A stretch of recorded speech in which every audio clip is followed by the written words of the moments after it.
that it would carry profound consequences that could not be fully anticipated or controlled in advance. Consequences that would ripple through the cultivation world for years to come and might fundamentally alter the trajectory of civilization in ways that no one could predict. He retreated to a private compound in the mountains, a place that had been built by the network specifically as a space where he could meditate and contemplate without the constant demands of administrative and political decision-making. The compound was simple: a meditation hall, living quarters, a study where he could read, gardens where he could walk among growing plants and feel connected to the cycles of nature. The only other presence was a single elderly attendant who had served him for years, a man whose pattern-bearing sensitivity was remarkably refined and whose understanding of Lu Feng's nature was both profound and uncritical. The cultivation advancement that he had been experiencing continued throughout this period of internal contemplation and preparation. His dantian continued to expand, his perception continued to grow more sophisticated, and his ability to perceive pattern and structure in organizations and in the cultivation world at large continued to deepen. It was as if the process of integrating pattern-bearing sensitivity more fully into his basic cultivation was approaching some kind of culmination, some point at which he would transform into something different from what he had been. The sensation was not painful, but it was disorienting, as if he was gradually shedding his skin and discovering that underneath, something else was being revealed that had always been present but had been hidden by the layers that were now dissolving away. His meditation sessions during this period were extraordinarily intense and productive, generating insights into his own nature and the nature of pattern-bearing that built upon everything he had learned from Wei, from Ren Hong, from Su Wei, and from his years of working with the pattern-bearer network. He began to understand more deeply that pattern-bearing sensitivity was not simply a specialized cultivation path, but rather a fundamental aspect of how consciousness could engage with reality. All perception was a kind of pattern recognition. All understanding involved seeing the underlying structures that connected phenomena together. All growth involved the integration of patterns from the external world into the internal structure of consciousness itself. During a meditation session deep into the night before the scheduled expedition, Lu Feng withdrew to a private chamber on the top floor of the administrative building where he had asked to spend one final night before departure. He had instructed everyone to leave him undisturbed no matter what, not to interrupt his meditation for any reason. The chamber was prepared according to his specifications, a simple square room with white walls, a meditation platform in the center, and nothing else. There were no decorations, no talismans, no arrays designed to enhance cultivation. Just empty space that allowed the mind to find its own clarity and permitted consciousness to expand without being channeled or constrained by artificial structures. As he settled into meditation, his breathing synchronized with the natural rhythms of qi flow throughout the building and the city and the cultivation world at large. His consciousness began to expand, moving outward from the center of his being, extending through his meridians and his dantian and out into the world around him. The process was gradual at first, then sudden. The barriers that normally constrained his perception shattered like glass, and his awareness suddenly became vast in ways that both terrified and exhilarated him. He could feel every cultivator in the city, could sense their individual cultivation signatures and the patterns of their lives. He could perceive the flow of qi through the earth and through the sky. He could sense the collective consciousness of the pattern-bearer network reaching across mountains and deserts and forests toward the northern territories where Ren Hong's facility was located. His perception suddenly expanded beyond what he had previously thought possible, extending far beyond his immediate vicinity, reaching into the depths of the cultivation world itself. For a period that might have been moments or might have been hours, time felt meaningless in this state. He could perceive the patterns underlying entire regions. He could see the interconnections between sects and organizations, the networks of influence and power that connected everyone and everything together. He could understand how the cultivation world was structured at a level that went far deeper than surface-level politics and institutional hierarchies, understanding the fundamental dynamics that drove all change and transformation. The experience was simultaneously beautiful and terrifying, filled with wonder and with the weight of understanding what was about to be set in motion. Additional section for Chapter 52. In that expanded state of consciousness, he became aware of something that changed his understanding of everything that was happening and everything that would happen in the future. The pattern bearers in his network, including himself, were not simply responding to Renhong's work and her attempts to control them and reshape the cultivation world. They were part of a larger pattern that had been developing in the cultivation world independently of anyone's conscious intentions or strategic plans. They were manifestations of something deeper, a fundamental reorganization of how the cultivation world functioned at its most basic level. The emergence of pattern bearers, the conflicts and crises they had triggered, the organizational instabilities and sect failures that had cascaded across the cultivation world. All of these were manifestations of a larger transformation that was happening to the cultivation world itself.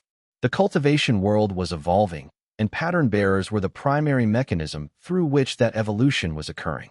They were not causes but symptoms, not agents of change, but expressions of change that was already happening at a deeper level. This understanding brought both comfort and profound responsibility. If the transformation was inevitable and fundamental, then attempts to stop it were futile and counterproductive. What mattered instead was how the transformation would be guided, what values would be preserved during the transition, what kinds of institutions would emerge to take the place of the old sect structures. The pattern bearers could not prevent change, but they could shape how that change unfolded, could help create conditions where the transformation would enhance rather than destroy the best elements of cultivation civilization. The meditation deepened further as Lu Feng's consciousness expanded into territories that had previously been inaccessible even to his refined perception. He began to sense the fundamental frequencies and resonances that underlay not just the cultivation world, but all of reality itself. The patterns that pattern bearers perceived were not simply manifestations of organizational dynamics, but were expressions of how consciousness itself perceived and structured reality. In the most profound sense, pattern bearers were not aberrations, but were cultivators who had learned to perceive the fundamental creative impulses that generated all form and structure. The experience lasted throughout the night, and as dawn began to approach, his consciousness gradually contracted, pulling back inward, returning to the confines of his individual body and individual mind. The vastness of what he had perceived during the meditation began to fade like a dream fading upon waking, but the fundamental shift in understanding remained clear and vivid. He knew now what needed to be done. He knew what choices needed to be made. He knew what path lay ahead of him. Adding this final section to chapter 52, as he settled into the deepest levels of his meditation, Lu Feng began to perceive something that transformed his understanding of everything that pattern bearers represented. The sensitivity that pattern bearers had developed was not simply a skill that could be learned or a talent that some cultivators possessed while others did not.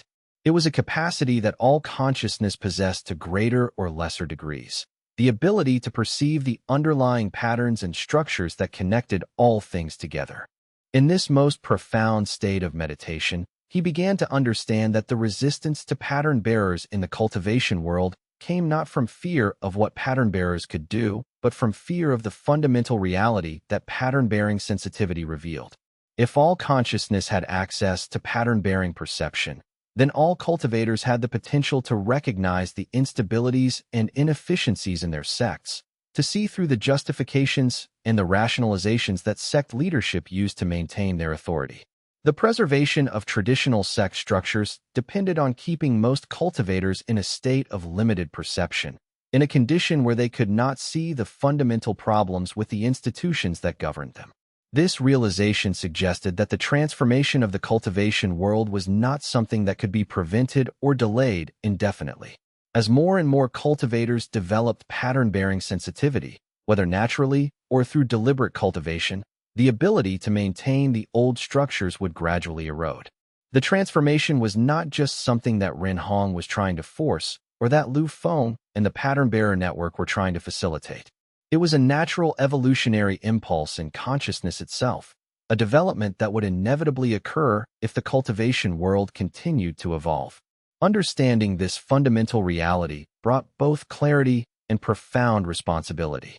Clarity because it meant that the question was not whether transformation would occur, but rather how it would occur, what form it would take, what values and what principles would guide it. Responsibility because once he understood the inevitability of the transformation, he also understood that his choices about how to facilitate and guide that transformation would reverberate forward through centuries of history, affecting millions of cultivators and shaping the very nature of what cultivation civilization would become. Chapter 53.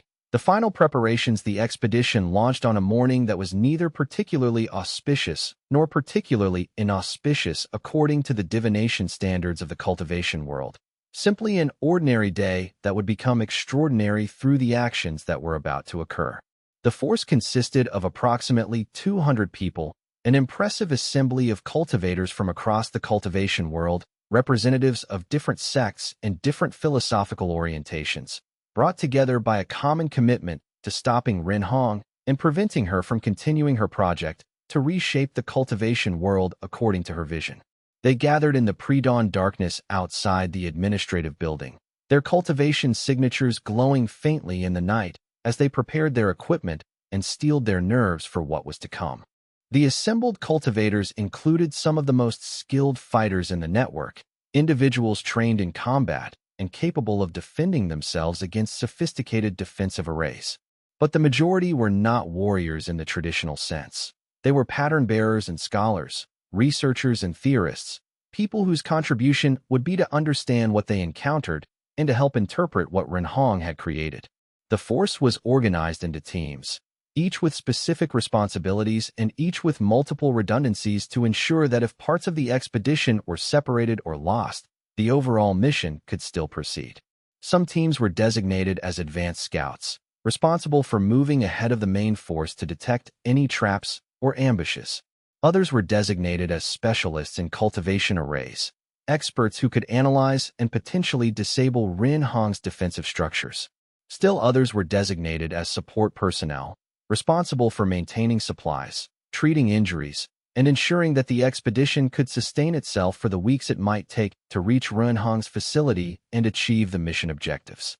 Lu Feng led the expedition not because he had insisted on the position, but because it had fallen to him naturally through the process of events and through the general recognition that he possessed unique capabilities and understanding that would be necessary for the operation to succeed. He was the one who understood pattern bearing most deeply, who had the most sophisticated perception of how the pattern bearer network functioned, who was best positioned to identify Ren Hong's actual objectives and to adapt the expedition strategy if circumstances required it. The position of leader came with significant burdens, with the responsibility for ensuring that the people under his command survived the coming confrontation, with the weight of knowing that decisions he made could result in injury or death for the cultivators who had committed themselves to following his leadership. He stood before the assembled force in the pre-dawn darkness and spoke to them, his voice carrying across the courtyard, his cultivation energy amplifying his words so that every cultivator could hear clearly. We march toward a confrontation that will determine the future of the cultivation world, he said. Ren Hong has deceived us. She has infiltrated our sections. She has manipulated us all toward her vision of transformation. But we will not be her tools. We will determine our own future, and we will do so with dignity and with honor. Whatever comes in the days ahead, you will face it with the knowledge that you are fighting for something that matters. You are fighting for the autonomy and the integrity of the cultivation world that we all share. The journey to Ren Hong's facility took 3 days of rapid movement through terrain that grew increasingly remote and difficult to traverse. The expedition traveled through forests that grew thicker and more wild as they progressed, through mountains that rose higher and became more treacherous. The altitude affected their cultivation, making it harder to maintain peak efficiency as their bodies adapted to the thinning air. They passed through villages where the people seemed to avoid them, pulling their children inside and closing their doors as the cultivators passed by. The people in these remote regions had learned to fear large groups of cultivators, understanding from past experience that the passage of such forces often brought danger and destruction with them. As they climbed higher into the mountains and ventured further from civilization, the cultivation base of the cultivators seemed to operate less effectively, as if Ren Hong had placed subtle barriers designed to sap their strength and cloud their perception. The barriers were not aggressive or destructive. They did not attack or harm directly. Instead, they seemed to create a resistance, as if the air itself was pushing back against cultivation. The effect was disorienting and tiring, and it made the last day of travel a genuine ordeal for all the cultivators involved. Even the most experienced fighters found themselves breathing heavily, their cultivation energy depleted by the constant effort of moving forward against invisible resistance. Some of the younger cultivators began to struggle, requiring assistance from their more experienced companions to continue moving forward. The sect that housed the facility had lowered its outer defensive formations to allow the expedition to approach, but the facility itself was still defended by layers of increasingly sophisticated arrays and barriers designed to protect Rinhong's research equipment and prevent unauthorized access. As the expedition got closer to the facility, they could sense these defensive barriers becoming stronger and more complex. The arrays pulsed with energy, detecting the approaching cultivators and cataloging their positions and strengths. But they did not attack, suggesting that whoever had set them up knew the expedition was coming and had decided to allow them to proceed toward whatever confrontation was waiting inside the facility. Adding this section to Chapter 53 after the existing content, the final night before breaching the facility's outer defenses was tense and filled with nervous energy. The expedition members checked and rechecked their equipment, meditated to prepare their cultivation for the confrontation they were about to face, wrote letters to be sent back to their sects or families in case they did not survive what was coming. Some cultivators engaged in silent meditation, attempting to calm their minds and prepare themselves psychologically for the encounter with Rinhong. Others gathered in small groups, discussing strategies and sharing their fears and hopes about what would happen in the coming days. Lu Feng did not sleep that night. Instead, he climbed to the top of the mountain where the expedition had camped and looked out over the darkened landscape toward the distant location where Rinhong's facility awaited. He could sense her presence in his pattern-bearing sensitivity, could feel the enormous cultivation arrays that protected her facility pulsing with energy across the distance. The magnitude of what was about to be attempted suddenly became very real. He thought about the conversation he had attempted to initiate with Rinhong before the expedition launched. The message he had sent through intermediaries proposing that they meet and discuss their competing visions without the need for military confrontation. The message had been politely declined, with Rinhong indicating that if he wished to understand what she had created, he would need to come to her facility in person. Whether that was an invitation or a threat, whether she was genuinely willing to engage in dialogue, or whether she was simply confident in her ability to defeat whatever force the network sent, he could not determine with certainty.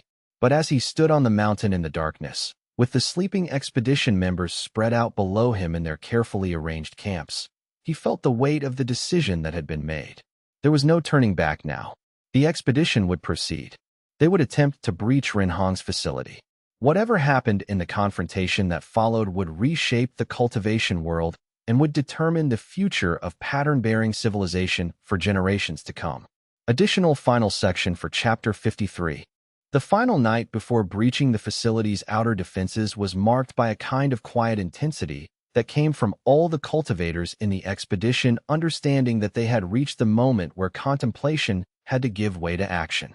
Some of the younger cultivators were nervous, trying to hide their anxiety by keeping themselves busy, checking equipment repeatedly even though it had already been checked and rechecked multiple times.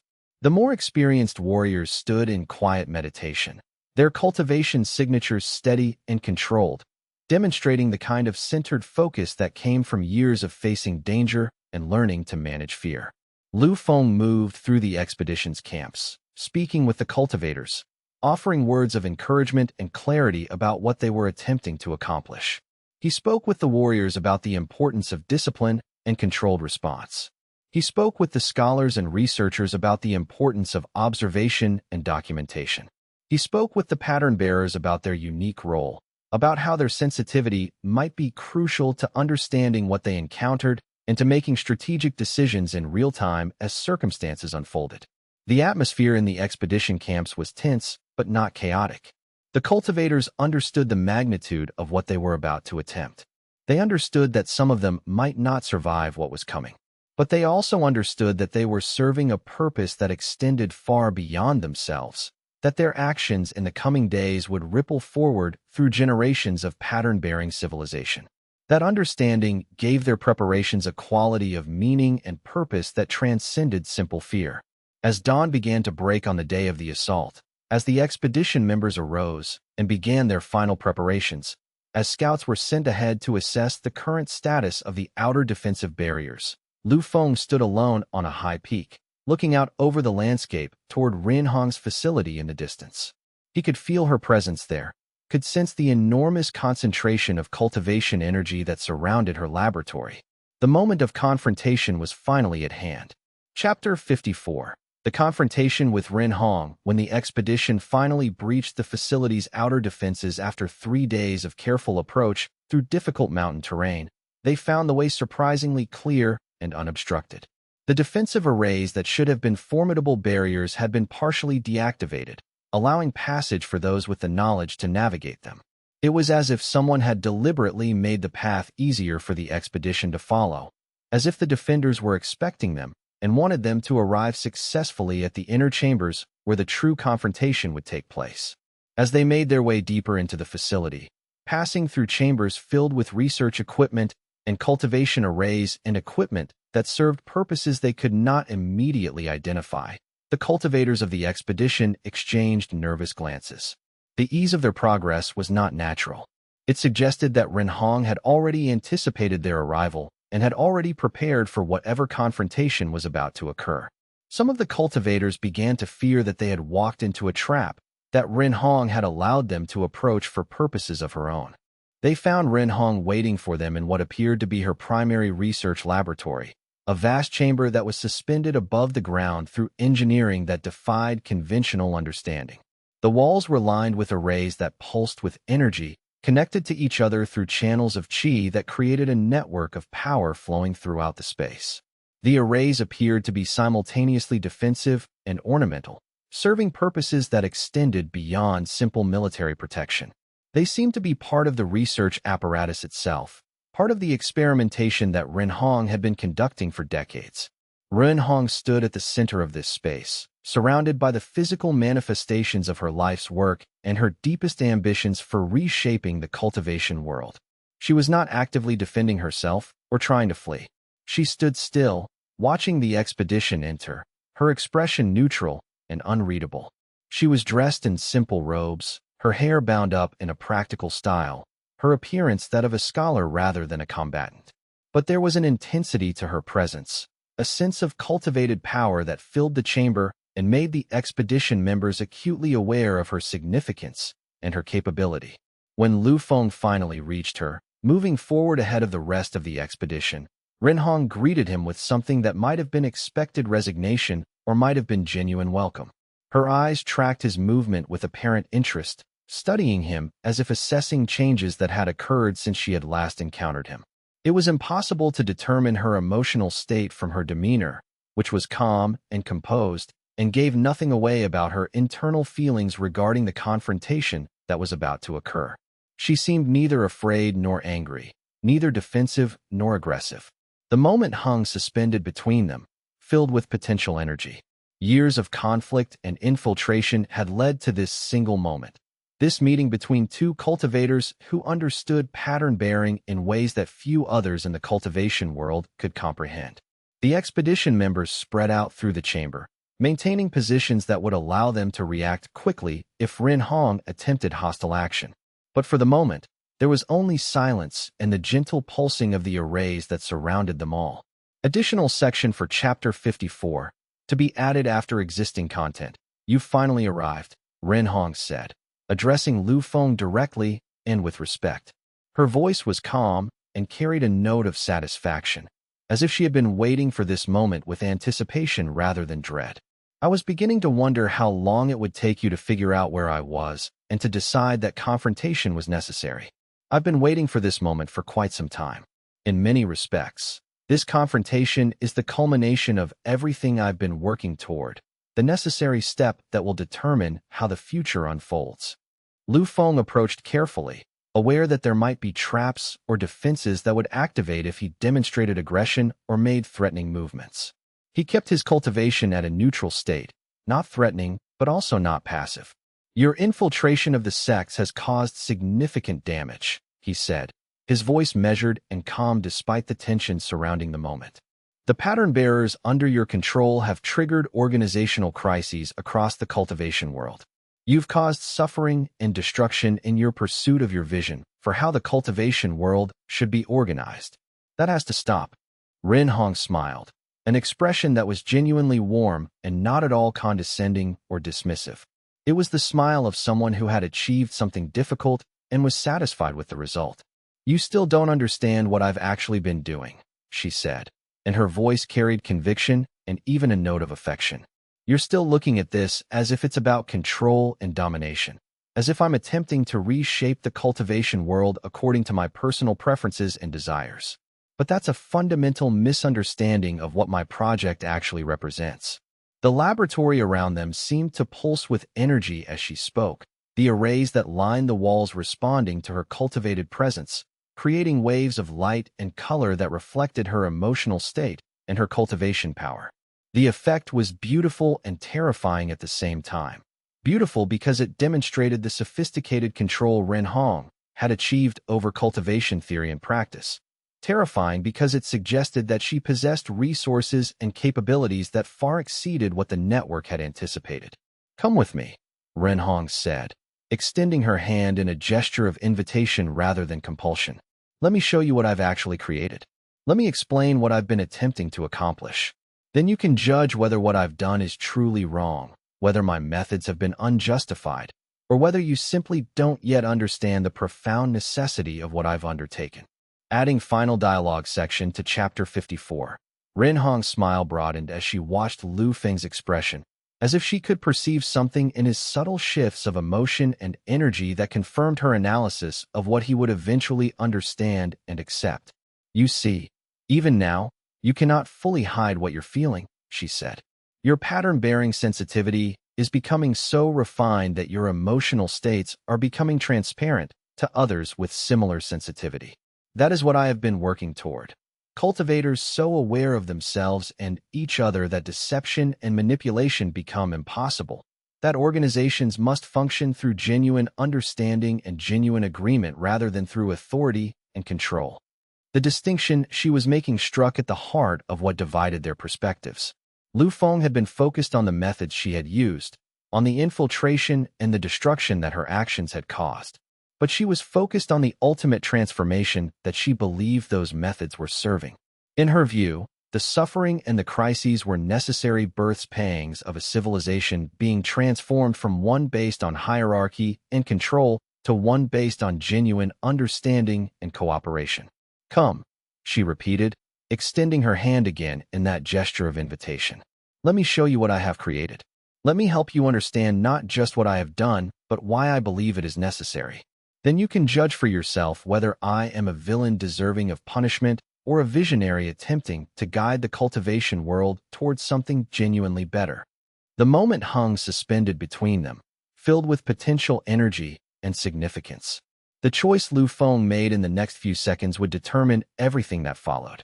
Chapter 55, The Revelation. "You've finally arrived," Ren Hong said, addressing Lu Feng directly and with respect, rather than acknowledging the assembled force that had come to confront her or attempting to rally defenders to fight. Her voice was calm and carried a note of satisfaction, as if she had been waiting for this moment with anticipation rather than dread. "I was beginning to wonder how long it would take you to figure out where I was and to decide that confrontation was necessary. I've been waiting for this moment for quite some time. In many respects, this confrontation is the culmination of everything I've been working toward, the necessary step that will determine how the future unfolds." Lu Feng approached carefully, aware that there might be traps or defenses that would activate if he demonstrated aggression or made threatening movements. He kept his cultivation at a neutral state, not threatening, but also not passive. "Your infiltration of the sects has caused significant damage," he said, his voice measured and calm despite the tension surrounding the moment. "The pattern bearers under your control have triggered organizational crises across the cultivation world. You've caused suffering and destruction in your pursuit of your vision for how the cultivation world should be organized. That has to stop." Ren Hong smiled, an expression that was genuinely warm and not at all condescending or dismissive. It was the smile of someone who had achieved something difficult and was satisfied with the result. "You still don't understand what I've actually been doing," she said, and her voice carried conviction and even a note of affection. "You're still looking at this as if it's about control and domination, as if I'm attempting to reshape the cultivation world according to my personal preferences and desires. But that's a fundamental misunderstanding of what my project actually represents. Come with me. Let me show you what I've actually created. Then you can judge whether what I've done is truly wrong." The offer to understand Ren Hong's work was a calculated risk, a potential trap designed to separate Lu Feng from the expedition and from the support of the other cultivators. Lu Feng's trusted advisors moved forward as if to prevent him from accepting the invitation, but he raised his hand to stop them. "It's all right," he said quietly. "I'll go with her." One of the senior pattern bearers in the expedition stepped forward, his face showing concern and doubt. "This could be a trap," he said. "She could be planning to imprison you or to attempt some kind of transformation of your cultivation structure." "Perhaps," Lu Feng agreed. "But I have to know. I have to understand what she's actually been trying to do. Otherwise, any decision we make will be based on assumption and fear rather than on genuine understanding. I need to see what she's created. I need to hear her explanation directly from her. If it's a trap, you'll come to rescue me. But I have to take the risk." With that, he turned away from the expedition and followed Ren Hong deeper into her facility, disappearing into the corridors that led toward her private study and her research materials. The other cultivators watched him go with anxiety and tension visible on their faces. The gamble that Lu Feng was taking was enormous, but it was also exactly the kind of gamble that pattern bearers understood was sometimes necessary to achieve genuine transformation and understanding. The path forward, whatever it might be, had to be walked with open eyes and open mind. Additional extended section for Chapter 55.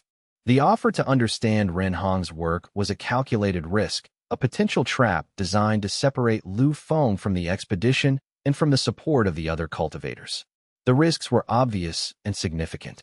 Ren Hong could be planning to trap him, to attempt to convert him, or to destroy him once she had him isolated from the protection of the expedition. She could be planning to use him as leverage, to force the expedition to stand down by threatening him. There were countless ways that accepting her invitation could go catastrophically wrong. But Lu Feng had felt during his meditation in the night before the expedition that understanding was more important than force, that the confrontation with Ren Hong was ultimately not about physical combat or organizational domination, but about which vision of the cultivation world's future would ultimately prevail. The cultivation world needed to move forward with wisdom and intention rather than proceeding according to conflict and reaction. That would only be possible if those guiding the transformation truly understood what was happening and why. He agreed to review Ren Hong's research, leaving the leadership of the expedition to the other senior members of the network while he engaged with Ren Hong directly in her private study, a chamber adjacent to the main laboratory where she kept her theoretical notes and her most advanced research materials. The team of leaders he left in charge were experienced and capable, individuals who could manage the expedition's security if Ren Hong proved treacherous. But he knew that if she intended violence, the expedition would likely not be able to prevent it. His safety depended entirely on whether her offer of dialogue was genuine or whether it was simply a trap to bring him within her reach. As he followed her deeper into the facility, through corridors lined with research equipment and cultivation arrays whose purposes he could only partially comprehend, he felt the weight of the gamble he was taking. His cultivators would be waiting in the expedition chambers, watching and waiting for signals about whether to proceed with confrontation or to await his return. The failure to return would likely trigger a military assault on Ren Hong and her facility. The success of this gamble, whether dialogue could actually occur between them, would determine not just his own fate, but the fate of the entire confrontation and the trajectory of the cultivation world's evolution. Chapter 56. The turning point. The understanding that came from reviewing Ren Hong's research was not a conversion to Lu Feng's perspective or an acceptance of her methods and her willingness to cause harm in pursuit of her vision. It would be too simple to say that he agreed with everything Ren Hong had done or that he accepted her justification for infiltrating sects and triggering crises that had caused genuine suffering and loss. But it was a recognition that her fundamental diagnosis about the cultivation world was correct. The transformation was happening whether anyone wanted it to or not. And the question was what would guide that transformation and what direction it would ultimately take. The revelation struck Lu Feng like a thunderbolt, filling him with a complex mixture of emotions that he struggled to process. She was right. Despite everything he had built his opposition on, despite all the moral arguments he had constructed about her methods and her ruthlessness, she had been correct in her fundamental analysis of what was happening to the cultivation world. The structures that had dominated cultivation civilization for centuries were failing. The rigidity that had once been a source of strength had become a source of weakness. The institutions that had once provided stability were now providing only stagnation. As Lu Feng sat with Ren Hong in her study, surrounded by decades of research and contemplation, surrounded by the physical manifestations of her life's work and her vision, he found himself confronting the same terrible choice that Ren Hong had apparently already made long ago. If the cultivation world needed to transform, if the old structures truly had become obsolete and restrictive, then what was the moral obligation to manage that transformation? Was it wrong to accelerate what was inevitable? Was it wrong to use methods that caused suffering in pursuit of a transformation that would ultimately benefit everyone?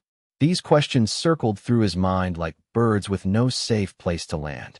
The research materials around them represented decades of work, theoretical papers investigating organizational dynamics, case studies analyzing how civilizations had transformed throughout history, mathematical models attempting to predict how the cultivation world would evolve if left to its own devices. Ren Hong had not simply created her infiltration strategy on a whim or out of a desire for power. She had developed it through careful study, through understanding what changes were necessary and believing that she was helping the cultivation world move toward its own evolution more gracefully than it would move on its own. Lu Feng understood that the confrontation with Ren Hong could not be resolved through force because force would not address the underlying reality that they both understood. Closing down her facility, preventing her from creating new pattern bearers, would not stop the transformation that was already occurring. It would simply prevent her from continuing to actively guide and influence how that transformation unfolded. But the transformation would continue regardless, proceeding chaotically and destructively without anyone to guide it toward more constructive outcomes. The pattern bearers in the network had been born from this underlying transformation. Manifestations of the cultivation world's need to evolve and adapt. The choice that faced him was whether he would accept Ren Hong's work as part of the larger process of transformation and attempt to shape it toward better ends, or whether he would resist it and accept the consequences of that resistance. The continued slow decay of the old structures, the continued suffering of those trapped within them, the eventual chaotic transformation that would occur when the old order finally collapsed completely of its own weight. There was no option to prevent change. The only question was whether the change would be guided or chaotic, whether it would preserve the best elements of what the cultivation world had been while embracing necessary renewal and evolution. Lu Feng made a decision that surprised even himself, and that would have profound implications for everything that followed. Rather than attempting to stop Ren Hong's work entirely through force, he proposed a different arrangement that would reconcile their competing visions and leverage both their strengths. The Pattern Bearer Network and Ren Hong's research project would continue to operate independently, but would coordinate with each other, sharing information and research findings, working toward a common goal of guiding the transformation of the cultivation world in directions that would preserve both individual autonomy and the integrity of the cultivator's path. It was a proposal born from understanding, from recognizing that neither absolute victory nor absolute defeat was actually possible, and that the best outcomes came from integration and cooperation rather than from zero-sum conflict. Additional section for Chapter 56, adding deep internal dialogue. Lu Feng made a decision that surprised even himself, and that would have profound implications for everything that followed. As he sat across from Ren Hong, examining her research with fresh eyes, he found himself drawn toward a conclusion that would have seemed impossible only days before. Rather than attempting to stop Ren Hong's work entirely through force, he proposed a different arrangement that would reconcile their competing visions and leverage both their strengths. The decision did not come easily or without tremendous internal conflict. Part of him still wanted to shut down her facility, to prevent her from creating any more artificial pattern bearers, to remove her as a threat to the stability of the cultivation world. That part of him recognized the genuine suffering that her infiltrators had caused, the organizational crises that had destroyed sects and killed innocent cultivators. How could he possibly work with someone who had caused such damage? But another part of him, the part that had learned through his years of experience with pattern bearers and organizations, the part that had been transformed by his meditation and by his expanded consciousness, recognized that suppression was not a sustainable solution. Force could temporarily disable Renhong's work, but it could not address the underlying conditions that had made her work possible and necessary. The cultivation world truly did need to transform. The sects truly were becoming too rigid and too corrupt to serve their fundamental purpose. If Renhong was removed, but the underlying problems were not addressed, another person with her vision would eventually emerge. "We can do this better together," he finally told Renhong. "Your research into how organizations can be strengthened through managed transformation is invaluable. But you have been working in isolation, making decisions without the feedback of those who are actually experiencing the transformation. The pattern bearers in my network have developed their own understanding of what changes are necessary. If we combine your theoretical framework with their practical experience, we can guide transformation in ways that minimize suffering while still allowing necessary change to occur." The words hung between them, laden with significance. He was proposing nothing less than a fundamental restructuring of their relationship, from adversaries to partners, from conflict to cooperation. It was a proposal that would have seemed insane to the cultivators waiting in the expedition chambers below, many of whom had come with the firm intention of stopping Renhong entirely. Renhong listened carefully, and when he finished, she nodded slowly. "I have been expecting this conversation," she said. "I have known for some time that my approach, while theoretically sound, was missing something important. The pattern bearers you have gathered, the ones who develop their sensitivity naturally rather than artificially, have insights that I cannot achieve through research alone. If you are willing to work with me, rather than against me, I believe together we can accomplish something truly transformative." Chapter 57. The new understanding with the fundamental confrontation between Lu Feng and Renhong resolved into a framework of cooperation rather than conflict, with the two of them reaching an understanding about the true nature of what Renhong had been attempting and what both of them could work toward together. The focus shifted to managing the implications of this new understanding throughout the broader pattern bearer network and throughout the sects that had integrated pattern bearers into their governance structures. The news that the expedition had reached an accommodation with Renhong rather than destroying her facility and ending her research was met with reactions that ranged from relief to skepticism to outright betrayal among various members of the network.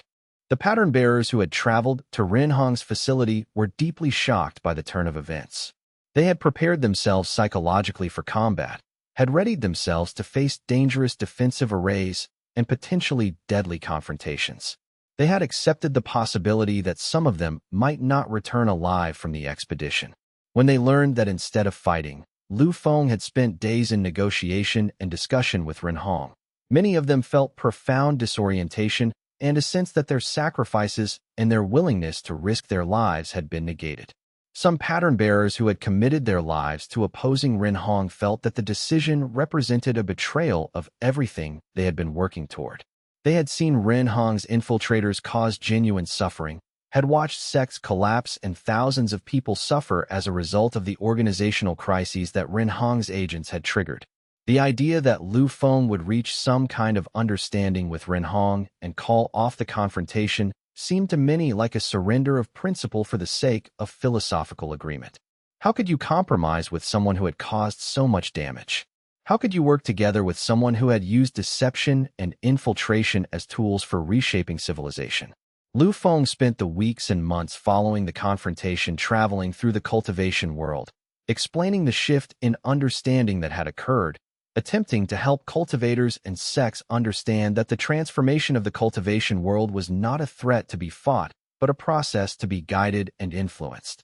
He held meetings in major cities, spoke to sect leaders, met with groups of pattern bearers who were struggling with what had occurred. He explained that the pattern bearers were not aberrations or weapons, but manifestations of how the cultivation world was evolving, and that the appropriate response was to work with that evolution rather than attempting to resist it. He traveled to the Azure Crane sect, the sect that had expelled him years ago, and stood before the sect leadership to explain what had transpired. The sect masters who had deemed him too dangerous to remain in their institution now found themselves confronted with the reality that the pattern-bearing sensitivity they had feared was actually the cultivation world's mechanism for transformation and evolution. The irony was not lost on them. The individual they had expelled, viewing him as a liability and a danger, had become central to understanding how the cultivation world could move forward constructively. He acknowledged that Renhong had used ruthless methods and that people had suffered as a result. But he explained that what Renhong had recognized, that fundamental transformation was necessary and inevitable, was correct. The cultivation world could not continue indefinitely with its current structures and institutions. They were becoming too rigid, too corrupt, too disconnected from the actual needs of cultivators. The instability that pattern bearers created was painful, but it was also necessary. The question was whether that instability could be managed in ways that minimized suffering while allowing the transformation to proceed. By working with Renhong rather than against her, they could attempt to achieve transformation with wisdom and care rather than allowing it to proceed chaotically and destructively. The message was not universally welcomed. Some sects and some cultivators continued to view pattern bearers with suspicion and fear, continued to see them as destabilizing influences that needed to be eliminated or controlled. Some sect leaders felt that Lu Feng's new framework was too permissive toward Renhong, that he was naively assuming she could be trusted to limit her activities and work cooperatively with the network. But an increasing number of sects and cultivators came to accept that the transformation was indeed occurring, that the pattern bearers represented a genuine evolution of the cultivation path, and that the future of the cultivation world would involve finding ways to integrate pattern-bearing sensitivity into the broader framework of cultivation knowledge and practice. Some of the most forward-thinking sects began to implement new policies specifically designed to work with the instability rather than against it, to use the pattern-bearer's sensitivity to organizational weakness as a tool for deliberate self-examination and institutional reform. Additional section for Chapter 57. As Lu Feng traveled through the cultivation world in the months following the confrontation, he found himself repeatedly confronted with the fundamental question: how do you convince people that cooperation is preferable to conflict, that the enemy they fear is actually a potential ally whose vision, while controversial, contains genuine insight and value? In the Jade Mountain sect, where the crisis initiated by the infiltrators' deliberate activation had created deepest skepticism about any proposal to work with Renhong, the response to his explanation was particularly heated. "You're asking us to forgive someone who killed our sect masters," one of the sect elders said, her voice sharp with pain and anger. "You're asking us to forget the suffering we experienced. How is that justice? How is that honoring the people who died?" Lu Feng sat with these people, listened to their grief and their anger, acknowledged the genuine wrong that had been done. But he also attempted to help them see beyond the immediate trauma to the larger patterns that had led to it. "Renhong did not act out of malice," he explained. "She did not infiltrate your sect because she wanted to cause suffering. She did it because she believed that your sect needed to transform, that the rigid hierarchies and the disconnect between leadership and disciples were problems that required intervention. The methods she used were wrong, but the diagnosis of what needed to change was correct. If you refuse to acknowledge that, if you focus entirely on punishing Renhong without addressing the underlying problems, you will recreate the conditions that led to her interference in the first place." The argument did not persuade everyone, but gradually, as pattern bearers throughout the cultivation world began to demonstrate the value of their integrated presence in sect governance, as sects that had embraced the new understanding began to show genuine improvements in stability and capability, even the most skeptical sect leaders began to reconsider their positions. The practical evidence that pattern-bearing integration actually worked became more persuasive than philosophical arguments. Chapter 58. The choice confirmed at the culmination of his travels through the cultivation world. After more than a year of constant movement explaining the new understanding to sects and communities scattered throughout the cultivation realm, Lu Feng found himself standing once more before the gathering of major sect representatives and independent cultivators that had originally negotiated the alliance between the sects and the pattern-bearer network. The gathering had been reconvened specifically to address the fundamental questions that the new understanding had raised. How should the cultivation world organize itself in light of the transformation that was occurring? What role would pattern-bearers play in the future organization of cultivation world institutions? How could the work that Ren Hong had done be integrated into a framework that truly served the interests of all cultivators rather than advancing any particular agenda? The great hall where the gathering took place was filled with hundreds of cultivators, sect leaders, pattern-bearers, scholars and theorists, representatives of independent organizations and communities. They had gathered from across the entire cultivation world, traveling great distances to participate in what many sensed would be a pivotal moment in the history of cultivation civilization. The air was thick with anticipation and anxiety, with hope and fear, with the feeling that momentous decisions were about to be made that would establish the trajectory for generations to come. The hall itself was architecturally magnificent, built centuries ago as a neutral meeting ground where different sects could gather without any single sect being able to claim advantage through superior facilities or positioning. The walls were painted in neutral tones. The ceiling soared upward with intricate carvings that depicted scenes from cultivation history, and the floor was inlaid with patterns that represented the unity of the cultivation world despite its political divisions. Hundreds of candles and crystal lights illuminated the space, creating an atmosphere that felt both formal and sacred, conveying the weight of what was about to occur. Lu Feng stood before this gathering and made the choice that his meditation, his confrontation with Ren Hong, and his travels through the cultivation world had all been leading toward. He proposed that the pattern-bearer network should transform itself from a separate organizational structure into something that would eventually transcend organizational boundaries entirely. A framework of understanding that could be integrated into how all sects and all cultivators approached the fundamental work of cultivation and organizational development. He was not proposing the dissolution of the network, but rather its transformation into something deeper and more pervasive, something that would eventually become so integrated into how cultivation civilization understood itself that the distinction between pattern-bearers and other cultivators would dissolve. He spoke of his journey, from an expelled disciple of the Azure Crane sect who had seemed cursed by the universe, to the center of a transformation that would reshape the entire cultivation world. He spoke of discovering pattern-bearers, of building a network, of learning to understand what pattern-bearing truly represented. He spoke of confronting Ren Hong and discovering that even someone pursuing methods he disagreed with was pursuing goals that had profound validity. The necessity of transformation, the inevitability of change, the possibility of guiding that change toward better outcomes. His voice carried through the great hall, amplified by his cultivation energy and by the emotional weight of everything he had experienced. "We are not here to preserve what we have," he said. "We are here to create what we must become."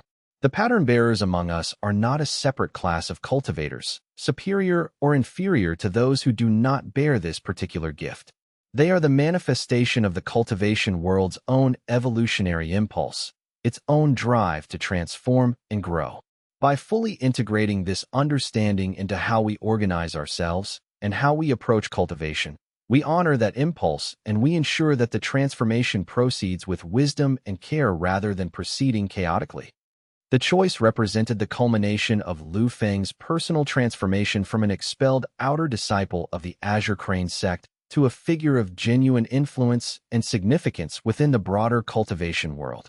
But it was a transformation that had not depended primarily on the accumulation of personal power or the expansion of his own authority, on collecting more strength or building larger armies.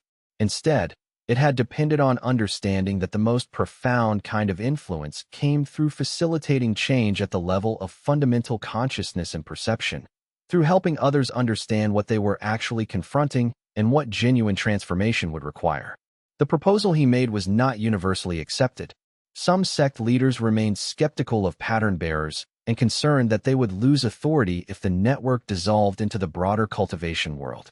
Some pattern bearers felt abandoned by the suggestion that the organization they had built should dissolve.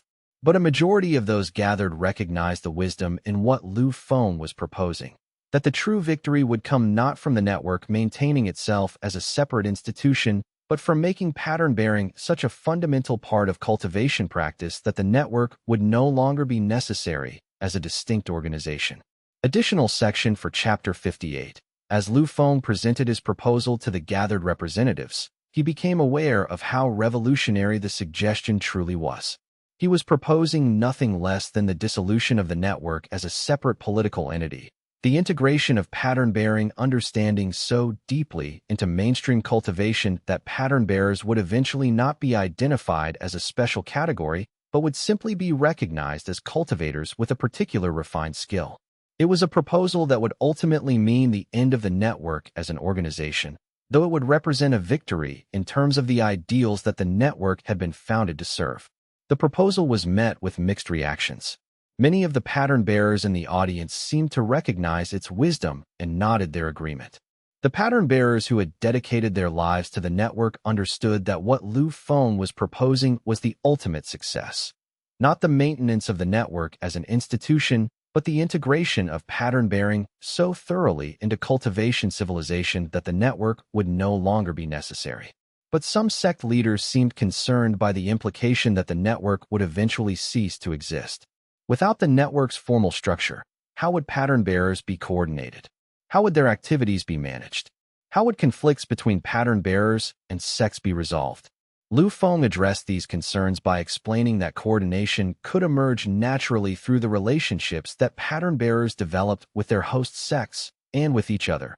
That formal structure would no longer be necessary once pattern bearing became truly integrated into how cultivation was understood and practiced.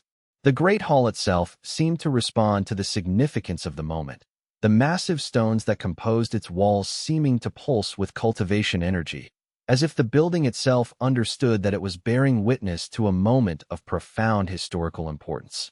Centuries from now, cultivators would study this moment, would analyze the decisions made here, would debate whether Lu Feng's proposal had been wisdom or folly.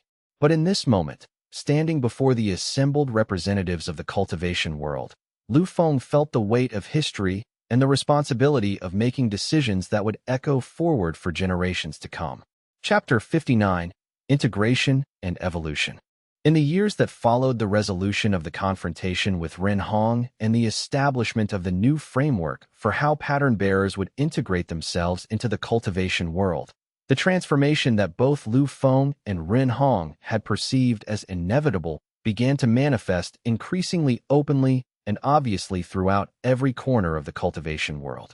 The process was not uniform or smooth, and different regions adapted at different rates. Some sects embraced the new understanding quickly, seeing the opportunity to reform their institutions in positive ways. Others resisted, attempting to maintain the old structures and the old hierarchies, believing that change represented a threat to everything they had built and to the traditions they valued deeply. Sects that had previously been skeptical of pattern bearers began to recognize the genuine value that pattern-bearing sensitivity could provide, began to create official positions and roles that allowed pattern bearers to exercise their gifts constructively within the framework of sect governance and decision-making.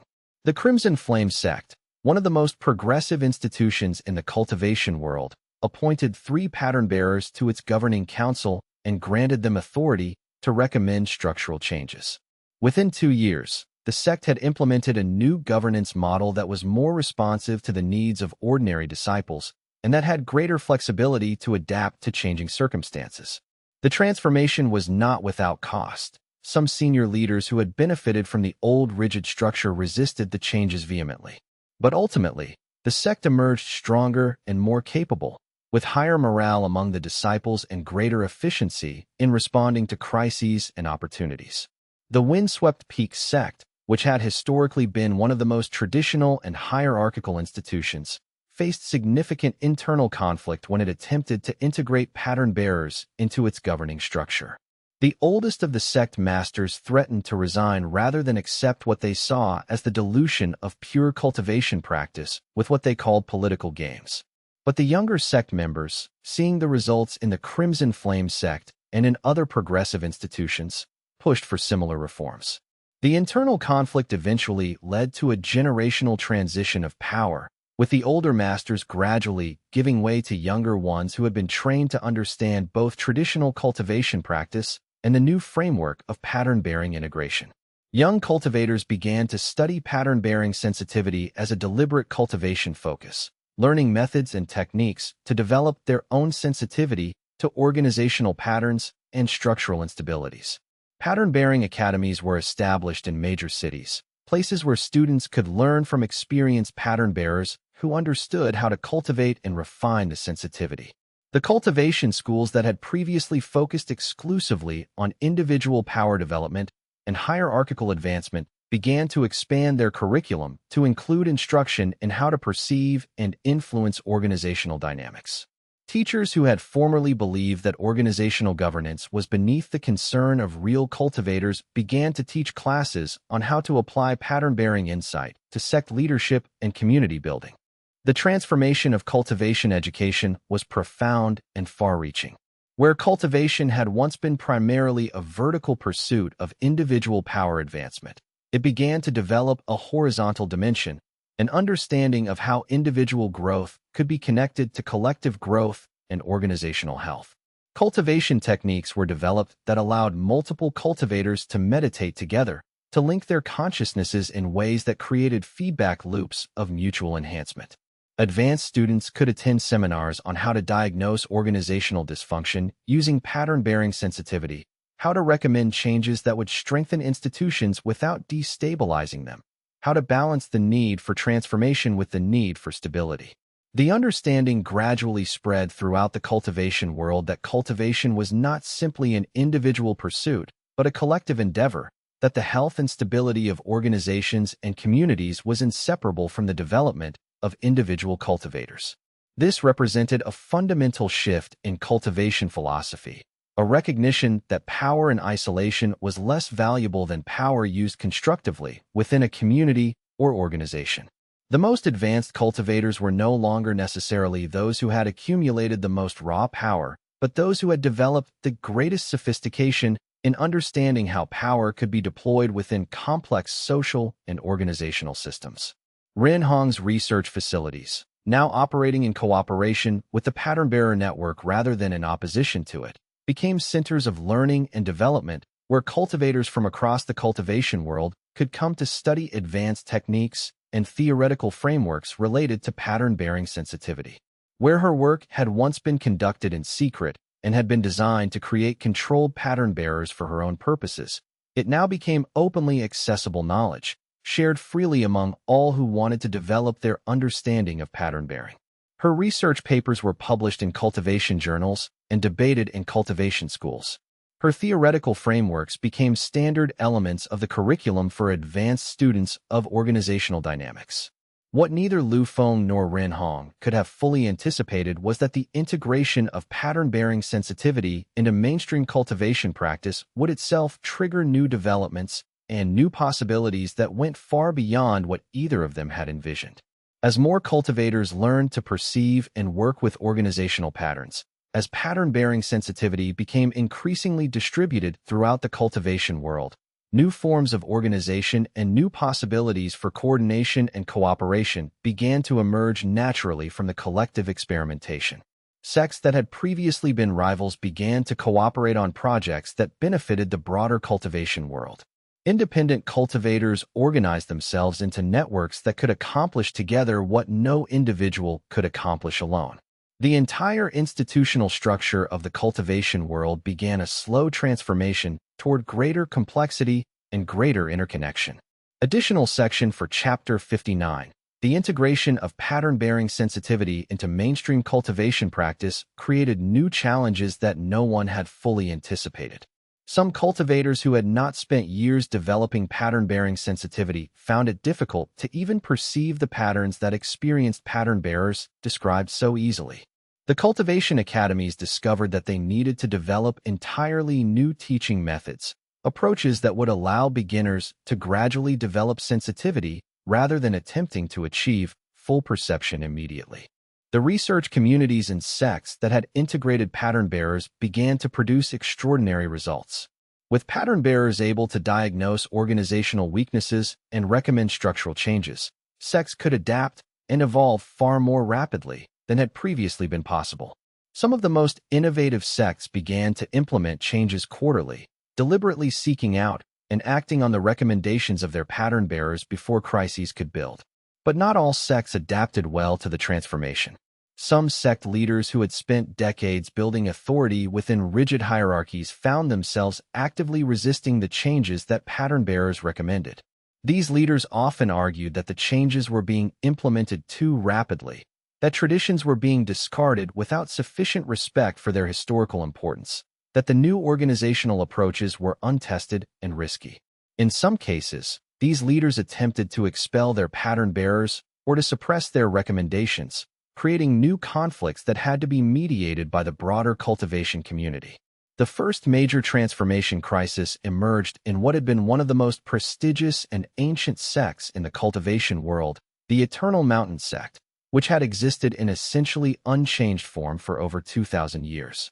When its new pattern-bearing advisors recommended fundamental structural changes to the sect's governance model, the oldest sect masters refused to accept the recommendations, claiming that any deviation from the traditional structure would destroy the essential nature of the sect.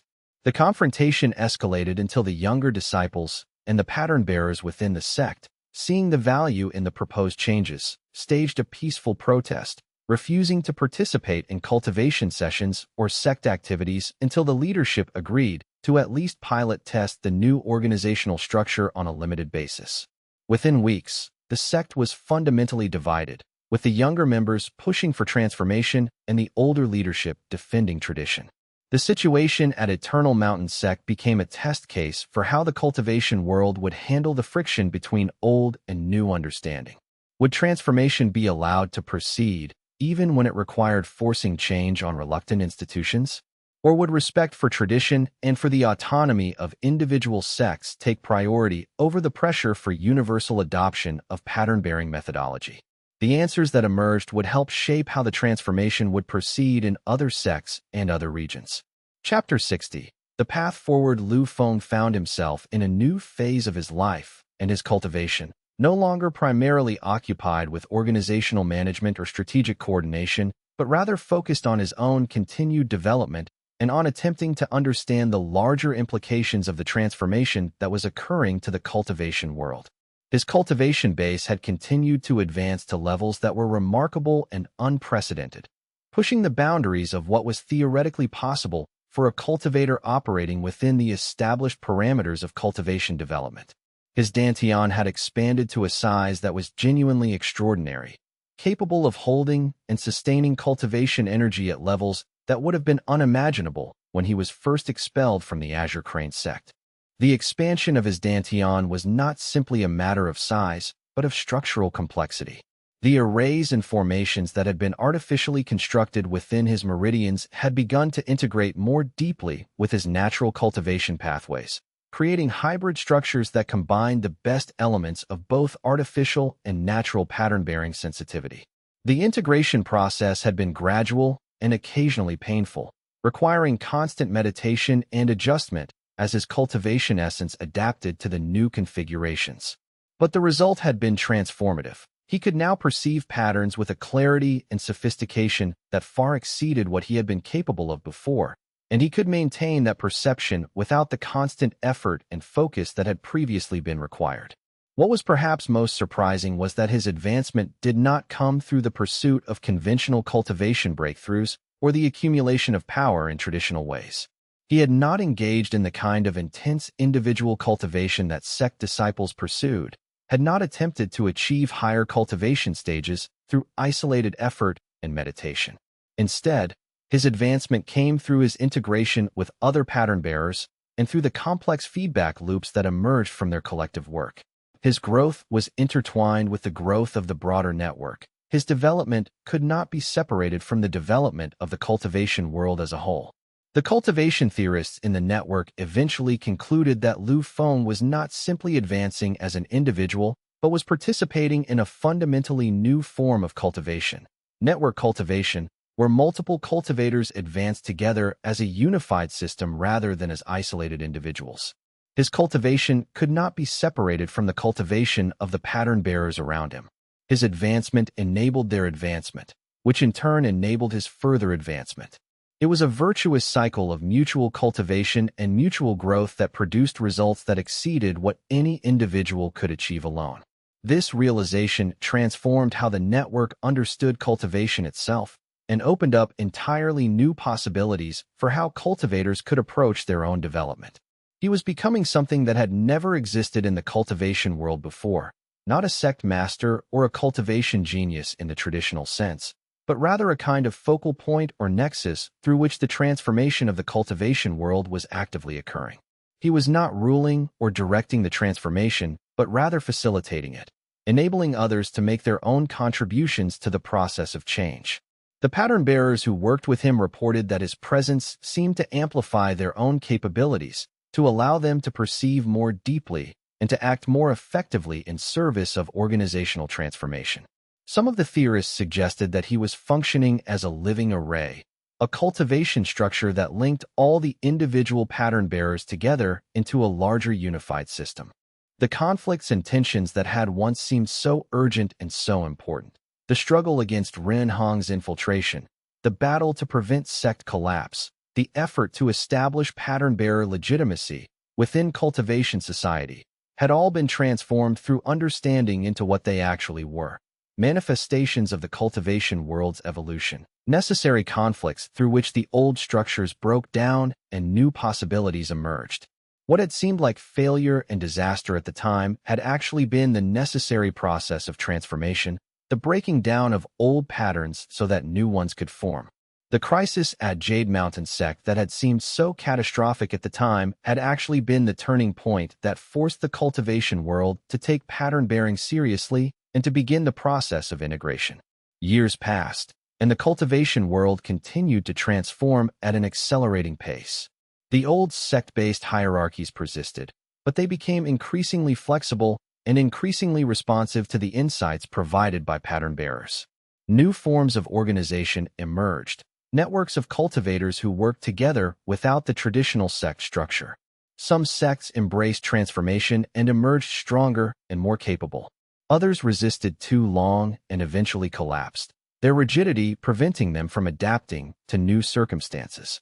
The transformation was not uniformly positive. Some sects that had been prestigious and powerful found themselves diminished by the changes, and some cultivators who had benefited from the old structures lost influence and status. But the overall trajectory was toward greater health, greater responsiveness, greater alignment between institutional structures and the actual needs of the people within them. In his private meditation sessions, Lu Feng sometimes reflected on the journey that had brought him to this place. He had begun as a disciple of the Azure Crane sect, a young man with no special distinction and no indication of the transformation that awaited him. The expulsion from the sect had seemed like a disaster, had felt like confirmation that he was fundamentally unsuited for cultivation and that his future was bleak.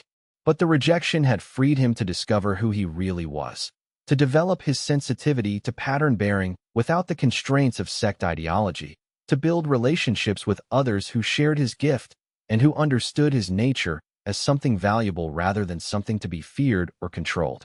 The network that had grown up around him was no longer primarily his creation or his responsibility. It had developed a life of its own, had become a movement that extended far beyond what any single individual could direct or control. This loss of central control had been a relief as much as it had been a challenge. The weight of leadership, the burden of making decisions that affected thousands of cultivators, had been gradually distributed across the network until it was no longer something that any single person carried alone.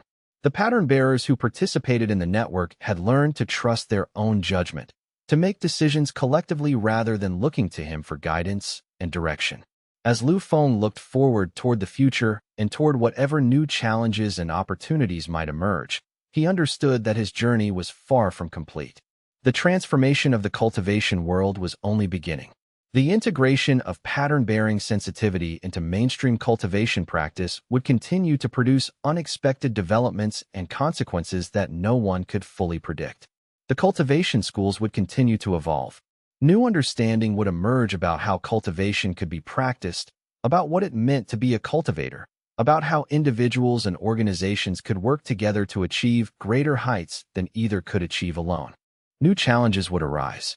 In some regions, sects that felt threatened by the transformation would resist with violence.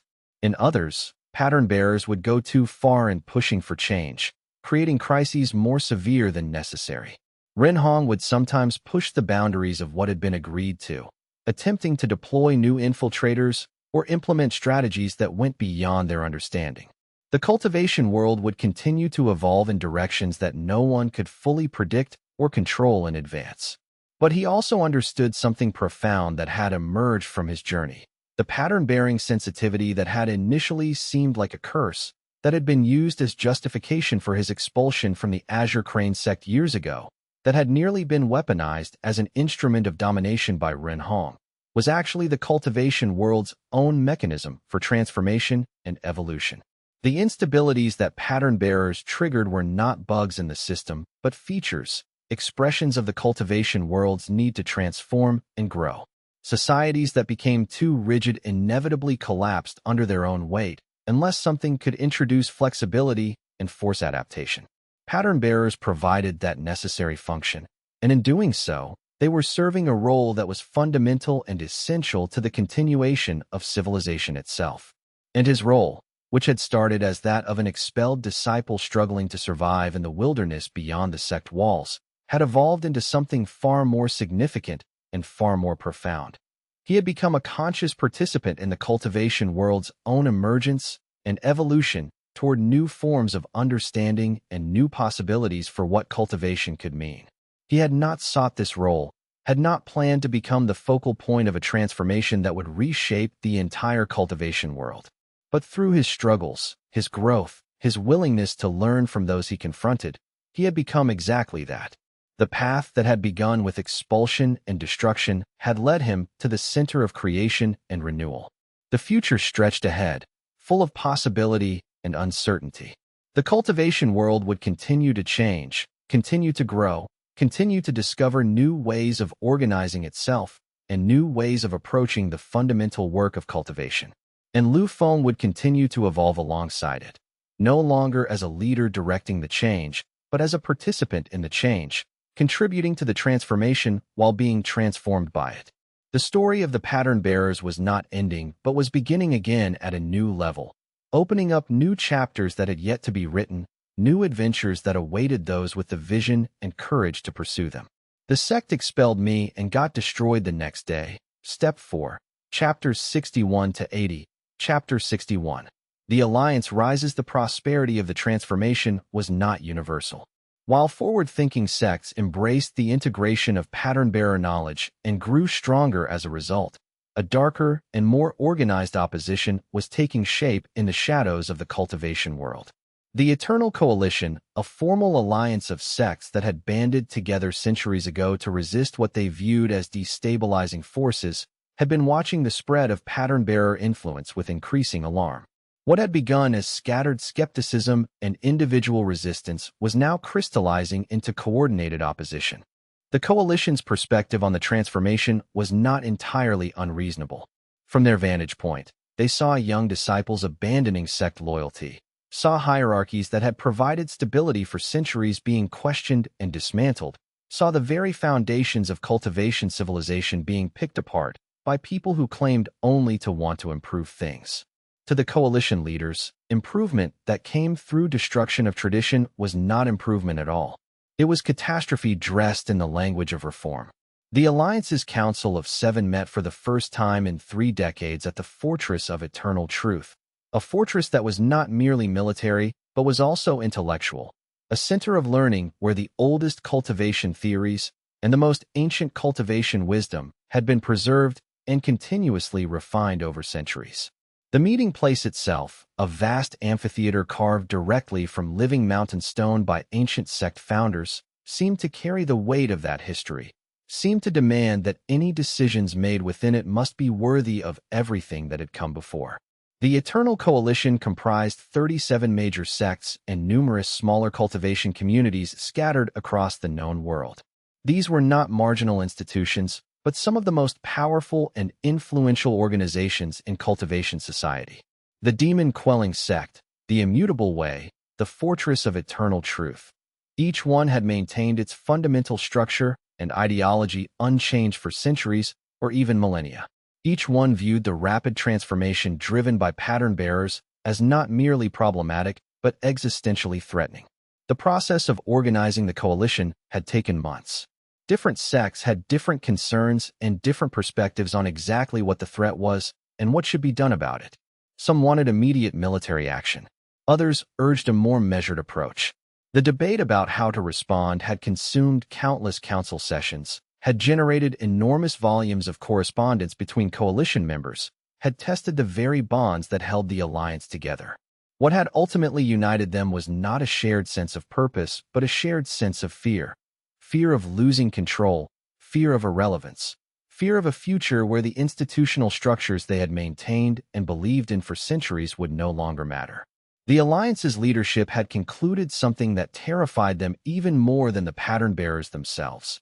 That Lu Feng's work with Ren Hong's research had created a framework where pattern-bearers could be artificially accelerated, systematically deployed, and potentially weaponized on an unprecedented scale. The possibility that every young disciple in every major sect might become a pattern-bearer within a generation was not exciting to the coalition, it was horrifying. It meant the end of their institutions as they had always existed, the dissolution of the hierarchies and structures that had given meaning and purpose to centuries of cultivation. The fear was not entirely irrational. The pattern-bearers had demonstrated remarkable success in convincing disciples to leave their original sects and join decentralized networks. The speed of transformation in progressive sects like the Crimson Flame had been extraordinary. If this process accelerated, if pattern-bearing sensitivity became truly ubiquitous, then the entire old system would collapse under the weight of its own obsolescence. Young disciples who could perceive the dysfunction in traditional hierarchies would no longer be willing to accept those hierarchies. Sect masters who had spent decades earning their positions through hard cultivation would find themselves challenged by their own subordinates. The order that had seemed eternal would suddenly become impossible to maintain. Lord Patriarch Shun of the demon-quelling sect, now in his 4th century of life and still formidable in cultivation power, called for a gathering of all alliance members in the coalition's stronghold, the fortress of eternal truth.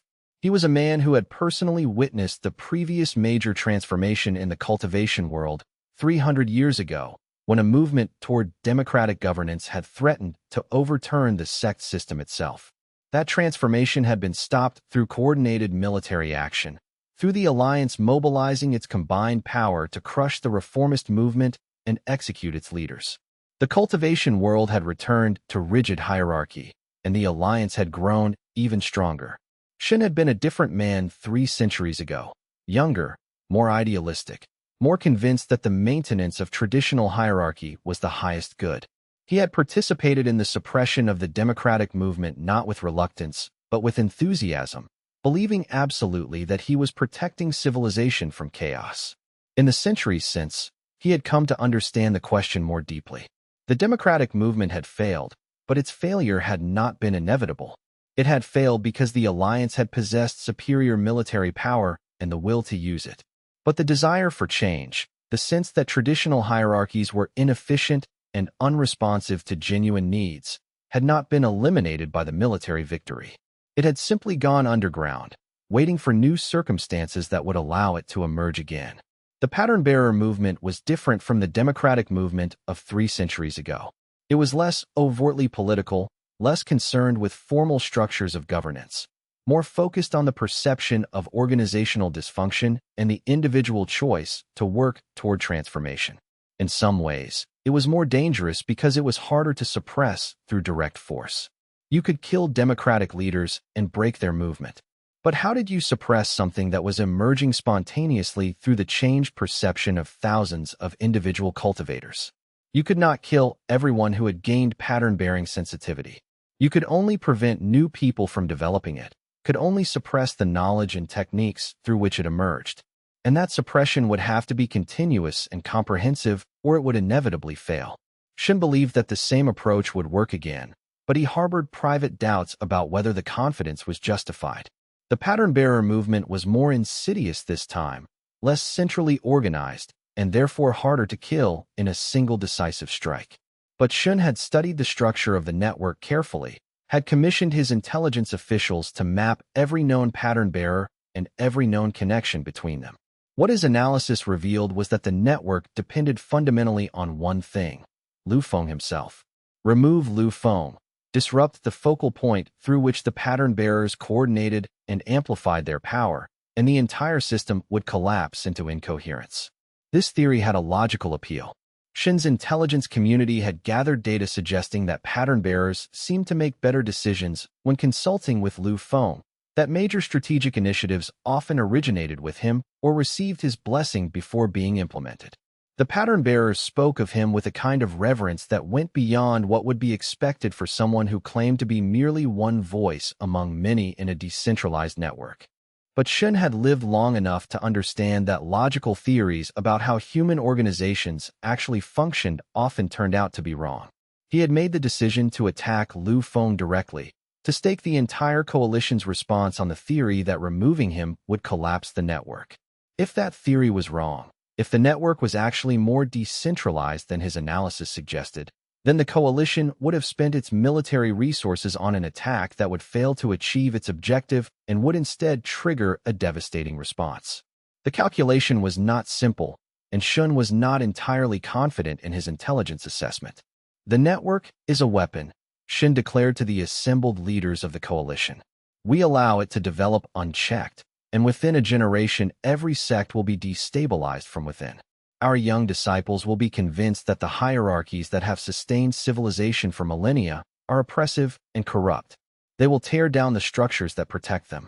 Without those structures, without the guidance of experienced masters, chaos will follow. The entire cultivation world will collapse into disorder and suffering. His words were compelling to men and women who had already spent years watching younger disciples in their own sects resist traditional authority, who had seen the prestige of their institutions decline as cultivators moved away to join the decentralized networks that pattern-bearers were creating.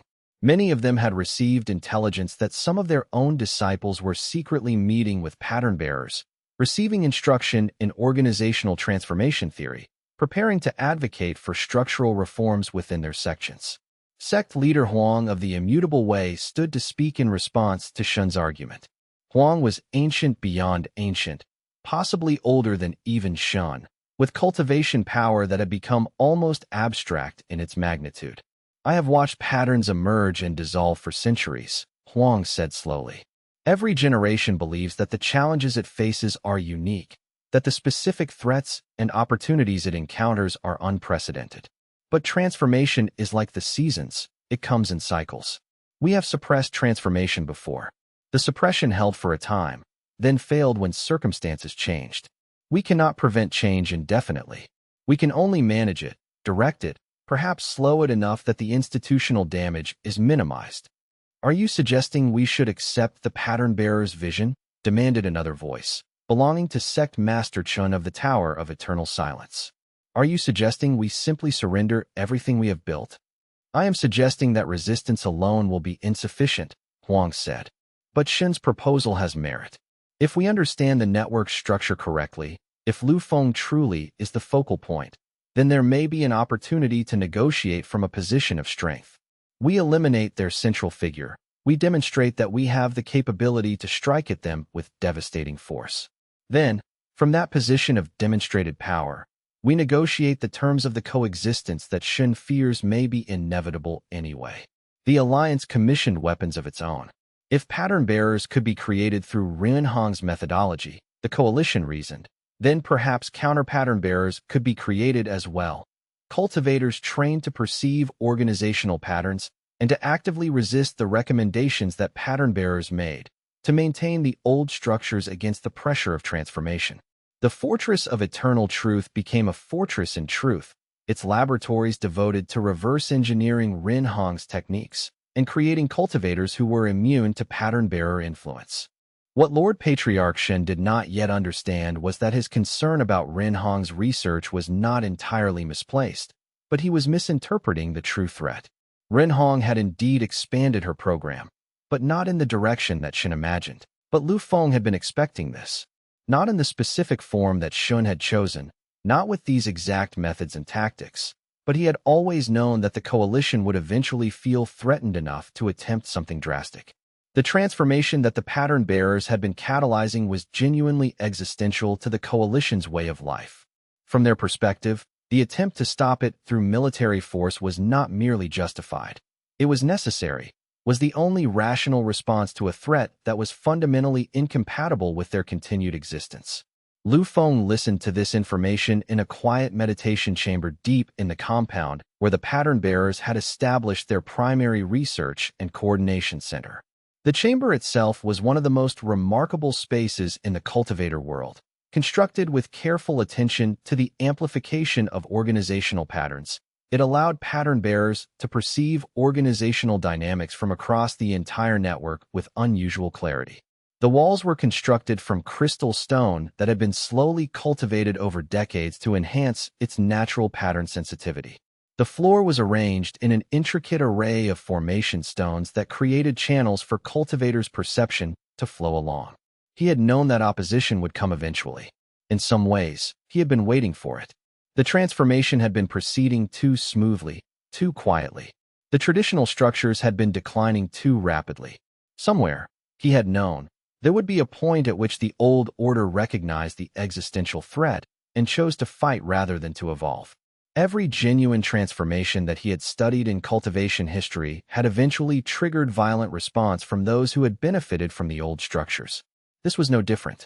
The coalition was not resorting to violence out of malice or purely out of fear. They were resorting to violence because every other option had been progressively foreclosed by the momentum of transformation. Do they understand that capturing or killing me will not stop this? Lu Feng asked. His voice was steady, but his mind was already beginning to work through the strategic implications of what Ming Ju had reported. Have you gathered any intelligence about their perception of the network structure? Ming Ju shook her head. They still view it as hierarchical, with you at the top directing everything. They believe that the network is primarily your creation, that it depends on your leadership and coordination.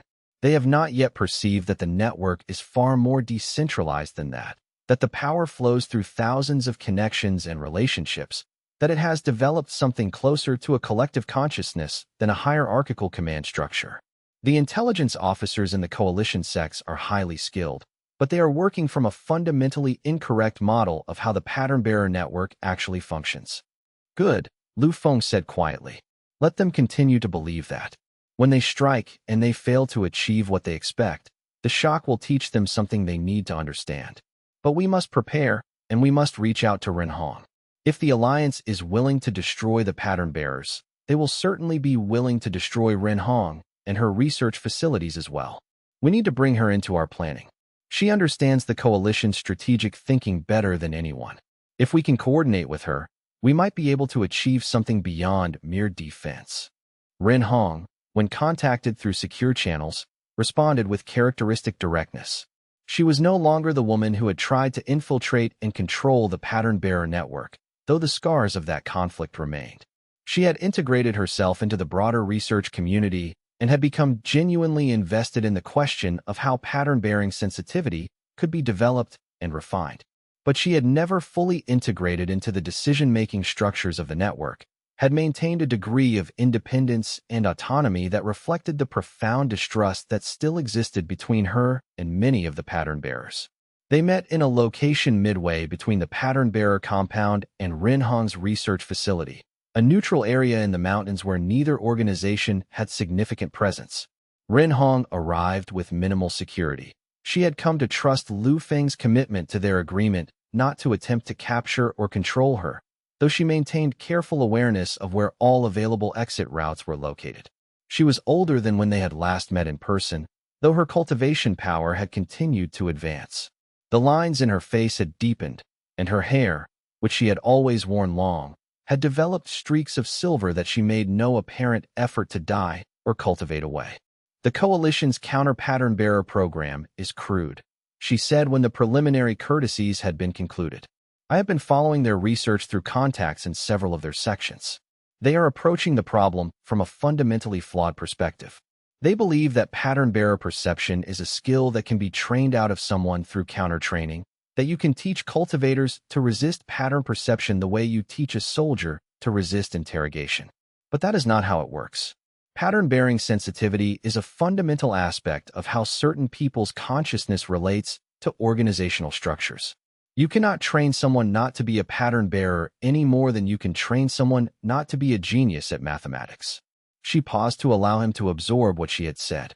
The afternoon sun was slanting through the high peaks of the mountains around them, creating patterns of shadow and light that seemed almost to be demonstrating her point about organizational patterns, about how complex systems created visible evidence of their underlying structure if you knew how to perceive them. So their counterbearers will fail? Lu Feng asked.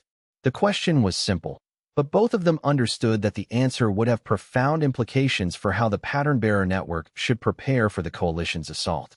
Not fail entirely, Ren Hong said carefully.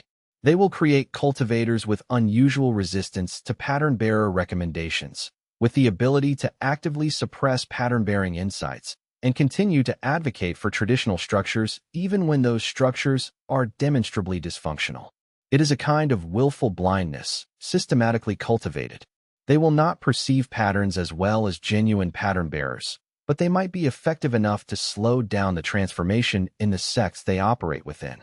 More importantly, they will create a new form of cultivator that no one has created before, the obstinate anti-pattern, a consciousness that is fundamentally aligned against transformation and change. That is an entirely new element in cultivation, and we should not dismiss it simply because it emerges from a position of ignorance and fear. Lu Feng considered this analysis. Ren Hong's assessment of the Coalition's likely success in creating counter-pattern bearers was important information, but what she was really saying went deeper than that. She was saying that the Coalition's response to the pattern-bearer movement would itself transform the cultivation world in ways that neither organization fully anticipated. The anti-pattern cultivators that the Coalition would create would become a new force in the cultivation world, a new possibility for how consciousness could be organized and how individuals could relate to organizational structures. The battle between pattern-bearers and anti-patterns would create a dynamic that would shape the evolution of cultivation for generations to come. Lu Feng considered this carefully. Ren Hong had developed a remarkable capacity to understand the implications of new developments in cultivation. She had moved beyond thinking of the pattern-bearers as enemies to be controlled and had developed something like genuine intellectual interest in their mechanisms and their implications. It was a perspective that had taken years to develop, that had required her to step back from her original goals of weaponizing and controlling pattern-bearers and to begin to ask more fundamental questions about what pattern-bearing actually was and what it represented. "What do you recommend?" he asked. He was genuinely interested in her perspective.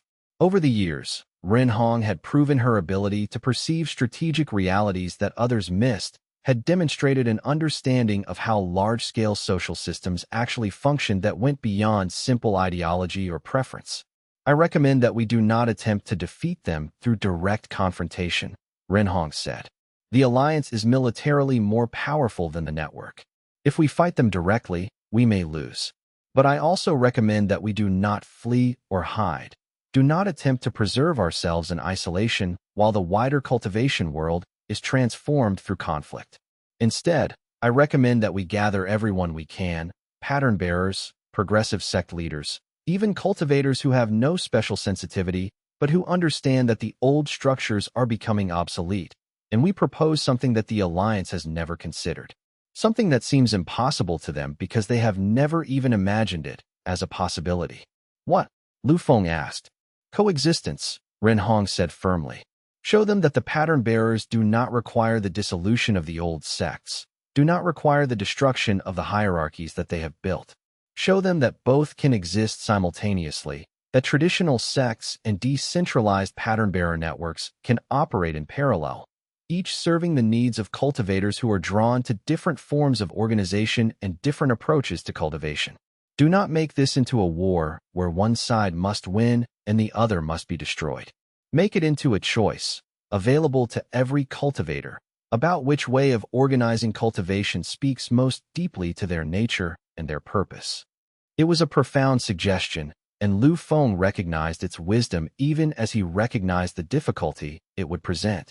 The pattern bearers had been moving toward the dissolution of traditional sect structures, had been implicitly arguing that the old way was obsolete and needed to be replaced.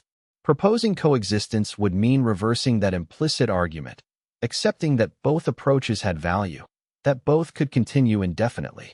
It would require the pattern-bearer movement to surrender its historical inevitability narrative, to accept that the future was not predetermined but was a choice that cultivators would make.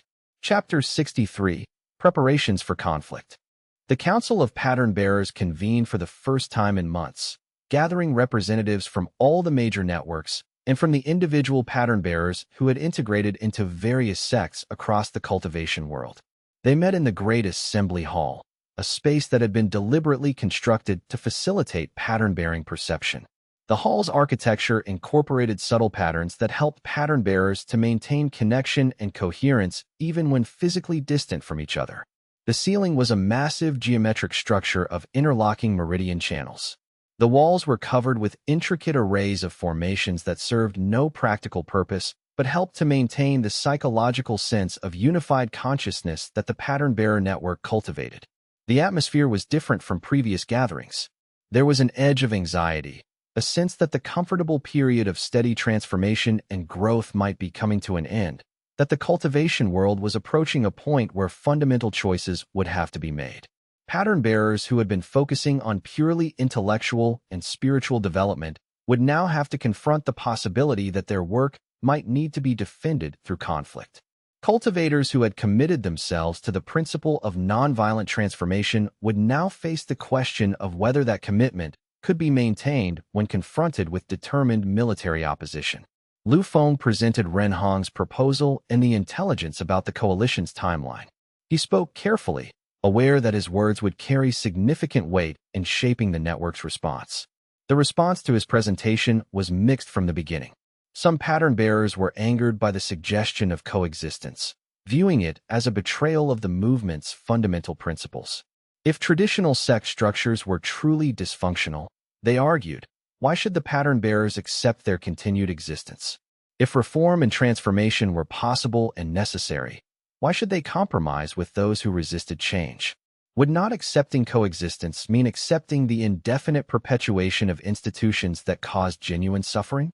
A particularly vocal critic was a young pattern-bearer named Li Chun, who had risen to prominence as an advocate for more aggressive approaches to transformation. We speak constantly of how the old hierarchies prevent people from actualizing their full potential, Li Chun said, his voice carrying the passion of genuine conviction. We demonstrate constantly how pattern-bearing sensitivity improves organizational function and individual well-being. And yet, when the old order feels threatened, we propose to let them continue to exist indefinitely? How is this consistent with our values? How is this anything other than surrender dressed up in the language of strategy? But others recognized the strategic wisdom of Ren Hong's approach.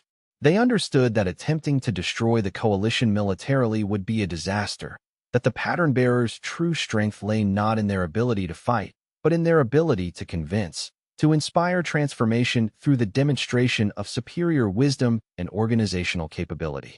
Wei Hong, one of the senior pattern-bearers who had been involved in the movement since its beginning, stood to respond to Li Chen's critique. The transformation we seek is not the destruction of institutions, Wei Hong said. Her voice was calm, but carried the weight of decades of experience. The transformation we seek is the development of awareness, the distribution of perception that currently exists only in a few among the many. What you are calling compromise is actually the acceptance of reality. That transformation which is imposed from outside will inevitably be resisted and will eventually fail. The only lasting transformation is transformation that emerges from within, that becomes the choice of free individuals who have come to understand its necessity. The debate went on for days, with pattern-bearers arguing passionately about the correct approach. These were not simple discussions, but profound explorations of principle and strategy. Some pattern bearers challenged the very premise that coexistence was possible, arguing that the coalition would use any peace period to prepare for renewed assault. Others argued that the long-term success of the pattern-bearer movement depended on demonstrating that it was not a threat to those who chose not to participate, that the movement could coexist peacefully with traditional structures without compromising its core values. The most profound contribution came from an elder pattern-bearer named Xianxia, a woman who had been involved in the early theoretical development of pattern-bearing sensitivity decades ago. She pointed out that the very debate they were having was itself a manifestation of what pattern-bearing was fundamentally about. "We are perceiving the organizational patterns within our own movement," she said. "We are understanding that different perspectives and different values coexist within the network. The question is not whether we should suppress those differences, but how we should honor them while still moving forward together. A movement that achieved perfect unity would be a movement that had lost its fundamental nature as a space for distributed perception and distributed decision-making." In the end, a consensus emerged that was less complete than some might have preferred, but was strong enough to move forward. The network would prepare to defend itself, but would not launch any offensive actions. The pattern bearers would make explicit that they did not seek to destroy the old sects, that they were building something new that existed alongside the old rather than instead of it. And they would call on all cultivators, regardless of their alignment, to recognize that transformation and tradition did not have to be enemies, that both could serve important functions in a healthy cultivation world. The physical preparations began immediately, and they revealed something profound about the state of the cultivation world. The pattern bearers had never been primarily concerned with physical security or military power, but they understood that they needed some capacity to defend themselves against the coalition's anticipated attack. They reached out to the many sects that had embraced pattern bearer integration, requesting that they contribute military resources to help defend the research centers and the key individuals in the network. The response was gratifying. More sects than expected offered to commit cultivators to defense, understanding that if the coalition succeeded in destroying the pattern-bearer infrastructure, their own continued transformation would be cut off. What the network discovered through this process was the depth to which the transformation had already occurred. The sects that had integrated pattern-bearer methodology were not merely sympathetic to the network. They had become genuinely dependent on it. The Crimson Flame sect committed 10,000 cultivators to defense. The Windswept Peaks sect, which had undergone the most radical transformation of any traditional sect, committed 15,000. Even smaller sects that had only partially embraced pattern-bearer integration offered what military resources they possessed. By the time the requests had been processed and the commitments confirmed, the pattern-bearer network had access to more than 60,000 defensive cultivators, a military force that rivaled the coalition's own military strength, if it had been organized for warfare. This discovery changed the calculus of the anticipated conflict. What had appeared to be a pattern-bearer movement vulnerable to military assault was actually backed by powerful military forces. But Lu Feng was careful to ensure that this capability was not deployed in a way that would trigger the very conflict they were trying to prevent. The assembled defensive forces were positioned around the pattern-bearer compound and in key locations where pattern-bearer research was occurring, but they were positioned defensively, in ways that made clear their purpose was protection rather than projection of power outward. Supplies were moved to defensible locations with systematic care. Escape routes were established for the most important pattern bearers and researchers, though the planning was done quietly, with awareness that the coalition's intelligence services were almost certainly monitoring the pattern bearer compound. The goal was to ensure that the key knowledge held within the pattern bearer networks would survive even if the physical infrastructure was damaged or destroyed. But the preparations were conducted with careful attention to not appearing overly threatening or aggressive. The coalition's propaganda was already claiming that the pattern bearers were planning some kind of hostile action, were secretly building armies, and preparing for war. The pattern bearers' goal was to make those claims obviously false, to demonstrate through their visible actions that they were building defensively rather than offensively. The defensive forces were not kept secret, but were openly acknowledged. The military preparations were explained not as preparations for attack, but as preparations for necessary defense. The pattern-bearers issued public statements clarifying that they did not intend to attack coalition sects or to attempt to militarily suppress the coalition's counter-pattern-bearer program. Their goal was purely defensive, to protect themselves and their research from coalition assault. Ren Hong, who had been operating somewhat independently up to this point, formally integrated her research programs into the pattern-bearer network structure. Her laboratories would be relocated to the same defended compound where the core pattern-bearer leadership was gathering. She brought with her not just research equipment, but also her own security team, cultivators whom she had trained and who were absolutely loyal to her directions. She also brought her accumulated intelligence about the coalition's plans, information far more detailed than anything the pattern-bearers' own networks had gathered. "There is something you should understand," she told Lu Feng one evening as they stood on a balcony overlooking the compound that was rapidly transforming into a fortress. Lord Patriarch Shen and the other coalition leaders genuinely believe that they are preserving civilization from chaos. They have studied history. They have seen what happens when old structures are torn down too rapidly, and they believe that their rigid resistance to change is what protects society from collapse into anarchy and suffering. They are not simply evil men clinging to power. They are terrified. "I understand," Lu Feng said, "which is why the battle, when it comes, will not really be fought with swords and cultivation power.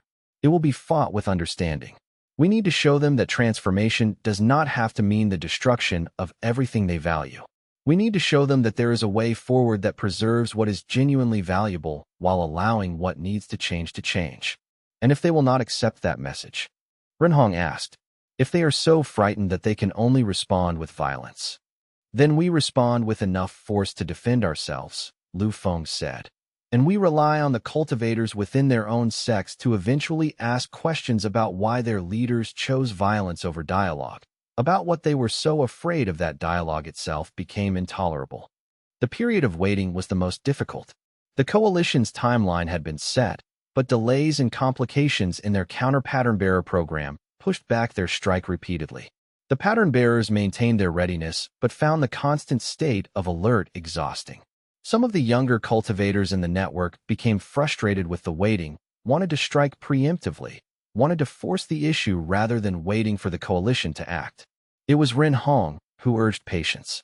"Let them make the first move," she insisted. "Let them be the ones who choose violence. The moment they attack, every cultivator who has been sitting on the fence will have to decide whose side they stand on.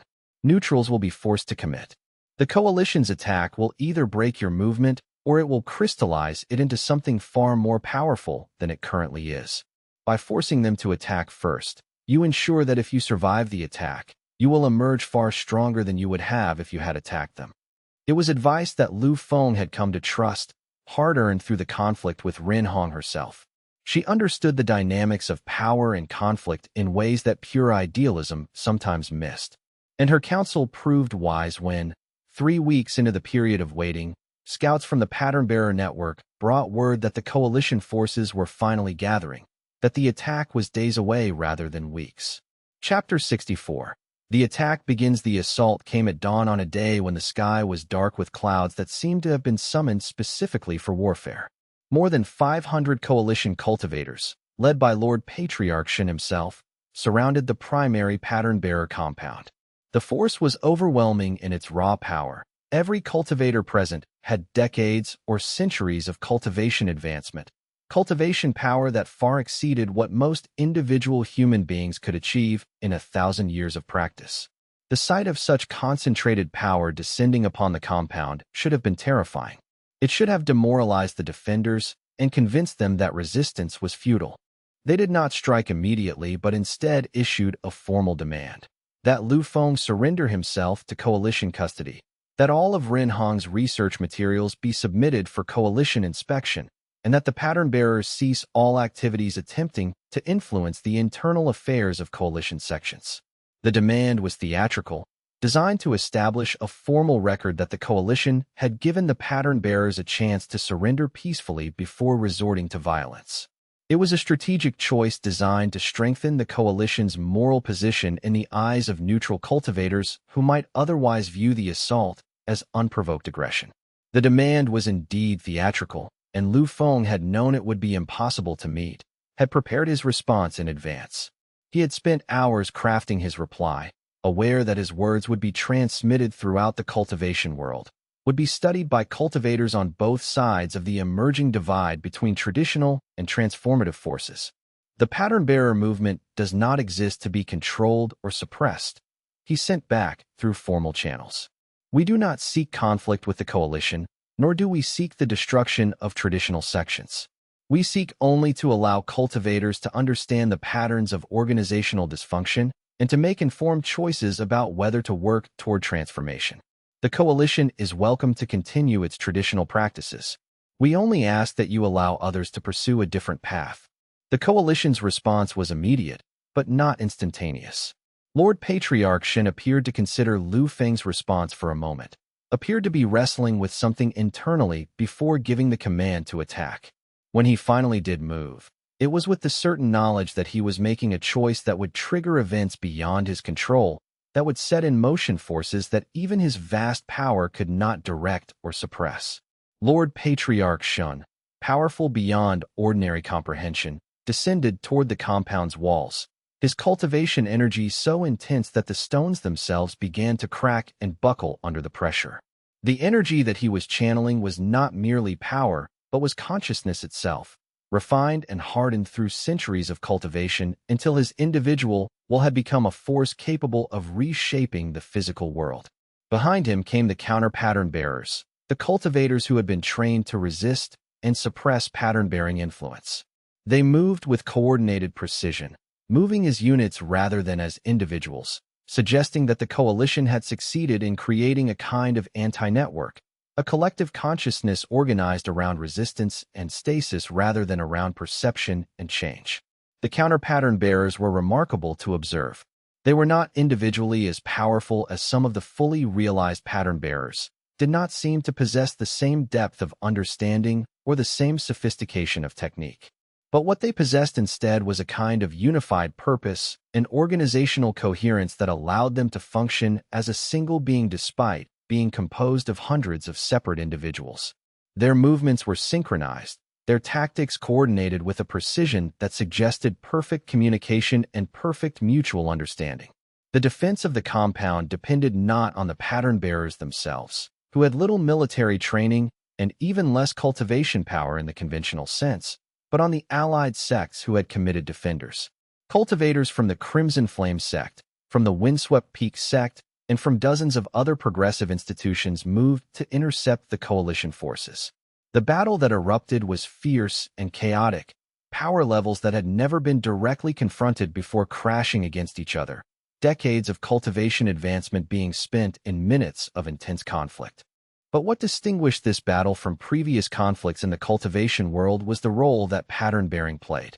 The pattern-bearers in the compound were not fighting, but were instead communicating with their allies, using their sensitivity to organizational patterns to help the defending cultivators understand the coalition's tactics, to perceive where the coalition forces were strongest and where they were vulnerable, to coordinate the defenders' responses with precision and timing that the coalition could not match. The way that pattern-bearing shaped the battle was almost impossible for those without the sensitivity to perceive. To an outside observer, the battle might have appeared to be simply a clash of raw power, with the more powerful combatants overwhelming the less powerful. But to those who understood pattern-bearing, the battle was being fought on an entirely different level. It was being fought as a kind of structured dialogue between organizational forms, between the coalition's centralized command hierarchy and the pattern-bearer network's distributed intelligence and coordination. Mingju stood in the center of the compound, her eyes closed, perceiving the battle through pattern sensing rather than through direct observation. She could feel the structure of the coalition forces, the way that Lord Patriarch Xian's power flowed through his subordinates like energy through an array, the way that the counter-pattern bearers functioned as nodes in his command structure. She could perceive the moment when Xian made a strategic decision to concentrate force on a particular section of the walls, could perceive that decision flowing down through his subordinates before the physical movement had even begun. She transmitted this information to the defense coordinators, and they adjusted their strategies accordingly. When the coalition attempted to concentrate its force on a particular section of the walls, the defenders somehow always knew in advance and had already moved to reinforce that section. When Lord Patriarch Xian attempted to create a tactical surprise by shifting his approach, the defenders responded before he could fully execute his new strategy. It was as if the coalition's every move was being read in advance, as if the coalition was playing chess against an opponent who could see the board from above, who could perceive the entire position and all possible futures before the coalition's own pieces had even finished moving. Lord Patriarch Xian, experienced warrior that he was, understood what was happening. The pattern bearers had turned the battle into something that his military training and tactical expertise could not address. They were not defeating him through superior power, but through superior perception. Over the course of the first day of battle, it became clear that the coalition had expected a quick victory followed by minimal cleanup. Instead, they found themselves in a grinding war of attrition against defenders who seemed to anticipate their every move. Wherever the coalition concentrated force, the defenders were stronger than expected. Wherever the coalition attempted to break through, the defenders had already positioned reserves to reinforce the breach. The counter-pattern bearers that the coalition had trained began to falter, their resistance to pattern-bearer perception proving less effective than they had hoped. They could suppress the recommendations that pattern-bearers attempted to implant in their consciousness, but they could not prevent the pattern-bearers from perceiving their own organizational weaknesses. They could shield themselves against suggestion and influence, but they could not shield themselves against being perceived. By the evening of the first day, the exhaustion was beginning to show in the coalition forces. The counter-pattern bearers were suffering losses, not overwhelmingly large losses, but losses nonetheless. Every casualty among them represented a loss of the organizational coherence that had been so carefully cultivated. As their numbers decreased, the coordination that had made them so effective as a unified force began to deteriorate. It was around this time that Lord Patriarch Xian was forced to order what he called a consolidation of forces, but which was actually a retreat. It was not a complete withdrawal, but a pulling back to positions further from the compound walls, a regrouping before a more sustained assault. But both Xian and the defending pattern bearers understood what had actually happened. The coalition had failed in its primary objective in the initial assault. It had underestimated the pattern bearers' capacity to defend themselves. Xian had believed that the network was primarily composed of scholars and philosophers with minimal combat training. He had not understood that the pattern bearers had effectively become the perceptual system for every allied cultivator within the compound, that they had turned the battle into something that the coalition's methods and strategies were not equipped to handle. That night, in the tent where he was reviewing the day's losses and planning for the renewed assault, Lord Patriarch Xian received a visitor. The cultivator who approached through his guards was a woman of middle years, powerful in cultivation, but not immediately identifiable as anyone he knew. She stopped at the tent entrance and waited for permission to enter. When he gestured her forward, she moved with fluid grace and seated herself across from him without waiting for an invitation. "I am here to propose something that the coalition has not considered," she said. Her voice was calm and carried absolute authority. "My name is Renhong. I represent neither the pattern bearers nor the coalition, but rather the pursuit of understanding for its own sake. And I am here to tell you that the attack you have planned will not succeed." Chapter 65. The paradox emerges that night, with the coalition forces encamped around the compound and the defenders maintaining their defensive positions. Renhong requested a private meeting with Lord Patriarch Xian. The old master agreed, and they met in a neutral location far from both the coalition camp and the pattern-bearer compound, a place where neither side held overwhelming advantage, where conversation could happen between relative equals. Renhong began not with strategy, but with acknowledgement. "You fought brilliantly today," she said. "Your tactical understanding is extraordinary, and your cultivation power is as formidable as the legends suggest. But you were faced with something that no amount of cultivation power or tactical brilliance can overcome. Pattern-bearing sensitivity is not a form of power that can be met with greater power. It is a form of perception that exists at a different level than military strength." She explained the situation with clinical precision. The coalition's forces were stronger in conventional cultivation power, she acknowledged. But the pattern-bearers possessed something far more valuable. They had developed the ability to perceive the fundamental structures through which military organization functioned. and they could use that perception to amplify their allies' power and coordination far beyond what the coalition could match. It was like the difference between fighting an opponent you could see and fighting an opponent whose thoughts you could read. Strength meant nothing if the opponent knew your every intention before you acted. The deeper issue, she said, is that you have created your own defeat through the very methods you use to resist pattern bearers. The counter-pattern bearers that you trained are organized into units that depend on rigid hierarchical command structures. That structure is exactly the kind of organization that is most vulnerable to being read and predicted by people with genuine pattern-bearing sensitivity. By attempting to create organization that is completely immune to pattern-bearing influence, you have created organization that is completely transparent to pattern-bearing perception. You have built walls against suggestion, but you have left yourself completely exposed to being understood. Lord Patriarch Shen listened without responding, his ancient face revealing nothing. But something in his posture suggested that he understood what she was saying, that the words were confirming something he had already begun to perceive through his own observation of the day's battle.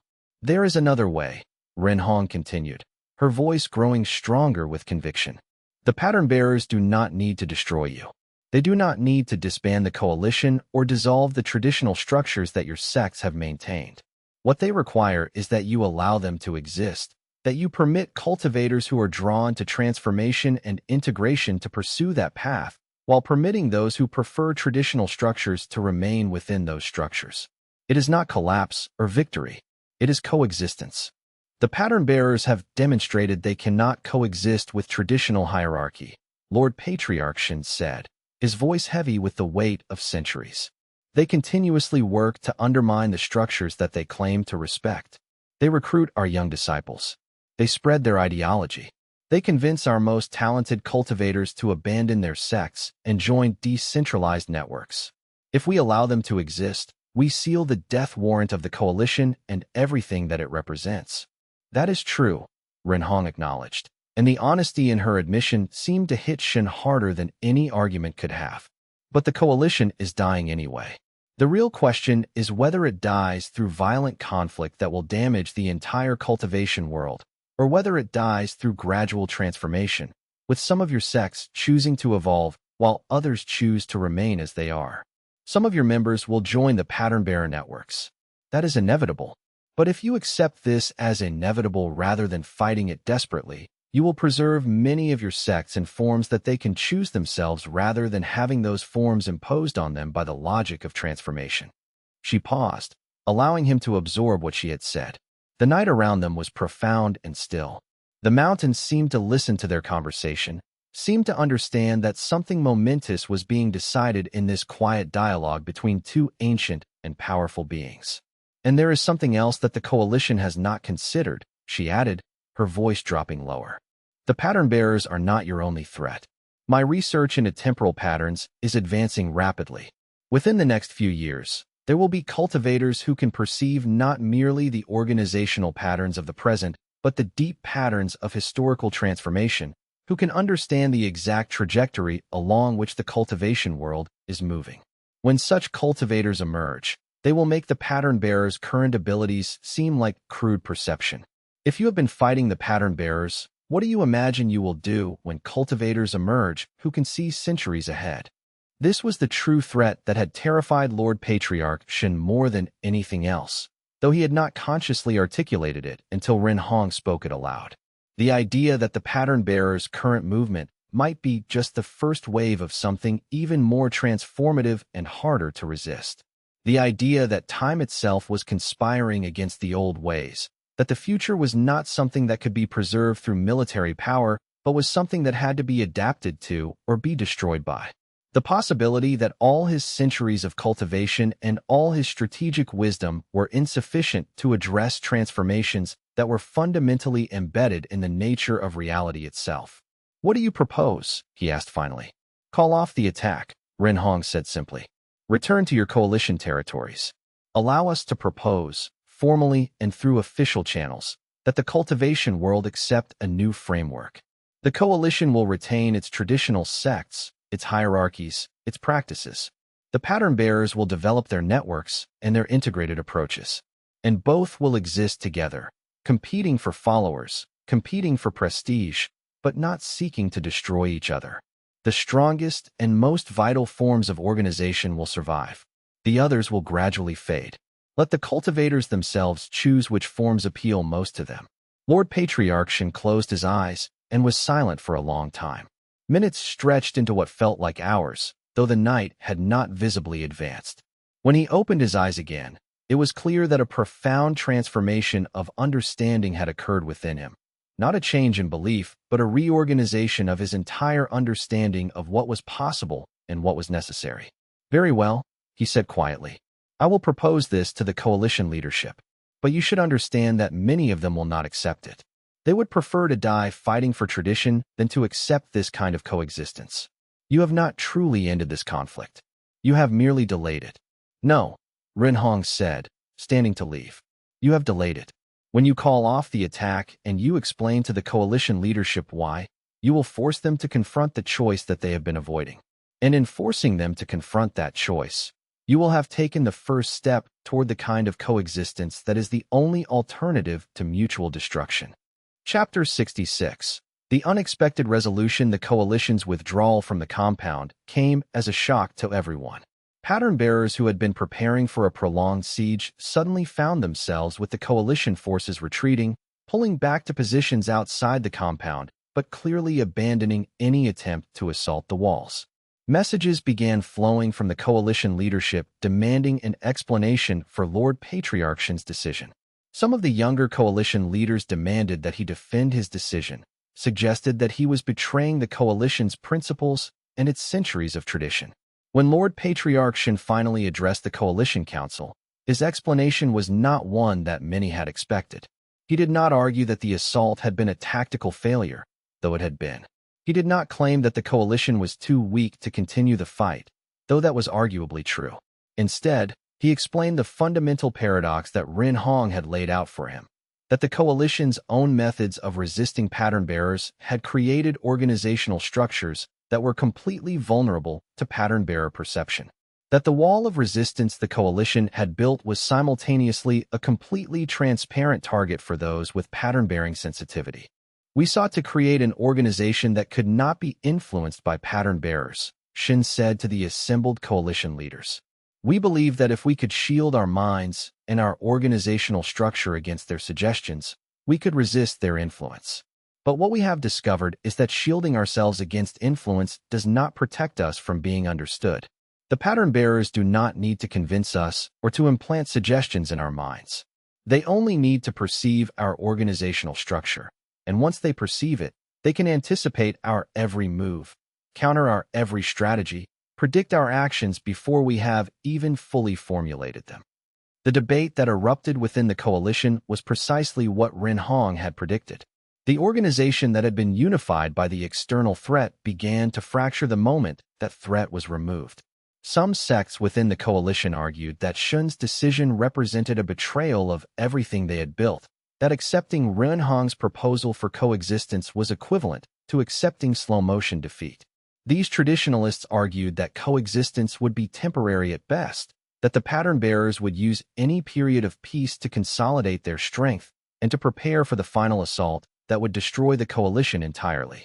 But others, particularly some of the younger coalition leaders and some of the sect masters who had witnessed how effectively the pattern bearers could defend themselves, acknowledged the wisdom of his analysis. If the transformation was inevitable, if the choice was between guiding that transformation and being destroyed by it, then perhaps allowing coexistence was the only sensible strategy. These more pragmatic leaders saw in Shun's proposal not surrender, but strategic wisdom, an acceptance of reality combined with an attempt to minimize harm. The argument became increasingly heated as the two factions within the coalition articulated their opposing visions of what should happen next. The traditionalist faction, led primarily by the oldest sect masters, argued passionately that compromise would be suicide, that the coalition's entire purpose was to preserve eternal structures against change, and that accepting the existence of the pattern-bearer movement was therefore incompatible with the coalition's fundamental mission. They proposed instead continuing the assault, finding ways to break through the pattern-bearers' coordinated defense, perhaps by using methods and strategies that the coalition had not yet deployed. The pragmatist faction, meanwhile, pointed to what they had observed in sects that had embraced transformation.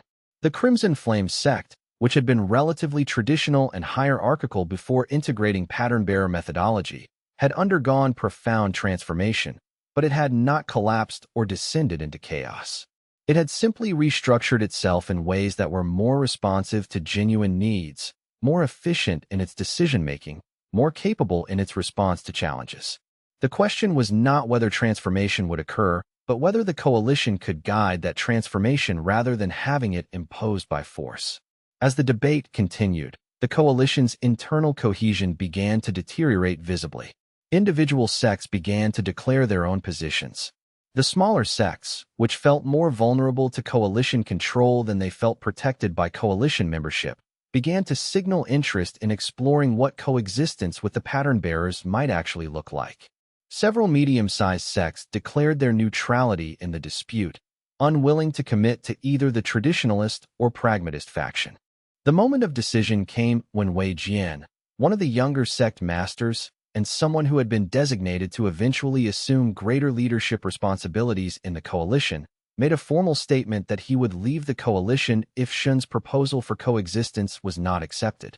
Wei Jian was not the most powerful cultivator in the coalition, nor did he command the largest sect.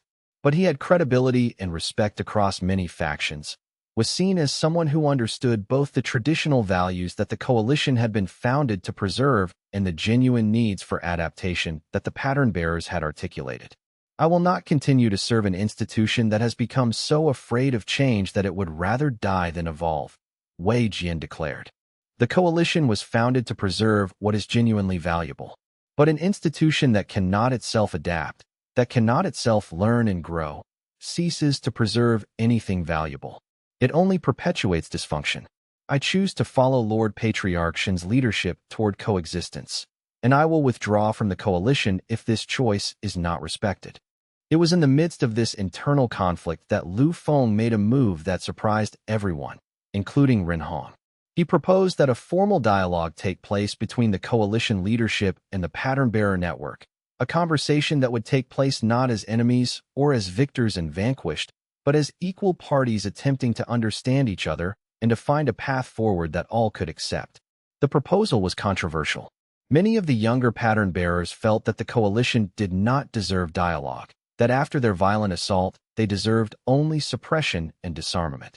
But Lu Feng argued that dialogue was the only path that would lead to genuine coexistence rather than merely a temporary ceasefire that would eventually break down. We do not seek to convince the coalition sects to become pattern-bearer networks, Lu Feng said in his formal invitation to Lord Patriarch Shen.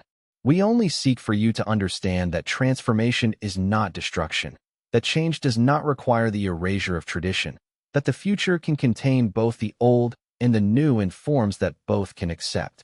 We are proposing a genuine conversation, not a negotiation, not a transaction, but a deep dialogue about what the cultivation world could become if we moved forward together rather than in opposition. The formal dialogue took place in neutral territory, in a great hall that was maintained by a sect that had carefully avoided alignment with either party. Hundreds of cultivators gathered to observe and to participate, creating a kind of chamber of witnesses to the conversation. The pattern-bearers came with representatives from every major network and every integrated sect. The coalition came with its senior leaders, though some of the more rigidly traditional sects sent observers rather than full participants, still unwilling to fully accept the framework of coexistence. The physical space was arranged carefully to ensure that neither side had advantage. The seating was arranged in a circle rather than in opposing rows, symbolizing equality and mutual respect. For weeks, the dialogue proceeded. Pattern-bearers explained their understanding of organizational function and their commitment to transformation through understanding rather than through force. They described in detail how pattern-bearing sensitivity worked, how it allowed cultivators to perceive the dysfunction in traditional hierarchies, and how it enabled more responsive and adaptive forms of organization.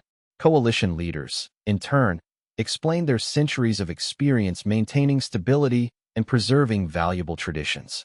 They described in detail the threats and the chaos that rapid transformation could create, The importance of continuity and stability in allowing institutions to survive and flourish over long periods. Cultivators from both sides who had worked in both traditional and pattern-bearer structures described the strengths and weaknesses of each approach from their personal experience.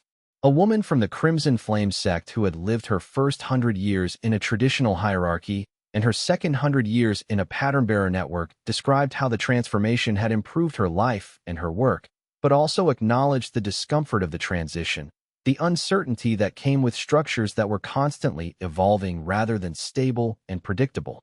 Gradually, a picture emerged of two valid but different ways of approaching cultivation, each with genuine value and each with genuine limitations. The traditional sects provided stability, continuity, the accumulation of wisdom over centuries.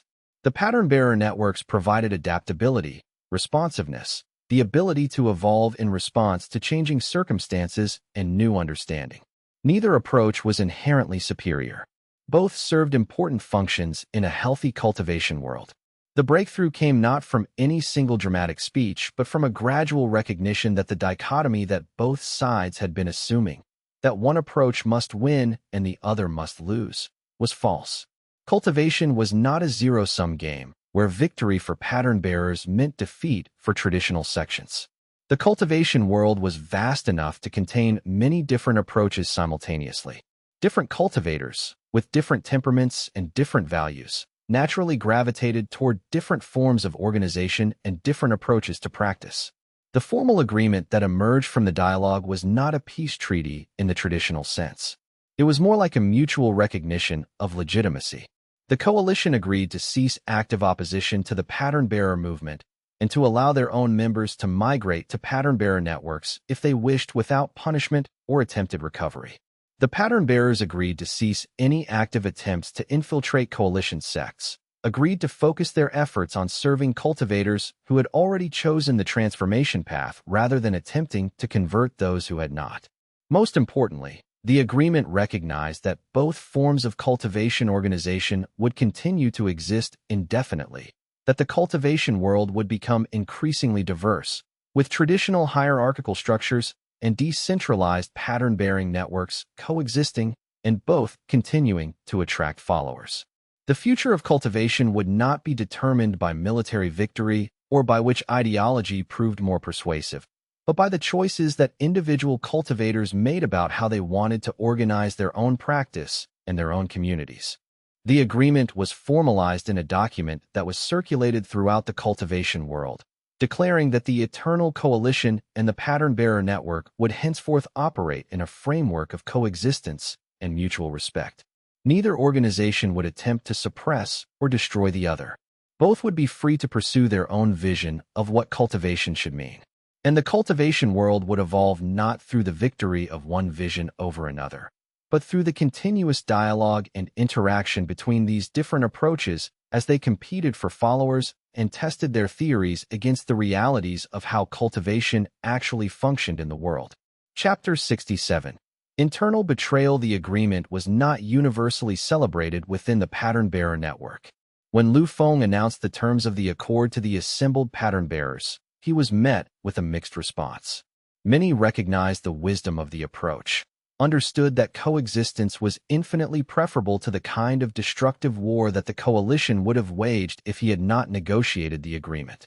But others felt betrayed, felt that the network had given up the opportunity to transform the entire cultivation world, that by accepting the continued existence of traditional sects, the pattern-bearers had surrendered their ultimate purpose and goal.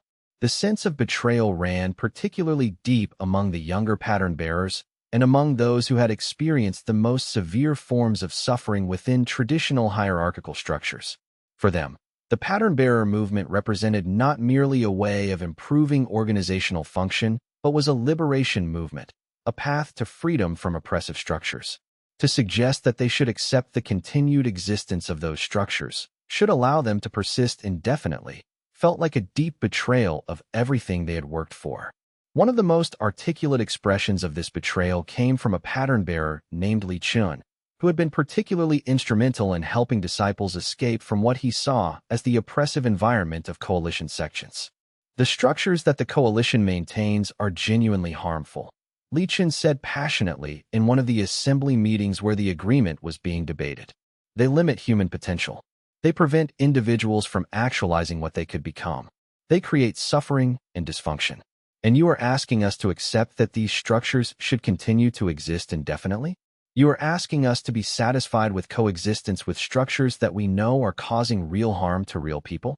That is not wisdom. That is capitulation disguised as strategy.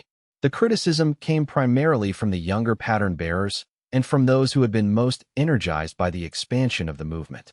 They argued that the old structures were genuinely dysfunctional, that allowing them to continue to exist meant perpetuating suffering and inefficiency in sects across the cultivation world.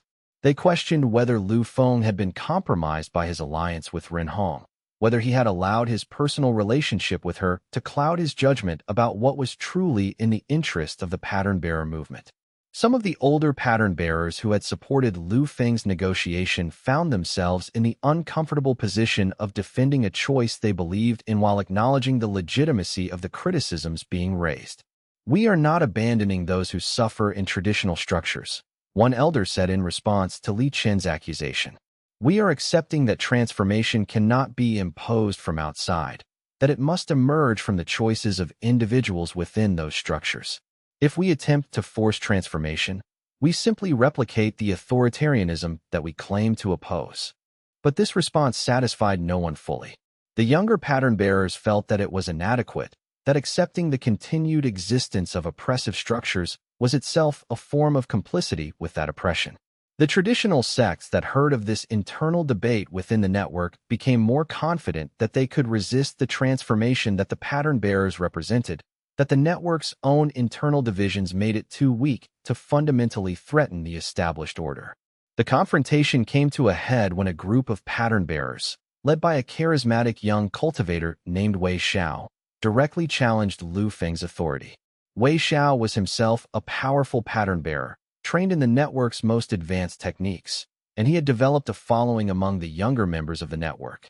He argued that the agreement with the coalition represented a betrayal of everything that the pattern-bearer movement stood for, that it prioritized stability and coexistence over transformation and genuine change.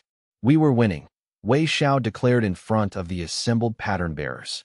"If we had pressed our advantage during the battle, if we had used the coalition's attack to mobilize cultivators across the entire cultivation world, we could have achieved a genuine transformation, not just coexistence, but actual systemic change. Instead, you negotiated a compromise that preserves the very structures that we have been working to transform. You have made peace with your enemy at the cost of your principles." The accusation stung because it contained an element of truth. Lu Feng had chosen stability over transformation, had prioritized coexistence over the total victory that might theoretically have been possible if he had pressed his advantage. But he also understood something that Wei Xiao, for all his capability as a pattern-bearer, had not yet grasped, that true transformation could not be imposed from outside, could not be forced on a resistant population through military or political pressure. Transformation only lasted when people chose it themselves, when they came to understand its necessity through their own experience rather than having it inflicted upon them. "The pattern-bearer movement does not belong to me," Lu Feng said to Wei Xiao and to the others gathered to witness their confrontation. "If you believe that the agreement with the coalition is a betrayal of your principles, you are free to leave the network and pursue a different path. You are free to attempt a more aggressive approach to transformation. But you are not free to blame me for following a path that I genuinely believe serves the long-term interest of the pattern-bearers and the cultivation world." The network was never intended to be a hierarchical organization with me at its apex directing all of its activities. It was always intended to be a decentralized collective where individual pattern-bearers and individual networks made their own choices about how to pursue transformation. The words hung in the air, and Lu Feng could feel the divided feelings in the room. Some pattern-bearers nodded in agreement, understanding the wisdom in what he had said. Others looked uncertain, caught between their own desires for rapid change and their respect for Lu Feng's judgment. Wei Xiao, however, looked more resolved than ever. He had made his position clear, and Lu Feng's response had not convinced him to change his mind. In the weeks that followed, Wei Xiao and several dozen other pattern bearers withdrew from the formal network structure. They did not openly attack the network or attempt to undermine it, but they did establish their own more aggressive approach to transformation, beginning to operate independently, reaching out to dissatisfied disciples in coalition sects, attempting to accelerate the process of change through more direct means than the mainstream network approved. They created what amounted to a new faction within the broader pattern-bearer movement, one committed to rapid transformation and unwilling to accept the compromise framework that Lu Feng and the coalition had negotiated. Lu Feng was not surprised by this development. He had anticipated that coexistence would create tensions within the pattern-bearer movement itself, that some would view the agreement as insufficient and would pursue their own more radical agendas. What he had hoped for was that the split would be intellectual and strategic rather than hostile. His hope was that the competing visions could coexist within the broader cultivation world, with some cultivators following Wei Xiao's path and others following his own, and with the cultivators themselves gradually determining which approach was more effective and more genuinely aligned with the needs of the cultivation world. But not everyone within the network accepted this division as something to be tolerated. Some of the older pattern bearers who had worked with Lu Feng since the beginning of the movement viewed Wei Xiao's split as a threat, as a dangerous faction that needed to be suppressed and prevented from destabilizing everything that had been built. They began to pressure Lu Feng to formally expel Wei Xiao and his followers from the network, to use whatever power the network had to prevent them from pursuing their more aggressive agenda. It was a test of whether the pattern-bearing movement would function as a true collective or whether it would become hierarchical and authoritarian in its own way. Lu Feng's response was to resist the pressure, to argue that the network could not suppress internal dissent without becoming exactly the kind of rigid hierarchical structure that the pattern-bearers had been attempting to transform. If Wei Xiao and his followers believed in their own path, they should be free to pursue it. If their approach was truly mistaken, the cultivation world would eventually demonstrate that mistake through experience. If their approach was actually more effective, then the network would naturally evolve to incorporate their strategies. This decision generated significant internal tension within the network. Those who agreed with Lu Feng's philosophy of allowing dissent and diversity felt validated. Those who believed that rapid suppression of dissent was necessary became increasingly frustrated with his approach. The unified network that had been so effective in defending against the coalition's assault began to develop internal fractures that were every bit as significant as the external conflict had been. Chapter 68. The deeper pattern emerges. It was Ren Hong who helped Lu Feng understand what was actually happening beneath the surface of the internal conflict. In one of their increasingly frequent private conversations, she articulated a pattern that Lu Feng had not fully consciously recognized. Her insight was typical of her. She could perceive organizing principles that others missed, could understand the deeper logic that was expressing itself through the apparent chaos and conflict. What you are experiencing is not a failure or a defeat, she said. You are experiencing the necessary internal differentiation that comes when an organization or a movement reaches a certain scale of development.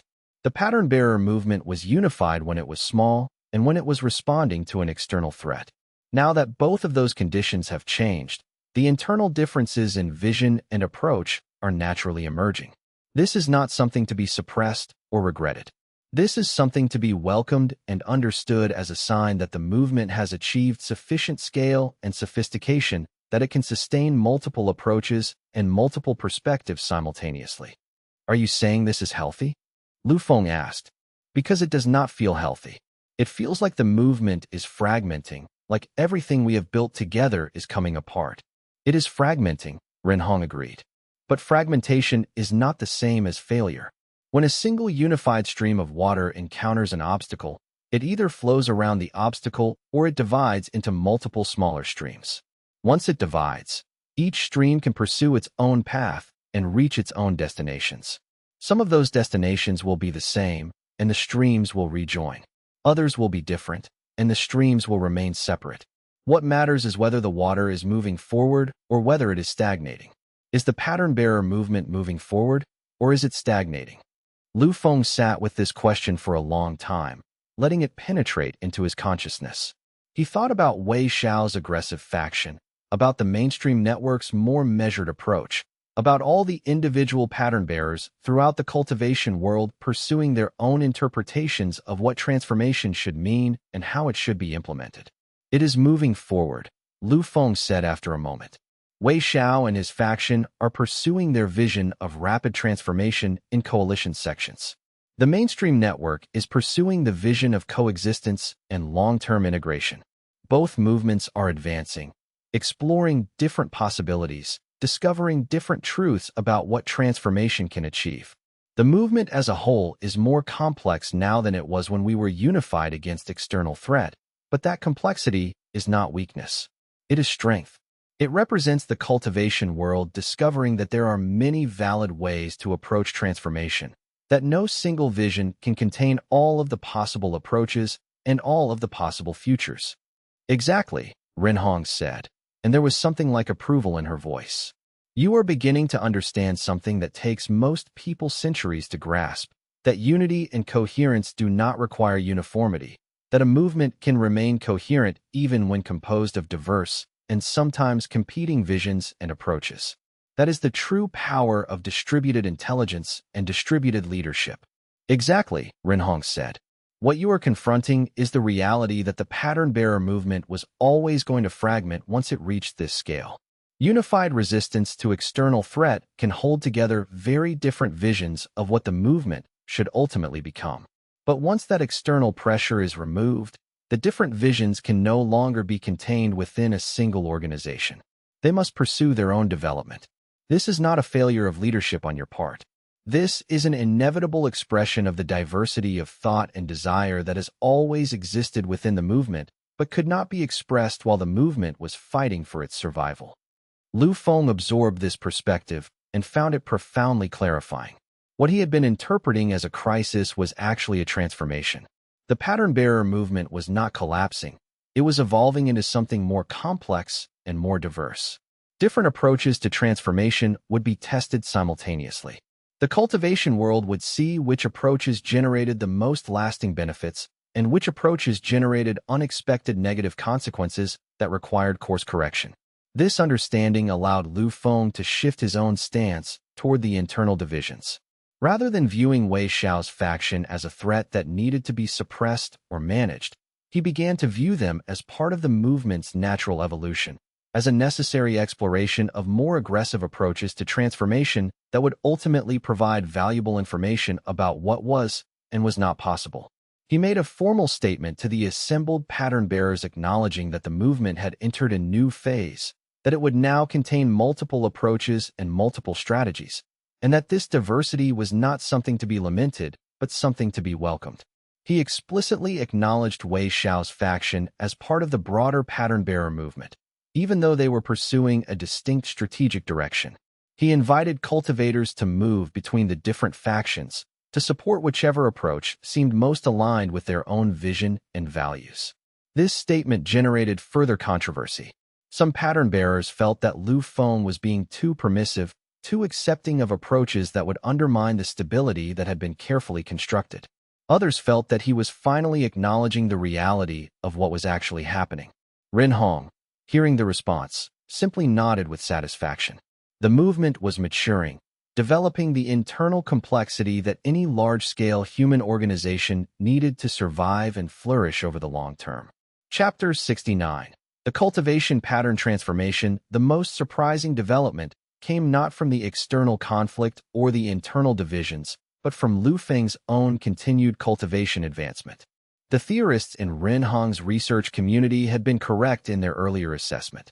Lu Feng was participating in a fundamentally new form of cultivation that depended on the dense network of connections between pattern bearers rather than on individual meditation and advancement. As the network fragmented and created new internal structures, his own cultivation base began to transform in unexpected ways. The network formation that had been created within his dantian through years of careful integration began to evolve in response to the network's structural changes. The arrays and formations that had previously been relatively static began to develop new configurations, new interconnections, as if responding to the transformations occurring in the broader pattern-bearer movement. His cultivation base became almost like a living map of the movement itself, with different sections corresponding to different factions and different approaches, all integrated into a single larger system. It was a remarkable and beautiful transformation, but it was also increasingly difficult to maintain. The more complex the network became, the more effort it required to keep it coherent and unified. The changes were sometimes painful. There were periods when Lu Feng had to retreat into deep meditation to integrate the new structures, to allow his consciousness to adapt to the new configurations of his cultivation base. During these periods, he was effectively unavailable for the practical work of managing the network or participating in discussions about strategy and direction. His body would rest in the meditation chamber, while his consciousness was entirely engaged in the internal work of restructuring his cultivation base, reorganizing the arrays and formations to accommodate new patterns and new relationships. But when he emerged from these meditation cycles, his understanding of pattern-bearing sensitivity had evolved further, had developed new dimensions and new capabilities that had not previously been possible. He could perceive organizational patterns with extraordinary clarity. He could sense the intentions and emotions of cultivators across vast distances. He could understand the trajectory along which a particular sect or network was moving and could perceive what would need to happen for that trajectory to change. It was extraordinary power, but it was also a power that came with an enormous cost in terms of the effort required to maintain it. One of the most significant of these new capabilities was what Ren Hong termed temporal pattern perception. Where previously Lu Feng could only perceive the organizational patterns of the present moment, he began to develop a capacity to perceive the patterns of how organizations changed over time, to understand the trajectory along which a particular sect or institution was moving, to perceive not just the current dysfunction, but the likely future consequences if that dysfunction was allowed to continue unchecked. This capability emerged naturally from his meditation work, but became consciously accessible only through systematic training and practice. Ren Hong devoted substantial resources to helping him develop and refine this new ability, recognizing that it represented a significant evolutionary step in the development of cultivation itself. If this capability could be systematized and taught to other pattern bearers, it would transform what was possible in terms of organizational guidance and transformation. She worked with him for months, helping him understand the mechanisms through which temporal pattern perception functioned, helping him develop techniques for maintaining the perception without becoming overwhelmed by the sheer complexity of the possibilities it revealed. The temporal pattern perception allowed Lu Feng to understand not merely what a sect was currently doing, but what it would inevitably become if its current trajectory continued unchanged. He could perceive, for instance, that a particular coalition sect that was resisting integration of pattern-bearing sensitivity would, within a generation, experience internal collapse as younger disciples became increasingly frustrated with the rigidity of the institutional structures. He could perceive that a particular progressive sect that was integrating pattern-bearer methodology too rapidly would experience growing pains in the short term, but would eventually emerge as a significantly stronger and more capable institution. He could perceive the consequences of choices not yet made, could see the future that various present decisions would create. The knowledge was both liberating and deeply constrictive. Liberating because it allowed him to understand the larger trajectories and patterns that were unfolding across the cultivation world. Constrictive because he understood that the future was not actually fixed, that every choice made in the present changed the possible futures that could emerge. And that meant that his perception was always probabilistic rather than certain, was always showing him what might become rather than what must inevitably become. The temporal pattern perception showed Lu Feng something that was simultaneously encouraging and deeply troubling. The cultivation world was indeed moving toward the kind of integration and transformation that he had envisioned. The pattern bearers, despite their internal divisions, were having exactly the transformative effect that he had hoped for. The sects that embraced pattern-bearer methodology were becoming significantly more capable and more responsive to genuine needs.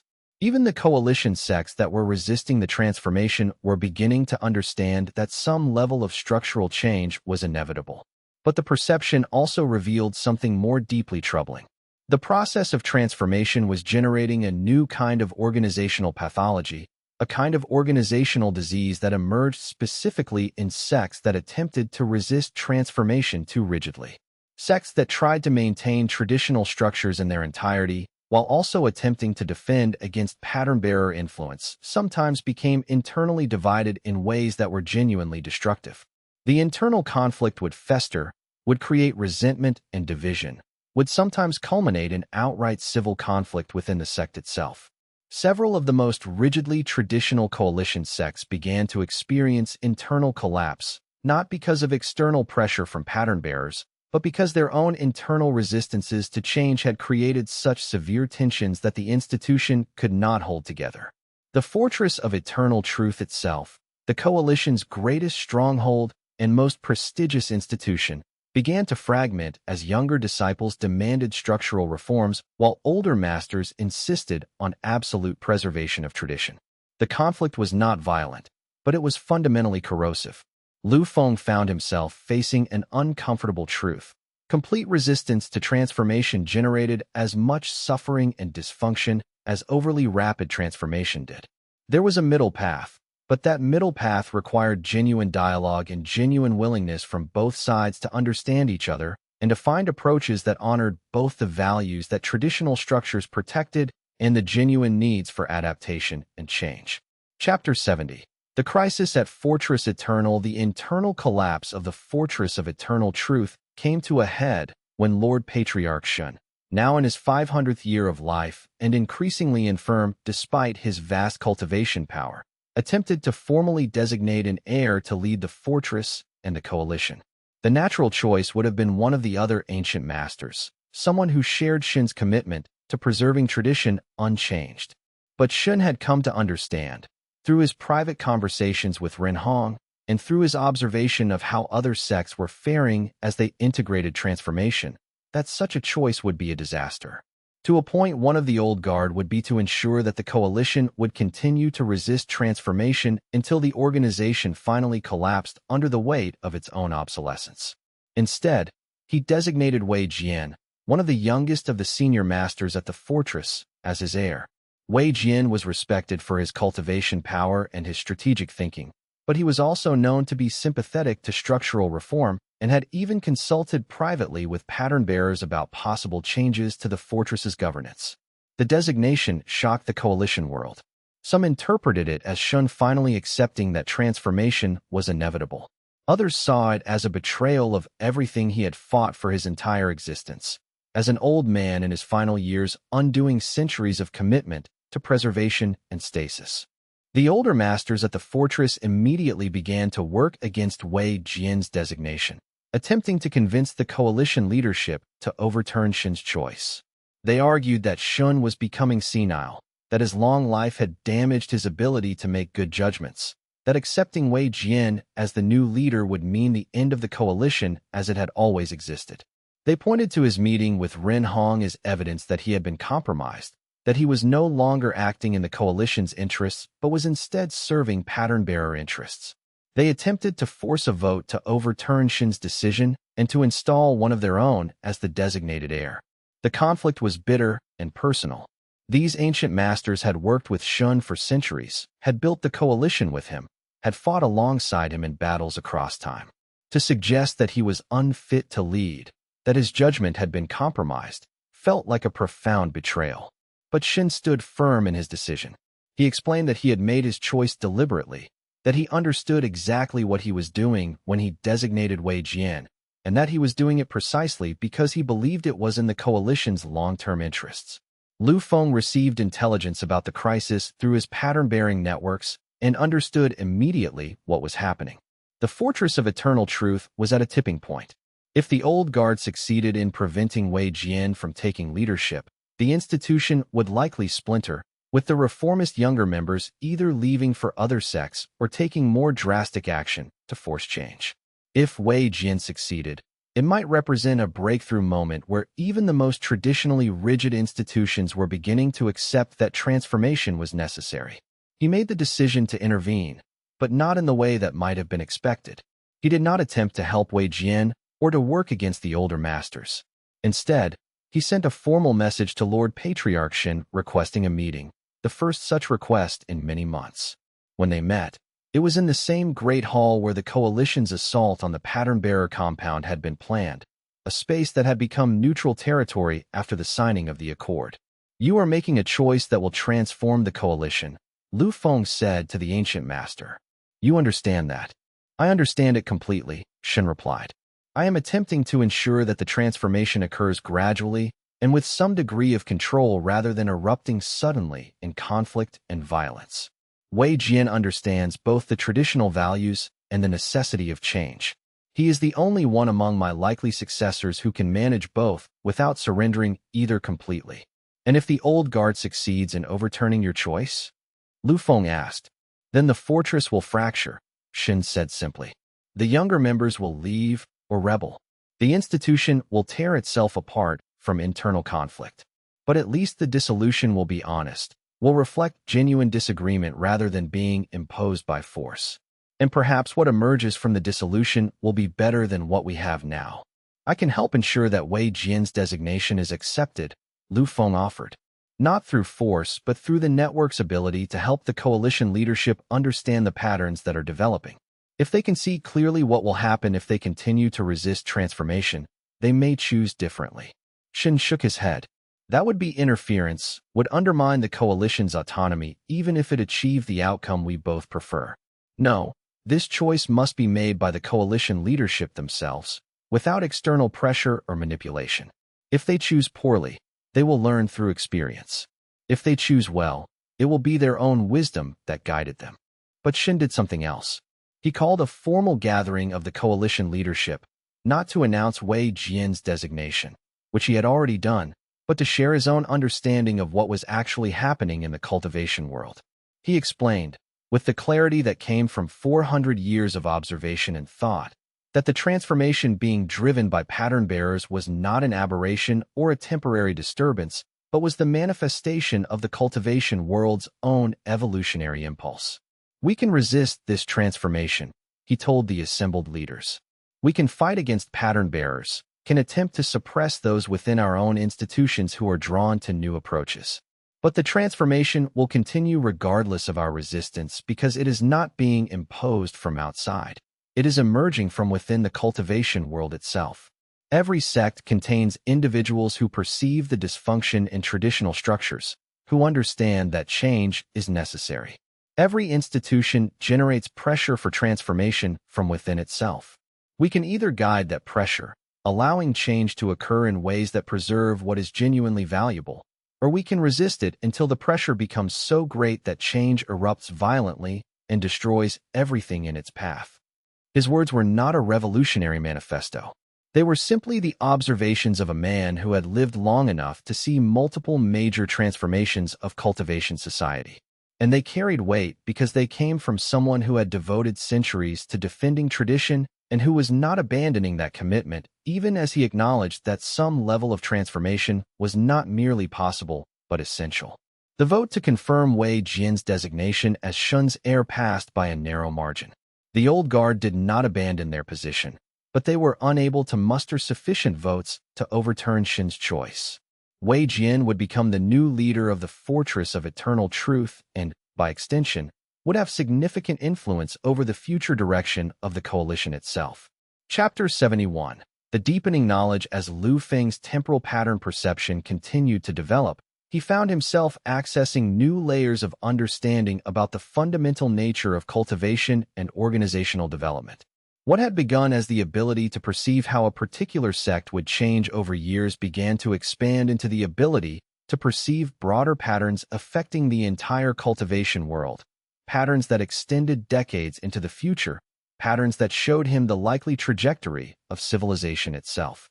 The deepening perception was disorienting and sometimes overwhelming. The number of possible futures that he could perceive multiplied as he developed greater sensitivity. Each decision point in the present created branches of possibility extending into the future. Small choices made by individual cultivators would propagate outward, influencing larger systems, creating cascading effects that would reshape institutions centuries hence. The complexity was almost incomprehensible, almost paralyzing in its immensity. What he perceived was simultaneously enlightening and deeply unsettling. The transformation that the pattern bearers were catalyzing was real, was necessary, was leading toward a generally positive evolution of cultivation society. The cultivation world did develop a greater capacity to understand itself, did become more flexible and responsive to genuine needs.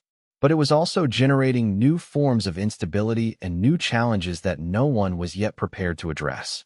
The decentralization that pattern bearers promoted was genuinely more responsive to real needs, was creating more flexible and adaptive institutions. But it was also creating new forms of fragmentation, new possibilities for conflicts between sects and networks that had previously been prevented by the rigid hierarchical structures. More troublingly, he perceived that the bifurcation of the pattern-bearer movement itself would eventually lead to genuine conflict. The radical faction led by Wei Xiao would pursue approaches to transformation that would be effective in the short term, but that would create new forms of organizational instability requiring correction. The mainstream pattern-bearer network would pursue a more measured approach that would generate more sustainable transformation, but would be slower in generating visible results. Eventually, these two approaches would diverge to the point where they would come into direct conflict with each other. The outcome of that conflict would determine what the cultivation world would look like for centuries to come. And the temporal pattern perception showed Lu Feng that there was no way to predict with certainty which faction's approach would ultimately prove to be more effective, what the ultimate consequences of the conflict would be, or whether there was any way to prevent the conflict from occurring in the first place. More troublingly, he perceived that the pattern-bearer movement itself was beginning to bifurcate in ways that would eventually lead to genuine conflict. Wei Xiao's radical faction was pursuing approaches that were effective in the short term, but would ultimately create new forms of organizational instability that would require correction. The mainstream pattern-bearer network was pursuing a more measured approach that would take longer, but would generate more sustainable forms of transformation. Eventually, these two approaches would come into direct conflict with each other, and the outcome of that conflict would determine what the cultivation world looked like for centuries to come. He shared these perceptions with Ren Hong, who listened with fascination and concern. She understood better than almost anyone what temporal pattern perception meant and what its implications were, because her own research into cultivation and consciousness had been moving in similar directions. "You are beginning to perceive something that very few humans ever perceive," she said. "You are not merely seeing the patterns of what is. You are seeing the patterns of what must become, the inevitable trajectory that systems move along once certain initial conditions are set. That is an incredibly powerful and incredibly dangerous form of perception." "Dangerous how?" Lu Feng asked. "Dangerous because once you perceive what must become, you will be tempted to attempt to control how it becomes," Ren Hong said. "You will want to nudge the bifurcation in one direction rather than allowing it to unfold naturally. You will want to suppress Wei Xiao's faction because you perceive that it will create temporary instability. But that temporary instability may be necessary for the long-term health of the entire system. The temptation to optimize based on temporal pattern perception is profound, but yielding to that temptation often creates worse problems than the ones you were attempting to solve. I have fallen into that trap many times in my own work. I have attempted to engineer outcomes, to ensure that things proceed exactly as I perceive they should. And almost always, my attempts to engineer outcomes have created unforeseen complications that were worse than the problems I was attempting to solve. So what should I do with this perception?" Lu Feng asked. "If I can see what is coming, should I simply accept it? Should I not attempt to guide developments in beneficial directions?" "You should share what you perceive," Ren Hong said. "You should make it available to others so that they can make informed choices about how to proceed. But you should resist the temptation to use your perception as justification for controlling outcomes. People have a right to make mistakes, have a right to learn through experience rather than being forced to follow a path that you perceive as optimal. Your role is to illuminate, not to control." It was wisdom that Lu Feng needed to hear, because the temptation to use his temporal pattern perception as justification for increasingly authoritarian control of the network was genuine and powerful. He had to consciously resist the impulse to suppress Wei Xiao's faction, had to allow the radical approach to develop and to generate whatever consequences it would generate, trusting that the cultivation world and the pattern-bearer movement were robust enough to learn and adapt even if mistakes were made along the way. This commitment to restraint and to transparency about what he perceived became the organizing principle for his actions in the months that followed. Whenever he perceived that a particular development was likely to lead to problems, he shared that perception with the relevant people, but he did not attempt to prevent the development from occurring. He made his views known, but he respected the autonomy of others to make choices that differed from what he perceived would be optimal. Chapter 72. The cultivation world transforms in the years that followed the resolution of the coalition crisis. The cultivation world continued to transform at a pace that was rapid by historical standards, but was nonetheless more measured than many of the younger pattern-bearers had hoped. Sects that embraced the integration of pattern-bearing sensitivity experienced genuine transformation and emerged stronger and more capable. The transformation was not uniformly positive in the short term.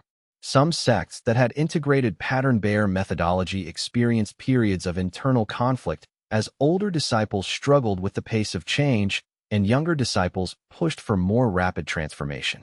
Some hierarchical structures that had seemed unshakable began to crumble, and the institutions within them experienced periods of genuine chaos as the old authority relationships dissolved before new forms of organization could fully crystallize. But over time, the pattern became clear. Sects that had successfully integrated pattern-bearing sensitivity and that had managed the transition carefully emerged from the transformation period with greatly enhanced capability. Their disciples were more engaged, more creative, more capable of responding to genuine needs within their organizations. Their leadership structures became more responsive to feedback and more willing to adapt when conditions changed. The sects that had been progressive in their orientation became significantly stronger than they had been before, and even sects that had been skeptical but that had made the transition gradually began to demonstrate improved functioning. New decentralized networks of cultivators formed spontaneously, organized not around traditional sect structures, but around shared commitments to particular approaches to cultivation or particular geographic regions. Some networks focused on cultivation of martial skill and combat capability, but organized themselves in ways that were far more flexible and responsive than traditional sect military hierarchies. Other networks focused on scholarly development and the advancement of cultivation theory, creating centers of learning that were more experimental and more open to questioning fundamental assumptions than traditional sect academies. Still others focused on service to communities, creating networks of cultivators dedicated to using their power and understanding to help ordinary people improve their lives and develop their own capabilities. The coalition persisted, though in modified form. Wei Jian, as the new leader of the Fortress of Eternal Truth, began the careful process of integrating pattern-bearer insights into the coalition's most rigid structures. It was a slow process, measured in years and decades rather than months, and it was often met with resistance from the oldest and most traditional leaders. Many of the ancient masters who had dominated coalition politics for centuries resisted the changes that Wei Jian proposed, argued that the integrity of the alliance's fundamental purpose was being compromised, that accepting the existence of the pattern-bearer movement was a first step down a path that would inevitably lead to the complete dissolution of everything the coalition stood for. But Wei Jian was patient and strategic, understanding that genuine transformation could not be forced but had to be cultivated over time through demonstration and through the gradual accumulation of evidence that change actually worked. He proposed changes gradually, starting with small modifications to governance structures that had minimal impact but that could serve as proof of concept. As these small changes demonstrated positive results, he proposed slightly larger changes. The process was frustratingly slow to those who wanted rapid transformation, but it was fast enough to provoke serious resistance from those who feared change. Over time, however, the younger generation within the coalition began to support Wei Jian's approach. They had grown up in a world where pattern-bearers existed as a visible and increasingly influential force. They did not share the absolute fear of transformation that had characterized the older generation. They saw the benefits that transformation had brought to progressive sects and began to ask why the coalition could not capture some of those benefits for itself. The generational shift was invisible in any single moment, but profound over time.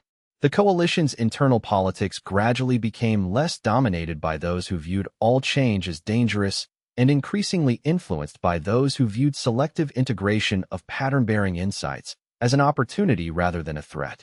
The cultivation schools and academies underwent significant transformation. The traditional approach, which had focused almost exclusively on individual power development and the transmission of specific cultivation techniques from master to disciple, began to incorporate new dimensions. Students began to study organizational theory, began to learn how to perceive and understand the patterns that organized human societies and institutions. The role of the cultivator began to shift from being primarily a warrior or a sage isolated in contemplation to also being someone who could contribute to the health and evolution of the institutions within which they lived. New forms of cultivation emerged that had never existed before. Some cultivators began to specialize in what was termed social cultivation, the deliberate development of capability in creating and maintaining healthy communities and organizations. Others developed expertise in temporal pattern perception, attempting to extend the capability that Lu Feng had discovered into systematic training methods that could be taught to others.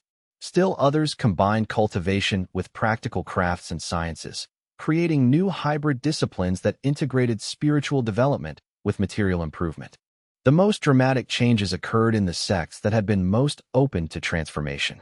The Crimson Flame sect, which had been one of the earliest adopters of pattern-bearer integration, essentially transformed itself from a traditional hierarchical organization into something more like a federation of semi-autonomous communities, each with its own approach to cultivation, but all sharing a commitment to certain core values and certain fundamental practices. The transformation took years, and it was not without costs. Some of the older disciples who had been trained in the old system felt displaced and eventually left for more traditional institutions. But those who remained reported profound satisfaction with the new approach and with the sense that they were contributing to something larger than their own personal advancement. Lu Feng found himself increasingly occupied not with direct governance of the pattern-bearer network, but with what might be termed knowledge creation.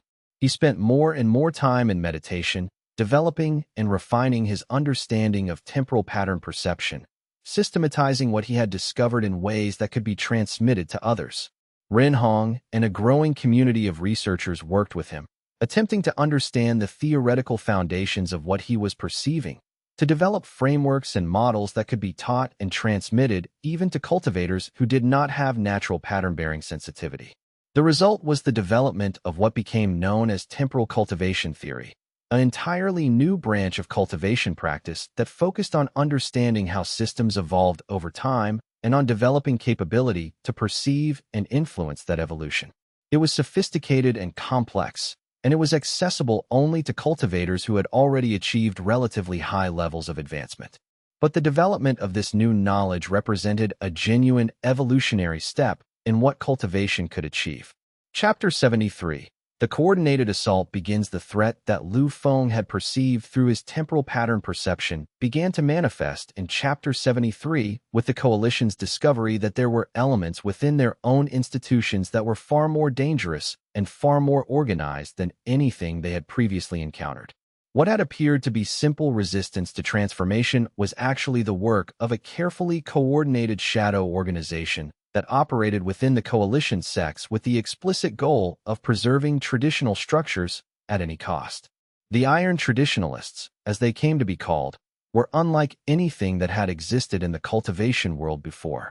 They were not merely traditionalists who valued the old structures and resisted change in the normal way.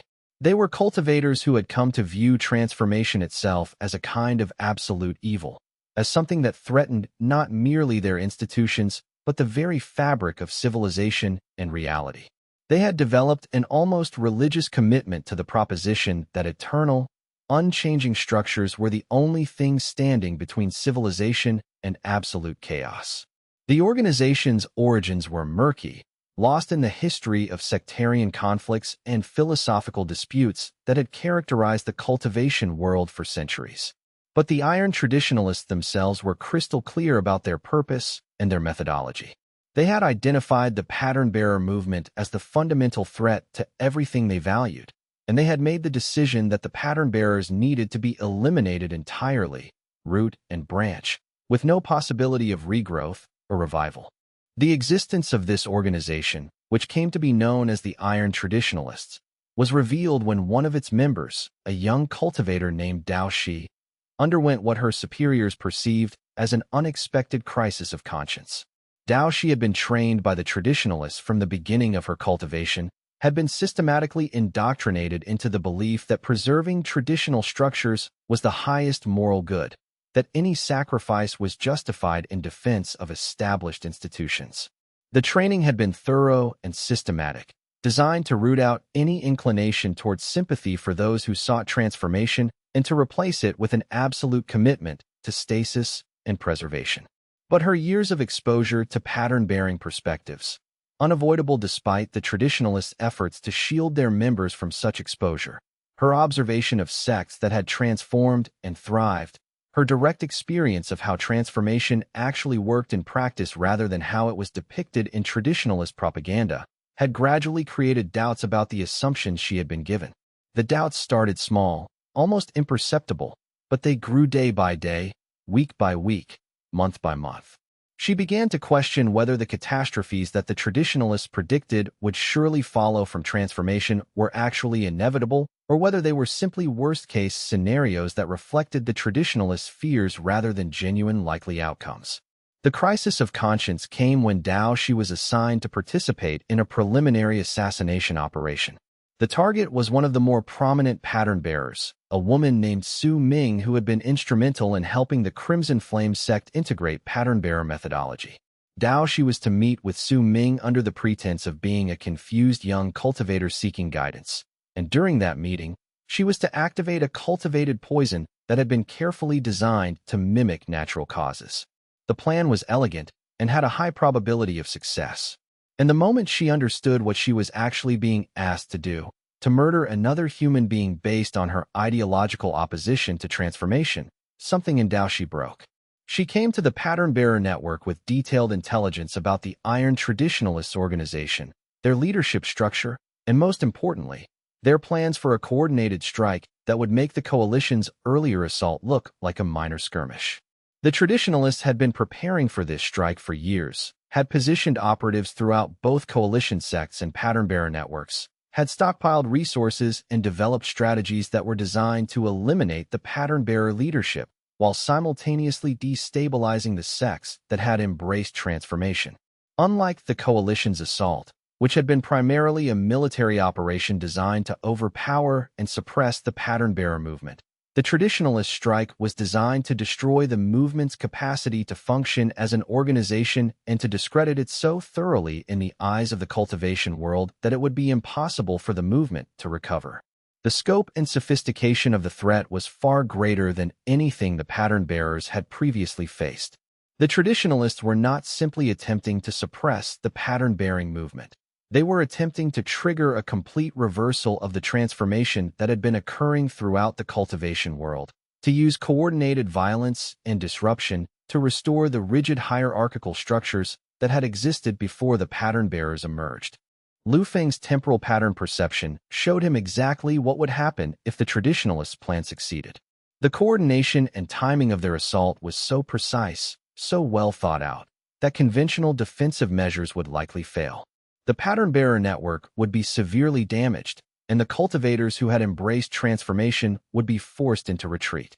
The pattern-bearer movement would not be entirely destroyed. It was too distributed for that. But it would be set back by decades, and the transformation that had been proceeding would be halted and reversed in many regions. But his perception also showed him something else. The traditionalists had made an error, a subtle one, but a fatal one nonetheless. In their attempt to preserve what they viewed as essential structures, they had created an organization that was incredibly rigid and centralized, that depended absolutely on perfect coordination between all of its various operatives. The organization was like a vast machine that would function perfectly as long as all of its parts worked in harmony, but which would catastrophically fail if any significant element of that harmony was disrupted. The obvious response would be to attempt to disable the traditionalist organization before their assault could be launched. But Lu Feng understood that such an attempt would be both extraordinarily difficult and, more importantly, would represent exactly the kind of authoritarian suppression that the pattern bearers claimed to oppose.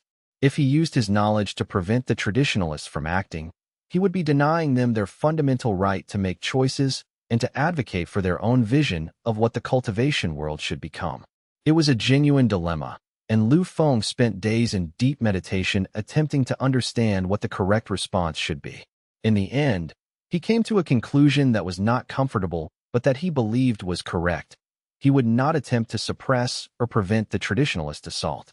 Instead, he would ensure that the pattern bearers were prepared to defend themselves, and he would ensure that the broader cultivation world understood what the traditionalists were attempting to do and why. Transparency was the weapon that would defeat authoritarian suppression, not authoritarian suppression itself. If the cultivators of the world could see clearly what the traditionalists were attempting and could understand the implications of their actions, then the response would come not from Lu Feng or from any central leadership, but from the distributed intelligence and will of the cultivation world itself.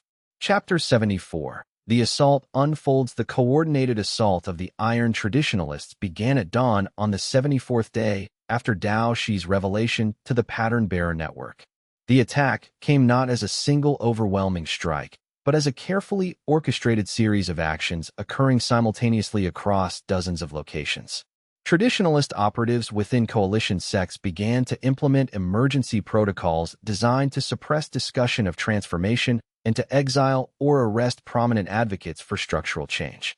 At the same time, traditionalist assassins positioned throughout the cultivation world launched strikes against key figures in the pattern-bearer leadership, individuals who were perceived as critical to the movement's coherence and direction. The attack was devastatingly effective in the first hours. 3 prominent pattern-bearer coordinators were assassinated before defensive measures could be fully activated. Several major research centers were attacked and their equipment destroyed. Communication networks that the pattern bearers had established were disrupted, leaving different parts of the network isolated and unable to coordinate their response. But the attack failed in one crucial respect. It failed to capture or kill Lu Feng. The pattern bearers had anticipated that Lu Feng would be a primary target and had implemented extraordinary security measures. When traditionalist assassins attempted to breach the compound where he was meditating, they were met with overwhelming defensive force from allied sects that had anticipated the attack and had positioned defensive cultivators in advance. More importantly, the attack failed to suppress the pattern-bearing network's ability to respond. Despite the damage and the losses, the distributed nature of the network meant that there was no single node whose destruction would cripple the whole. Communication was disrupted but not stopped. Pattern-bearers found alternative methods to coordinate. Leadership was decentralized enough that the loss of prominent figures did not prevent new leaders from emerging to replace them. And the assault triggered exactly the response that Lu Feng had anticipated. When cultivators throughout the cultivation world saw what the traditionalists were attempting to do, when they realized that the Iron Traditionalists were willing to use assassination and violence to suppress transformation, the moral authority shifted decisively against them. Sects that had been neutral or only moderately supportive of pattern-bearer integration suddenly mobilized in defense of the network. Cultivators who had been skeptical about transformation but who despised authoritarian suppression joined the fight against the traditionalists. What emerged was not a situation where the pattern-bearers defeated the traditionalists, but a situation where the entire cultivation world turned against the traditionalists, where the moral authority of the transformation movement was suddenly and dramatically validated by the traditionalists' own choice to resort to violence. The fighting was intense and costly, but it was also relatively brief. The traditionalists' rigid organization, which had seemed like its greatest strength, became its fatal weakness. Once the assault failed in its initial objective of capturing Lu Feng and disrupting the pattern-bearer network, the entire coordinated plan began to collapse. Operatives who had expected rapid victory and quick reinforcement found themselves isolated and overwhelmed. The centralized command structure that had seemed so efficient became a liability, with coordinated orders proving impossible to implement as communications were disrupted and local situations diverged from what had been planned. Within days, the organized resistance of the traditionalists was broken. Their operatives were captured or fled. Their leadership went into hiding.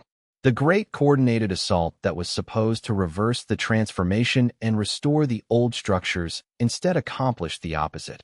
It accelerated the transformation and demonstrated definitively that those who attempted to suppress change through violence would ultimately fail. Chapter 75. The Cost of Victory, but victory came at a price, and Lu Feng found himself confronting the profound implications of what had happened. The traditionalist assault had resulted in genuine suffering. Cultivators had been killed, communities had been disrupted, precious knowledge and research had been destroyed. The response of the cultivation world had been effective in defending against the assault, but it had also been devastating in its counteroffensive. Many traditionalist operatives had been killed not in combat, but after capture, executed by allied sects that viewed them as threats that needed to be permanently removed. In the weeks after the assault was broken, Lu Feng found himself troubled by what the pattern-bearer movement had become in response to external threat. In defending themselves, the pattern-bearers and their allies had adopted methods that were not that different from the methods of the traditionalists. They had used violence as a tool of policy. They had executed prisoners rather than attempting to rehabilitate or reform them. They had created a kind of revenge cycle where every act of traditionalist violence was answered with escalating counter-violence. He raised his concerns with the other leaders of the pattern-bearer network, but he found that many of them did not share his ambivalence about what had occurred. They viewed the assault and the response as a victory, a moment where the pattern-bearers had demonstrated their superior power and where enemies of transformation had been decisively defeated. Some of them argued that the traditionalists had forfeited their right to be treated with compassion through their choice to use violence, that executing captured operatives was a justified form of self-defense. We are beginning to look like the very organizations we were attempting to transform, Lu Feng said in a gathering of pattern-bearer leaders. We justified our transformation work on the grounds that rigid hierarchies and authoritarian control created suffering and dysfunction.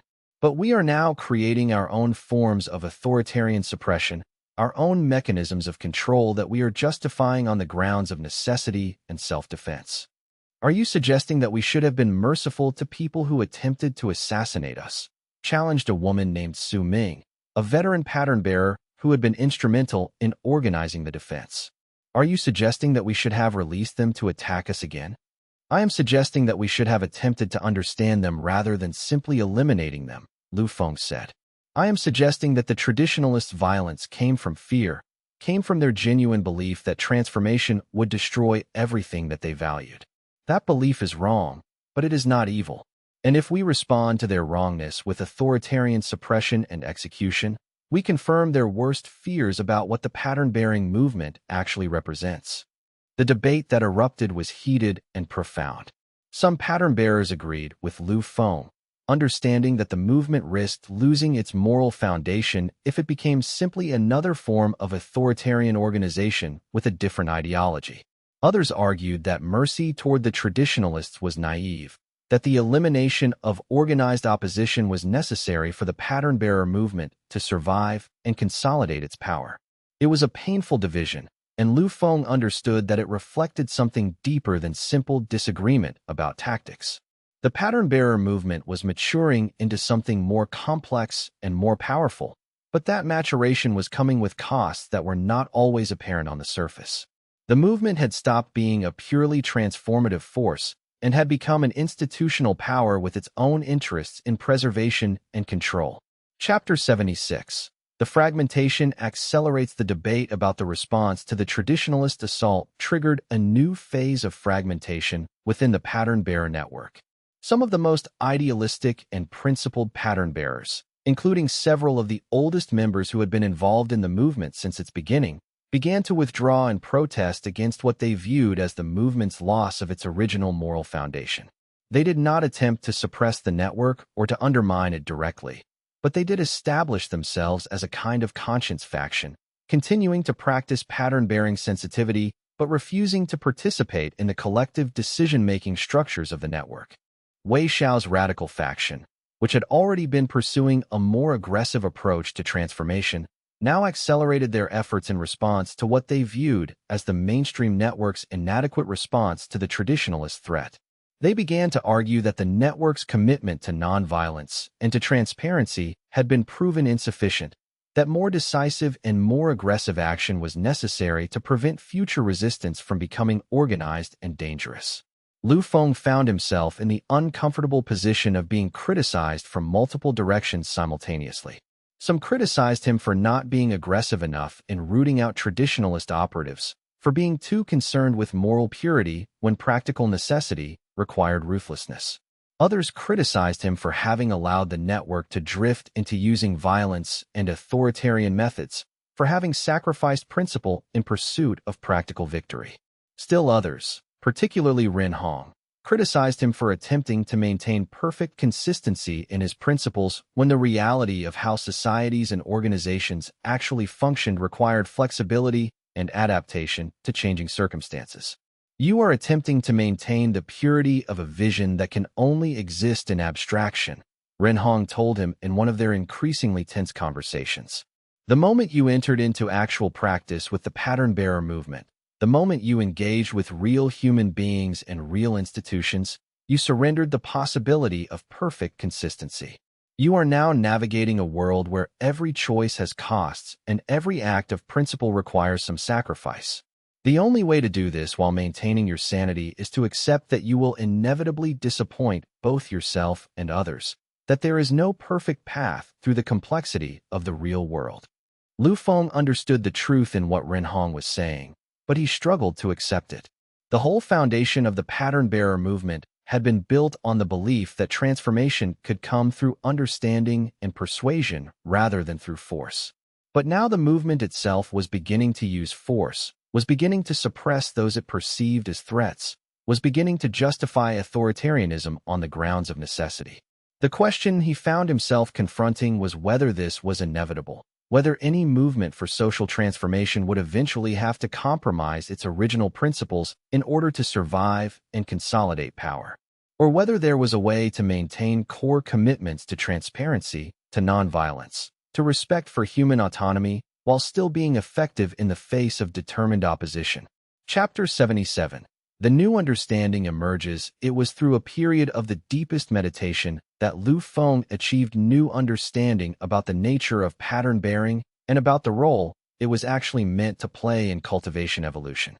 The realization came not through conscious reasoning, but through a kind of direct perception that emerged from the integration of all the complexity and conflict that had been occurring. He perceived that pattern-bearing sensitivity was not primarily a tool for transformation or for organizational manipulation. It was, at its core, an expression of a fundamental human capacity to perceive and understand complexity, to see how different elements of a system related to each other and influenced each other. The problem was not that pattern-bearing was being used for domination or control.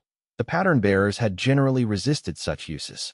The problem was that the pattern-bearers themselves were not fully understanding the true nature of what they had discovered. What pattern-bearing actually did was to democratize perception and understanding. It allowed ordinary cultivators, not just geniuses and sect masters, to perceive the complex relationships that organize their societies and institutions.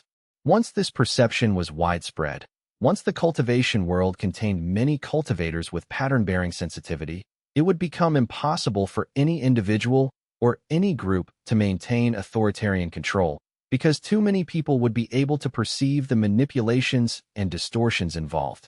The transformation that had been occurring was not something that pattern-bearers were doing to the cultivation world. It was something that the cultivation world was doing to itself through the development of distributed pattern-bearing sensitivity. The pattern-bearers were merely facilitators, were helping to accelerate and develop a capacity that would eventually emerge regardless of their specific efforts. Their role was not to lead the transformation, but to make the tools available and to allow the transformation to unfold according to its own logic. This realization transformed how Lu Feng understood his own role and his own struggles. The divisions within the pattern-bearer movement were not failures or defeats. They were expressions of the democratization that pattern-bearing sensitivity actually represented. Different pattern-bearers, perceiving the same reality but bringing different values and different perspectives, naturally came to different conclusions about how to proceed. There was no single correct answer because the cultivation world was complex enough to support multiple valid approaches. The moral struggles that the pattern-bearers had engaged in, the debates about whether to use violence, about whether to suppress those who opposed transformation, about whether to maintain nonviolent principles when doing so seemed to require accepting the loss of lives and communities. These struggles were not signs of corruption or failure. They were expressions of the cultivation world's own struggle to integrate new understanding, to figure out how to incorporate new capabilities while maintaining core values. Lu Feng emerged from this period of meditation with a new message for the pattern-bearer network. He did not argue that the movement should abandon violence or that it should accept the continued dominance of the traditionalists. He argued something more subtle and more profound, that the movement should understand itself as a process of democratization rather than as a program of reform or transformation. "We are not attempting to make the cultivation world better," he told the assembled pattern-bearers. "We are not attempting to impose a vision of what the cultivation world should become. We are attempting to make the tools of pattern perception available so that more people can understand how the cultivation world actually functions. Once more people have this understanding, the cultivation world will transform itself, will make its own choices about what it wants to become. Those choices might be different from what we would have chosen, but they will be informed choices made by many people rather than unconscious choices made by a few." The message resonated with many of the pattern bearers, particularly those who had been troubled by the movement's increasing tendency toward authoritarianism. It provided a way to understand the movement's purpose that did not depend on the movement being pure or correct, that did not require perfect moral consistency. Chapter 78. The Reconsideration. In the months following Lu Feng's new articulation of the pattern-bearer movement's purpose, something unexpected began to happen. Traditionalists who had fled or who had been captured and imprisoned began to approach the pattern-bearers with a different attitude. Having seen that the pattern-bearers did not seek to destroy them, did not seek to eliminate traditional sects entirely, they began to engage in actual dialogue about what coexistence might look like. Some of the captured traditionalists were released under conditions that involved their agreement to cease opposition activities and to allow pattern-bearers to operate within their sects without active suppression. Some of the traditionalists who had fled were offered amnesty if they would dismantle the Iron Traditionalists organization and agree to cease coordinated opposition. The coalition leadership, which had been deeply shocked by the revelation that the Iron Traditionalists had been operating without their knowledge or approval within coalition sects, began to implement serious reforms designed to prevent such secret organizations from forming again. Most surprisingly, some of the traditionalist leaders began to acknowledge what they had previously been unwilling to admit, that the pattern-bearers had been right in their core perception that rigid organizational structures became increasingly dysfunctional over time, that some level of structural evolution and adaptation was necessary. They did not become pattern-bearers themselves, and they did not abandon their commitment to preserving traditional values and practices. But they did begin to accept that adaptation was possible without the destruction of tradition. Lord Patriarch Shun, who had continued to live despite his great age and who had watched the entire conflict from a distance, made a final public statement acknowledging the wisdom in the pattern-bearer movement's latest articulation of its purpose. He had spent centuries defending tradition against change, but he acknowledged that the pattern-bearers had been correct that some forms of change were necessary and healthy. He also acknowledged that the transformation that had been occurring was not the disaster that he had once feared, but was actually generating new possibilities and new capabilities for the cultivation world. Wei Jian, now the full leader of the Fortress of Eternal Truth and the most influential voice within the coalition, began to propose a new framework for how traditional sects and pattern-bearer networks could coexist and cooperate. Rather than viewing them as competitors for influence and followers, he proposed that they be viewed as different approaches to cultivation that could feed and enhance each other. Traditional sects could provide stability and preservation of time-tested knowledge.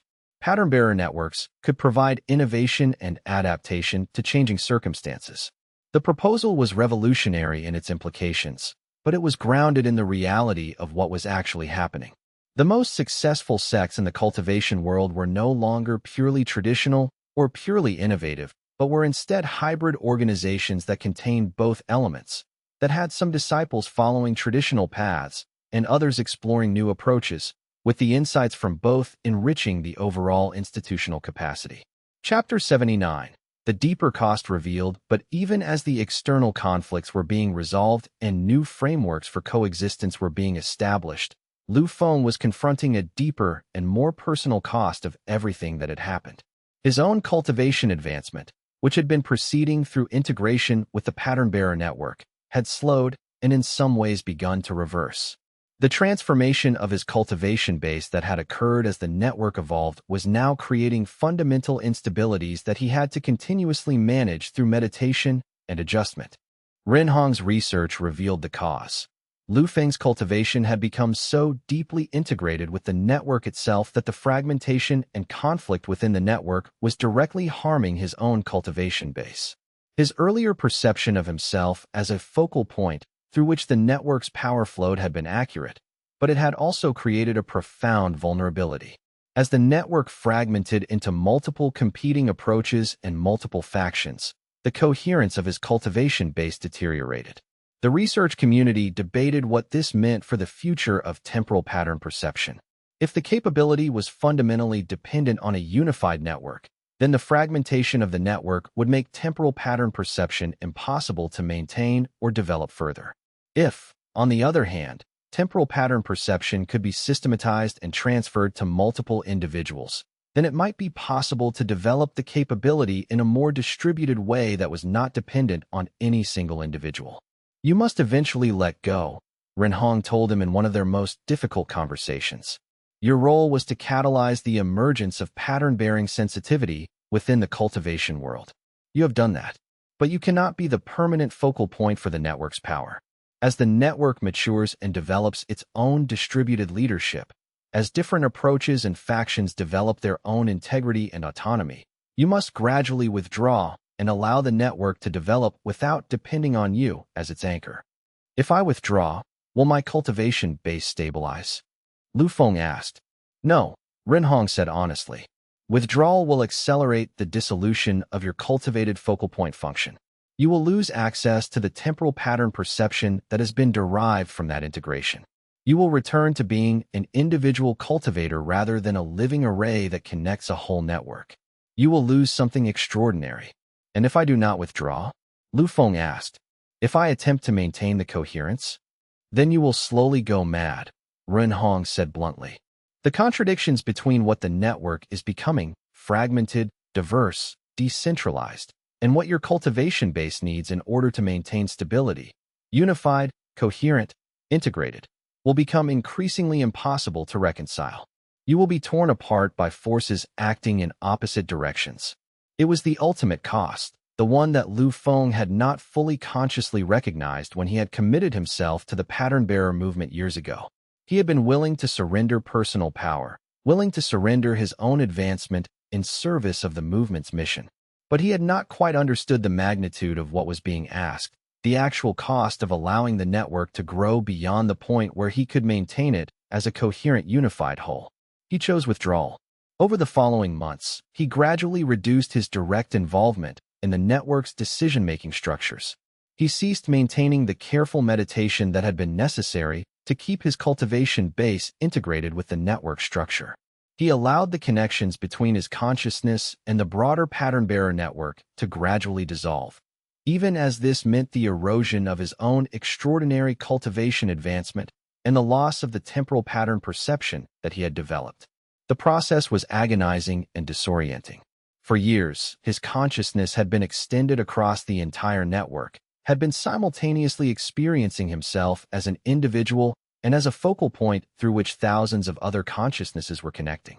The gradual dissolution of that expanded consciousness was like a profound bereavement, like losing a fundamental part of his own identity.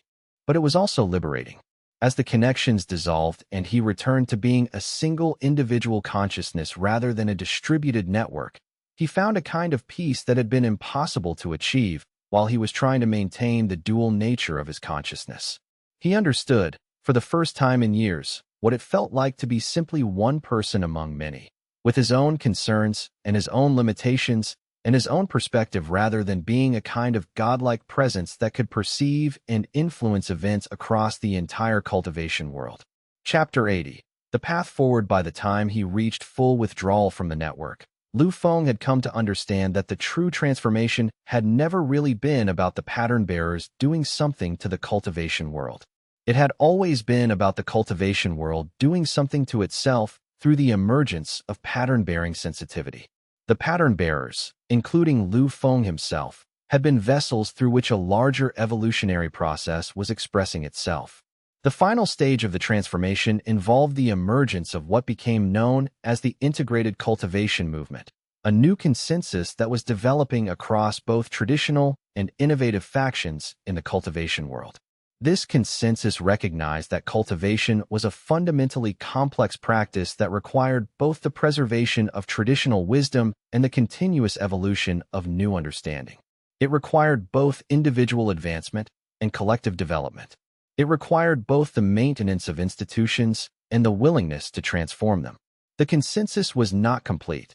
There remained deep disagreements about how rapidly transformation should proceed, about which traditional practices were worth preserving and which should be discarded. But the consensus existed that genuine dialogue about these questions was necessary and valuable, that the cultivation world could survive and flourish even with ongoing disagreement about its direction. Lu Feng, now gradually returning to the quiet life of a researcher and teacher rather than being a central figure of the movement, found himself in conversation with many of the cultivators who had played key roles in the transformation: Wei Jian, Wei Xiao, Ming Zhu, Su Ming, and many others. Each of them had developed their own understanding of what the pattern-bearer movement had been and what it had accomplished. Some saw it as a movement that had fundamentally democratized perception in the cultivation world. Others saw it as a movement that had almost destroyed traditional institutions before being stopped and reintegrated into the broader cultivation system. Still others saw it as a movement that was still unfolding, still in its earliest stages of development, with its ultimate meaning and significance still to be determined by how it continued to evolve in the years and decades ahead. The conversations were illuminating and sometimes painful. Wei Xiao, whose radical faction had pursued more aggressive approaches to transformation, confronted Lu Feng about what he saw as a compromise that had come too early, that had prevented more profound transformation from being possible. We could have fundamentally reorganized the entire cultivation world, Wei Xiao argued. We could have made it impossible for traditional hierarchies to ever reform. Instead, you chose to make peace with them, and now we will spend the next century fighting the same battles again. But Wei Jian, who had become a key bridge figure between the coalition and the more moderate pattern-bearers, offered a different perspective. The transformation we have achieved is more durable than what you would have achieved through forcing more change more rapidly, Wei Jian said. Yes, the traditional sects still exist. Yes, hierarchical structures persist in many places. But the consciousness of those structures has changed. Young disciples in coalition sects are being taught that transformation is possible, that questioning established hierarchies is not rebellion, but is a fundamental part of cultivation practice. That change in consciousness will generate transformation far more profound and far more lasting than what could have been imposed through force. In one of his final conversations with Ren Hong, they reflected on the full arc of what had occurred. They met in the place where they had first spoken during the crisis, the neutral ground in the mountains where neither organization held overwhelming advantage. The seasons had changed since that first meeting, and the landscape had transformed accordingly. The grass had dried to gold, the streams had become shallow. Do you regret what happened? Ren Hong asked him. Do you regret the transformation that you catalyzed, given all of the costs? Lu Feng considered the question for a long time before answering. I have learned something that I did not expect to learn, he said finally. I have learned that the attempt to control outcome, to ensure that transformation occurs in just the right way, that the right people make the right choices, is itself a form of the very dysfunction that pattern bearers are supposed to diagnose and transform. True transformation cannot be controlled. It can be catalyzed, but once it begins, it must be allowed to unfold according to its own logic, even when that unfolding produces results that are less elegant or less efficient than what we might have designed. You sound like you have found peace, Ren Hong observed. There was something almost sad in her tone, as if she understood that his peace represented a kind of ending, both for him and for their connection. I have found something, Lu Feng said. Not peace perhaps, but a kind of acceptance. I understand now that the real significance of the pattern-bearer movement was not in anything specific that the pattern-bearers did or accomplished. The significance was in the cultivation world's own recognition that it could know itself, could perceive its own patterns, could understand itself, and evolve deliberately rather than simply being swept along by forces that it could not perceive. That recognition is permanent. It cannot be suppressed or reversed. Whatever happens next in the cultivation world, it will happen with the cultivation world having the capacity to understand itself and to make choices about what it wants to become. And what will you do now? Renhong asked. I will teach, Lu Feng said. I will work with cultivators who wish to develop temporal pattern perception, and I will help them understand the deep patterns of historical transformation, not to control what comes next, but to illuminate what is becoming possible. I will be one voice among many, offering my understanding while respecting that others will develop different understandings and that the cultivation world will evolve through the dialogue of all these different perspectives and visions. The story of the pattern bearers and the transformation that they had catalyzed did not end in Chapter 80. The work continued. Sects continued to evolve. New challenges and new opportunities continued to emerge. But the fundamental nature of the challenge had shifted. The cultivation world was no longer struggling to understand whether transformation was possible or necessary. It was no longer attempting to choose between change and preservation. It was beginning to develop the sophistication to pursue both simultaneously, to understand that evolution and tradition, transformation and stability were not opposites, but were complementary aspects of a single deeper process.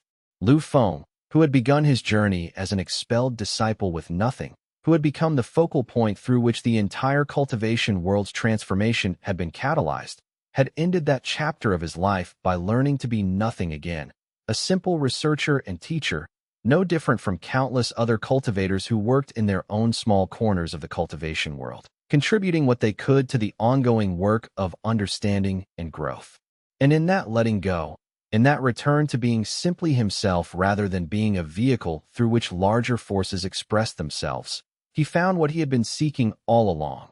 Not power or prestige or the ability to shape history, but the simple peace of being alive, of being connected to others, of being part of something larger than himself without needing to control it or to direct it or to be responsible for every aspect of its evolution.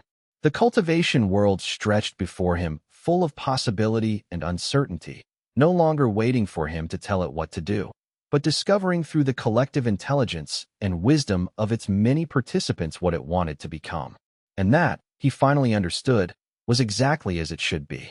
The expulsion that had seemed like the end of everything had opened the door to a beginning that was far larger and far more significant than any individual life could contain. The sect that had destroyed him in casting him out had, through the very force of that rejection, set him on a path that would ultimately transform the entire cultivation world. And now, with that work substantially complete, and with the network continuing on without him, he could finally rest, could finally allow himself to be simply human, simply alive, simply present to the unfolding of a future that he could no longer direct, but could always still serve through his continued presence, continued teaching, continued learning from the vast and ever-growing community of cultivators who were discovering together what the cultivation world could become. The sect expelled me and got destroyed the next day. Step 5, Chapters 81 to 100, Chapter 81. The Eternal Coalition's Final Question.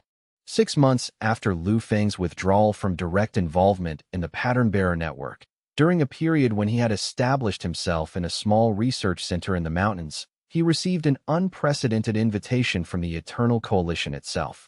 The withdrawal had been necessary and healing, a time during which he had gradually released his involvement in the daily operations of the Pattern Bearer movement and returned to the simpler life of individual cultivation and private research. The loneliness of this withdrawal had surprised him. He had not realized how accustomed he had become to the constant engagement with other cultivators, the endless meetings and discussions and decisions that came with being a focal point for a vast network. But he had also discovered during this withdrawal a kind of peace and clarity that had been difficult to access while he was embedded in the intensity of the movement's work. The invitation came through official channels, bearing the seals of the coalition's highest authorities in their most sacred forms, requesting his presence at their central archives in the mountains where the coalition had maintained its institutional center for more than 3,000 years.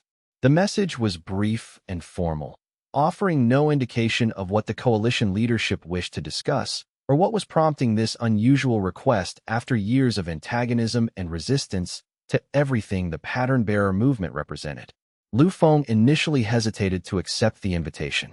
His relationship with the Eternal Coalition had been complex and deeply adversarial throughout the entire period of the pattern-bearer movement's emergence and growth. The coalition had been the primary institutional obstacle to the pattern-bearer movement's initial expansion into the mainstream cultivation world, and some of its most powerful members had actively supported and funded the Iron Traditionalists' violent campaign against the network during the crisis years. Several coalition elders had made public statements condemning pattern-bearing sensitivity as a corruption of genuine cultivation and as a threat to the fundamental structures that had allowed the cultivation world to function for thousands of years. Yet the tone of the invitation suggested that something fundamental had shifted in the coalition's institutional thinking.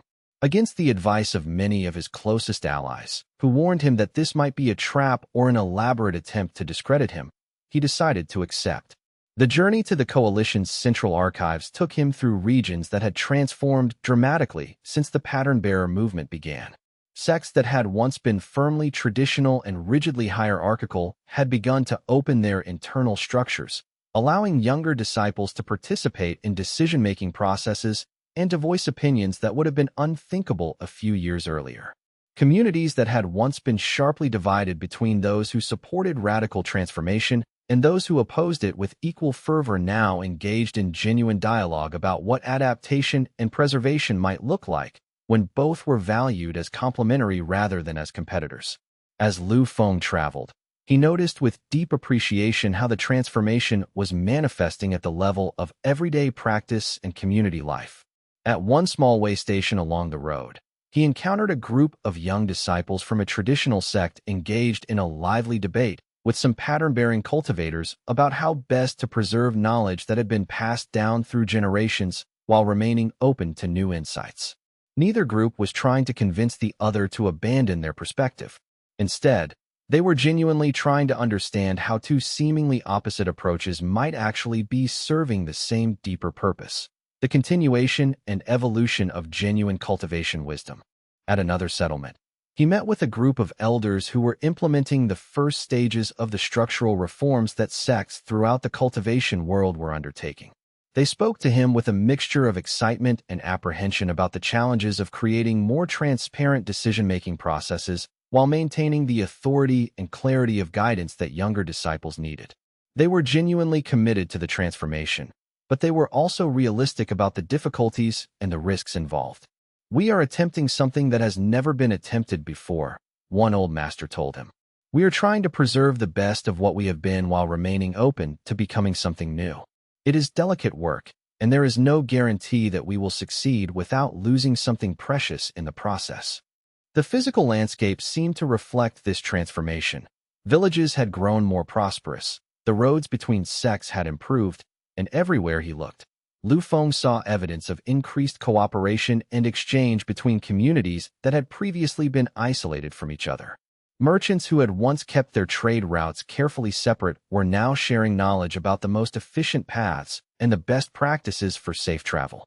Sects that had once viewed each other with suspicion were now exchanging disciples and teachers, allowing their members to learn from approaches developed in other traditions. Families were less isolated, separated from each other by institutional boundaries. The cultivation world was becoming more integrated, more connected, more alive with the possibility of genuine exchange and relationship. Lu Feng answered their questions with complete honesty and without any evasion. He acknowledged the risks and the genuine costs. He acknowledged that some of their concerns were legitimate and that the pattern-bearer movement had not fully solved all of the problems it had identified.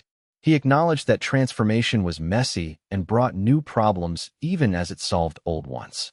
But he also held firm in his conviction that the democratization of perception was not reversible and that attempting to suppress the pattern-bearer network would be both futile and fundamentally wrong, a denial of something true about the nature of consciousness itself. Chapter 82. The Coalition's Transformation on the fourth day, when the conversation had reached a place of genuine mutual understanding, Elder Ming made an announcement that shocked not only Lu Feng, but also many council members who had not been part of the extended deliberation. The Eternal Coalition, he declared in formal language, would undergo its own profound transformation. It would not become a pattern-bearer organization. It would retain its sacred commitment to preserving tradition and maintaining the institutional wisdom that had accumulated over 3,000 years. But it would fundamentally reorganize its internal structures to allow for greater transparency in its decision-making processes, greater meaningful participation from younger and less senior members, and greater openness to questioning the ancient traditions that had guided it. This was a remarkable moment in the history of the cultivation world. The Eternal Coalition had always been the most conservative force in the institutions of cultivation, the strongest voice for stability and preservation, the organization most deeply opposed to rapid change. For Elder Ming to stand before the full council and announce that even this most traditional of institutions was embracing transformation represented a pivot point in the cultivation world's evolution. The decision came not from a vote, but from a consensus that had emerged through 3 days of genuine dialogue with Lu Feng and through months of deliberation among council members. It was a consensus that had not been easy to reach. Some council members had argued passionately against any changes, had warned that transformation would inevitably corrupt the essence of what the coalition had been designed to preserve. But Elder Ming's perspective had prevailed. The perspective that true preservation actually required willingness to transform the forms of institutions in order to keep their deepest essence and function alive and relevant in a changing world. Elder Ming personally took responsibility for overseeing the initial restructuring of the coalition's decision-making structures. He established councils at multiple levels throughout the coalition's organization where younger members could participate meaningfully in deliberation and could have their voices heard alongside the voices of senior leaders. These new councils did not replace the traditional hierarchy. The senior masters remained the ultimate authorities. But they created new pathways through which younger voices could influence decisions and through which the council could benefit from the perspectives and perceptions of those closest to the edge of practice and closest to the emerging changes in the cultivation world. He commissioned a comprehensive review of the coalition's oldest laws and principles, a massive scholarly project involving hundreds of researchers designed to determine which ones remained applicable and vital to the contemporary cultivation world and which ones had become anachronistic or were based on understanding that had been superseded by new knowledge. This project was executed with scholarly rigor and deep respect for the texts being examined. The researchers were not looking for excuses to discard traditions. They were looking for genuine clarity about which traditions remained vital and which needed to be allowed to evolve or even to be released. The work took years and involved extensive consultation with scholars and practitioners from across the cultivation world. The restructuring was not accomplished without significant friction and resistance. Some of the most conservative members of the coalition saw the restructuring as a betrayal of everything that the organization had stood for across 3,000 years. They argued vehemently that if tradition was subject to constant review and revision according to contemporary understanding, then tradition itself lost its essential meaning and became merely fashion. They predicted darkly that the coalition's influence would decline as it became more like every other organization rather than maintaining its distinctive character as the guardian of ancient wisdom and the preserver of knowledge that transcended individual lifetimes. But Elder Ming made a surprisingly eloquent response to these critics that became famous throughout the coalition and eventually throughout the entire cultivation world. The true meaning of tradition, he said in one of his public addresses to the full membership, is not the mechanical and thoughtless preservation of specific practices or specific beliefs. The true meaning of tradition is the commitment to a process of continuous learning from the past, while remaining genuinely open to the actual needs and possibilities of the present. Our ancestors did not preserve ancient practices unchanged, as if they were insects to be preserved in amber. They adapted what they inherited to the circumstances they faced. They understood that wisdom was not about keeping things exactly the same, but about learning how to apply timeless principles to new situations. We honor them not by refusing to change, but by continuing to engage in the same process of thoughtful adaptation and evolution that they engaged in.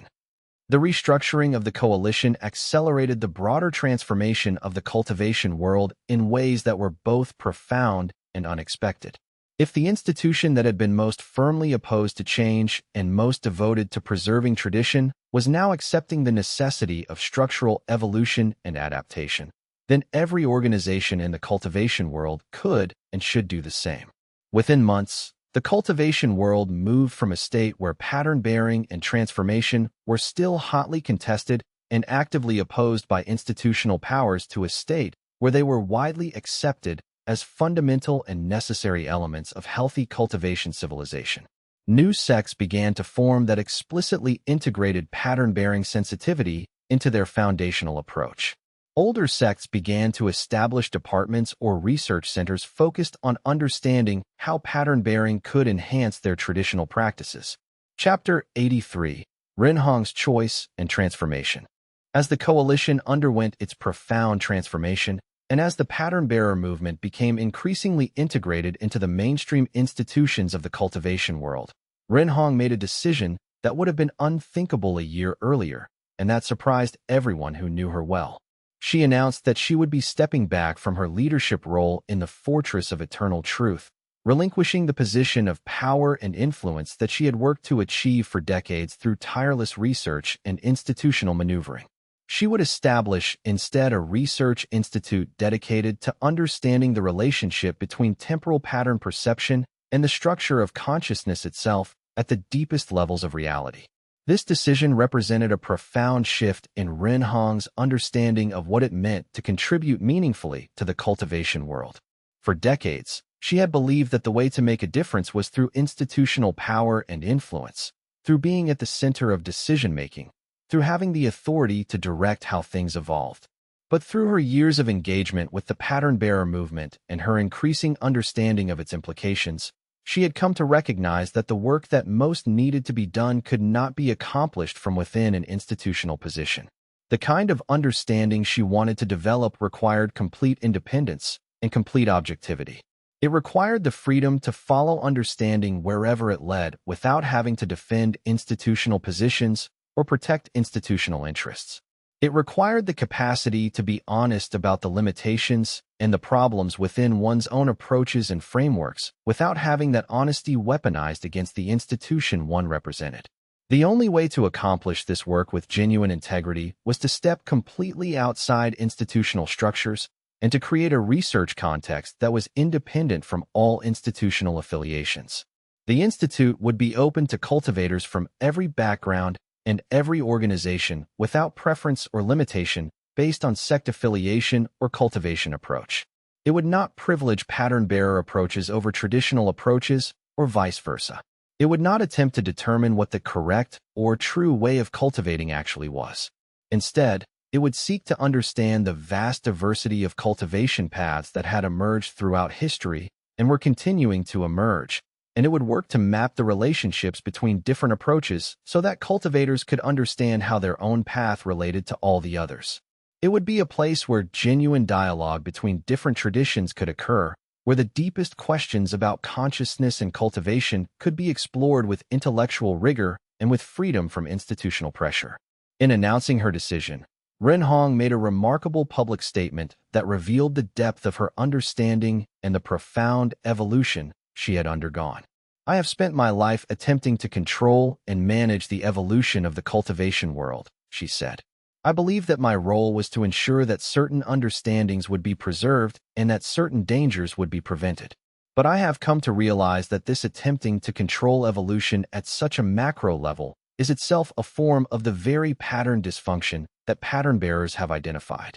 If consciousness is to evolve authentically, it must be allowed to evolve according to its own deep intelligence.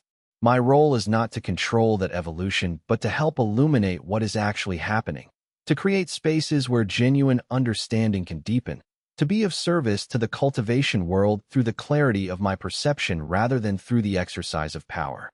When Lu Feng learned of Renhong's decision through official channels, he requested an urgent meeting with her before she left the fortress to establish her institute. They met again in the same neutral location in the mountains where they had spoken during the final crisis of the conflict years before, the place that had served as a meeting ground for those trying to understand the transformation without being bound to any institutional position. The seasons had turned many times since that first meeting, and the landscape was visibly recovering from the damage that had been done during the period of intense conflict and violence. The forest had regrown where buildings had been destroyed. New growth had covered the scars left by battle. Nature had transformed trauma into renewal. Lu Feng arrived several days before the appointed meeting time and spent the interim days in the simple meditation hall that had been constructed at the meeting place. He wanted to prepare himself internally for a conversation that he sensed would be significant. In his meditation, he reflected on the entire arc of his relationship with Ren Hong, the suspicion and conflict that had characterized their first encounters, the gradual development of mutual respect, the complex and sometimes painful dialogue that had continued through the years of transformation. She had been simultaneously his adversary and his greatest ally, the person most skeptical of his vision and the person most rigorously committed to understanding what he was attempting to accomplish. Their relationship had been one of the great gifts of his life, and he wanted to express that clearly before she embarked on this new phase of her work. "Why are you doing this?" Lu Feng asked her directly, with genuine curiosity and a touch of concern. "Why would you step away from your position of leadership in the fortress, a position you worked so hard to achieve, to pursue a research institute that will have far less institutional power and far less ability to influence events across the cultivation world? By any conventional measure, you are trading power and influence for something that appears to be less influential. How have you reconciled yourself to that loss?" Ren Hong was silent for a long time, gazing out at the mountains surrounding them.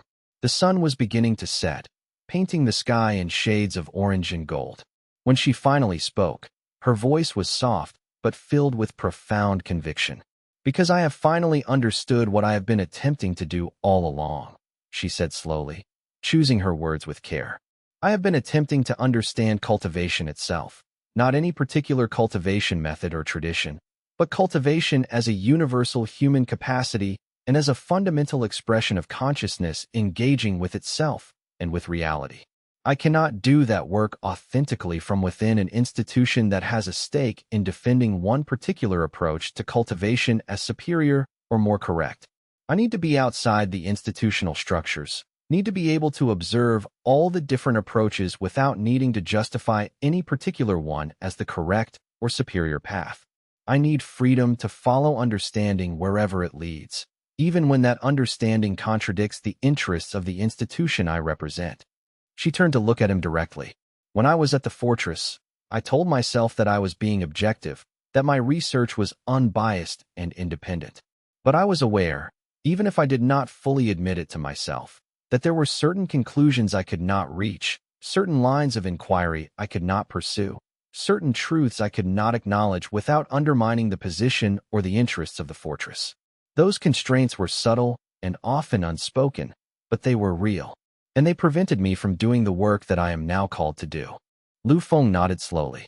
He understood at a deep level what she was describing, understood the compromise inherent in institutional belonging, the ways that even subtle institutional loyalties could constrain genuine inquiry. "So this is not a retreat," he said thoughtfully. "This is not a withdrawal from meaningful work.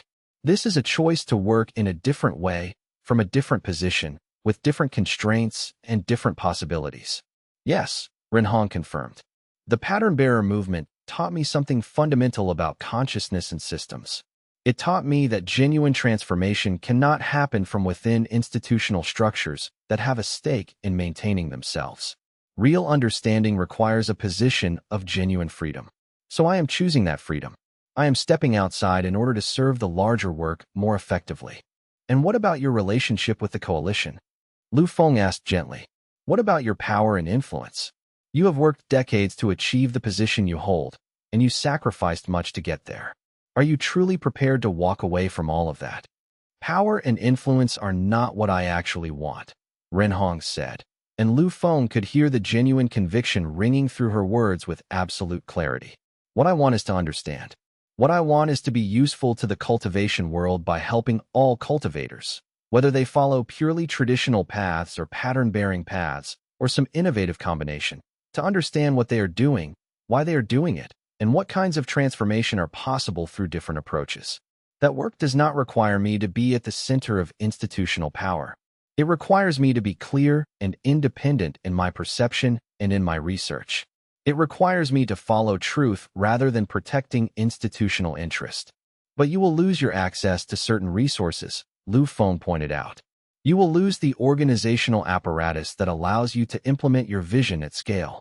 You will lose the respect and the title that comes with institutional position. Are you truly ready for that?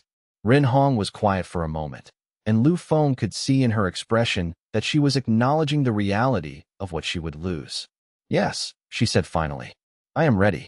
Because the work I want to do cannot be accomplished with institutional resources and institutional power. The understanding I want to develop requires detachment from institutional concerns. If I attempt to do this work from within the coalition, I will inevitably be constrained by loyalty to that institution. And those constraints, even subtle ones, will corrupt the work. What the cultivation world needs is someone who can perceive clearly without any institutional agenda, who can help illuminate what is actually happening without needing to control or direct what happens next. That is what I want to offer. The conversation between them lasted for hours, extending through the afternoon and into the evening, and in the course of it, Lu Feng understood that Ren Hong was embarking on something genuinely new and unprecedented for her. She was not abandoning her deep commitment to the cultivation world or to the transformation that was occurring. She was changing the form of her commitment in a fundamental way, shifting from institutional leadership and the exercise of power to what she called service through understanding. The work of illuminating what was actually happening rather than directing what should happen. As they talked, Ren Hong described her vision for the Research Institute in detail. It would be a place where cultivators from every tradition could come to study and to research the fundamental nature of consciousness and cultivation. It would have no doctrine, no orthodoxy, no preferred approach. It would simply seek to understand the vast diversity of cultivation methods and to map the relationships between them. Some researchers would study the traditional cultivation methods, attempting to understand the deep principles that had been embedded in them and that had allowed them to produce genuine transformation for thousands of years. Others would study the emerging pattern-bearing approaches, attempting to understand how consciousness could perceive itself and how that self-perception could lead to genuine evolution. Still others would study the points of intersection and dialogue between these different approaches, attempting to understand how seemingly opposed frameworks might actually be serving complementary functions. What you are describing, Lu Feng said slowly, is a kind of meta-study of cultivation itself, not the study of any particular method, but the study of cultivation as a universal human capacity, the study of consciousness attempting to transform itself. Is that an accurate understanding? Yes, exactly, Ren Hong said with passion. I want to help the cultivation world understand what it is actually doing. Not in a way that reduces cultivation to a formula or a set of techniques, but in a way that illuminates the deep patterns and the deep principles that underlie all authentic approaches to cultivation. In doing that, I believe we can create a kind of universal literacy about cultivation, a way for cultivators from different traditions to understand each other and to learn from each other's approaches without requiring them to abandon their own traditions or convert to a different path. Chapter 84. The nature of what Lu Feng has become as the cultivation world continued to evolve and integrate the pattern-bearing transformation more deeply into its institutional structures and everyday practices, Lu Feng began to notice something unprecedented and somewhat mysterious occurring in his own cultivation. His advancement had not simply stopped or plateaued when he withdrew from the network. It had transformed into something that he had not anticipated and that he found difficult to categorize within any existing framework of cultivation achievement. It was not stagnation or decline, but it was also not progression in any traditional sense. It was something genuinely new, something that the history of cultivation had not previously recorded or classified. He discovered that his cultivation base, having been profoundly integrated with the network for years, and then withdrawn from it in a process of gradual dissolution of the connections that had bound them together, had developed a peculiar and previously unknown quality. The process of integration and then dissolution had left his consciousness transformed in ways that were difficult to describe to others who had not experienced a similar process. It was no longer optimized or specialized for any particular type of achievement or power. It did not produce the overwhelming force and capability that a traditional cultivator of his advancement level would have been capable of producing. It did not produce the temporal pattern perception that he had once achieved and that had allowed him to perceive causality across vast spans of time and space. That power had been real and extraordinary, but it had been intimately dependent on his connection to the network, and when he dissolved that connection, the power had naturally dissolved with it. Yet his cultivation had acquired something that was in some ways more subtle and potentially more valuable than raw power. It created a kind of permeability or openness in his consciousness that allowed him to deeply understand and resonate with the cultivation patterns of others. His consciousness had become like a clear mirror, not imposing its own structure or its own understanding on those who sought his guidance, but reflecting back with perfect clarity what they were doing and what they were attempting to accomplish. When he worked with a student who was pursuing a purely traditional approach to cultivation, his consciousness would naturally align with their framework and way of perceiving, and he could perceive with remarkable clarity what their path looked like from the inside, what obstacles they might encounter, what possibilities might eventually open to them. When he worked with a student exploring pattern-bearing sensitivity and the perception of collective patterns, his consciousness would similarly align with their framework and provide genuine and immediate understanding of what they were experiencing. He could meet cultivators where they were rather than bringing them to where he was. This capacity was the opposite of the conventional understanding of mastery. Rather than cultivators needing to rise to the level of the master could descend to the level of the student and meet them with perfect clarity in their own context. But more than that, he discovered that his cultivation had developed a quality that might be called translation. He could perceive how a student following a traditional path and a student following a pattern-bearing path were actually doing fundamentally similar things at a deep level, were responding to similar deep structures of consciousness and reality, even though the surface appearance of their practices and their understandings was completely different.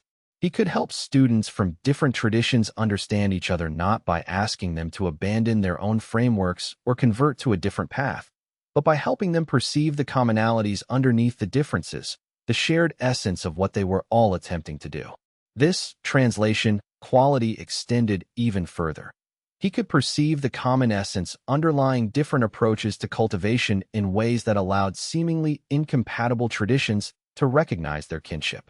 A traditional cultivator pursuing transcendence of the world and a pattern-bearer seeking to understand and transform worldly systems were actually engaged in aspects of the same fundamental process of consciousness understanding itself and evolving in response to that understanding. A martial cultivator developing extraordinary physical power and a scholar developing extraordinary knowledge were both forms of cultivation, both ways of the consciousness expressing and refining itself. His cultivation had become something that allowed him to honor all of these different paths as legitimate expressions of the human capacity for growth and transformation, while understanding the deep patterns that underlay all of them. In the quiet of his personal practice, Lu Feng devoted himself to understanding his own transformation more deeply. He would sit in meditation and observe the quality of his consciousness, noting how his awareness had become what he thought of as permeable or supple. It was as if his consciousness no longer had rigid boundaries or fixed characteristics, but could flexibly assume the shape and form of whatever he was paying attention to. This was different from the transcendent detachment that some cultivators achieved, where consciousness transcended all content and became empty of any particular form. His consciousness remained full of content and experience, but it was not stuck in any particular form. This realization fascinated him. In traditional cultivation frameworks, advancement typically moved in the direction of greater power, greater ability, greater independence from the constraints of ordinary perception. But his own path seemed to be moving in a different direction, toward greater relationship, greater capacity for genuine meeting with whatever he encountered, greater ability to resonate authentically with the experience of others. It was not a kind of advancement that could be easily measured or compared with the achievements of traditional cultivators, but he sensed that it had its own kind of value and its own kind of potency. One afternoon, as he sat in meditation and contemplated the nature of his transformation, he experienced a moment of sudden clarity about what had actually happened. The integration with the pattern-bearer network and his subsequent withdrawal from it had not damaged his cultivation base or limited his potential. Rather, it had fundamentally reorganized his consciousness around a different set of values and priorities. Where he had once pursued transcendence of the world and the achievement of extraordinary power, he now pursued connection with others and the cultivation of genuine understanding. These were not lesser pursuits. They were simply different, rooted in a different vision of what cultivation was for and what it was supposed to accomplish. Ren Hong, when she observed this quality in his cultivation during one of their meetings at her new research institute, was profoundly fascinated and recognized that she was witnessing something genuinely unprecedented in the history of cultivation. She invited him to collaborate with her on the institute's work, not as a director or as someone with authority over the research program, but as one of the primary subjects of study. She wanted to understand whether what was occurring in his cultivation represented a new category of achievement that had emerged as an unexpected byproduct of his withdrawal from the network, or whether it represented something that other cultivators might also be capable of achieving through a similar process of integration and withdrawal. "What would you call what you have become?" Ren Hong asked him one day, as they discussed the implications of his transformation and what it might mean for the future of cultivation. This was the same question she had asked him months earlier, but he found that his answer had deepened and evolved. "What would you call what you have become?" Ren Hong asked him one day, as they discussed the implications of his transformation and what it might mean for the future of cultivation. "You are no longer a traditional cultivator, and you are not a pure pattern bearer. You are not pursuing transcendence, and you are not pursuing the perfection of any particular approach. What are you?" Lu Feng thought about the question for a very long time before responding, sitting in silence as he explored the question inwardly through meditation and contemplation. "I am not sure there is a name for it," he said finally, speaking slowly and carefully.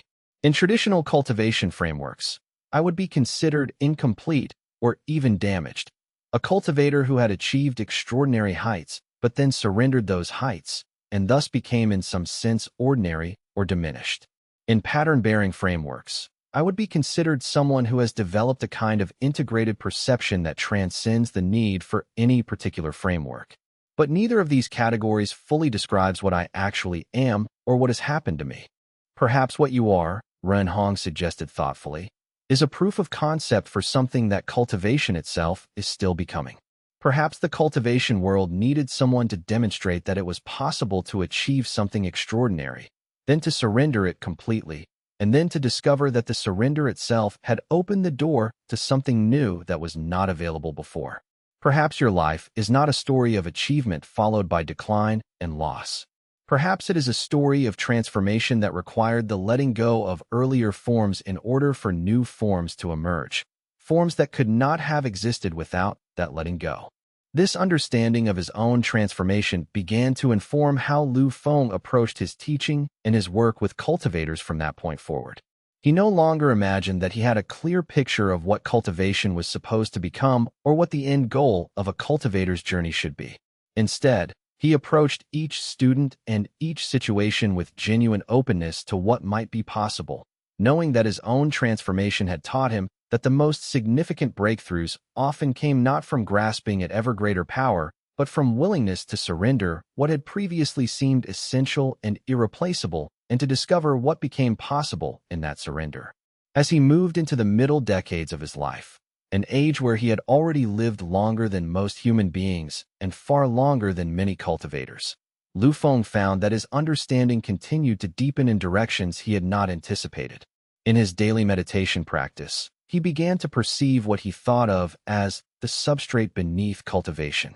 It was as if all the diverse approaches to cultivation, the martial cultivation focused on extraordinary physical power, the meditative cultivation focused on transcendence, the intellectual cultivation focused on understanding, the pattern-bearing cultivation focused on perceiving systems. All of these different approaches were manifestations of something more fundamental beneath them. That something was the basic capacity of consciousness to observe itself, to contemplate itself, to engage in dialogue with its own nature. This realization brought a profound sense of unity and compassion into Lu Feng's being. He understood that all authentic cultivation, regardless of the form it took, was ultimately the same thing: consciousness awakening to itself.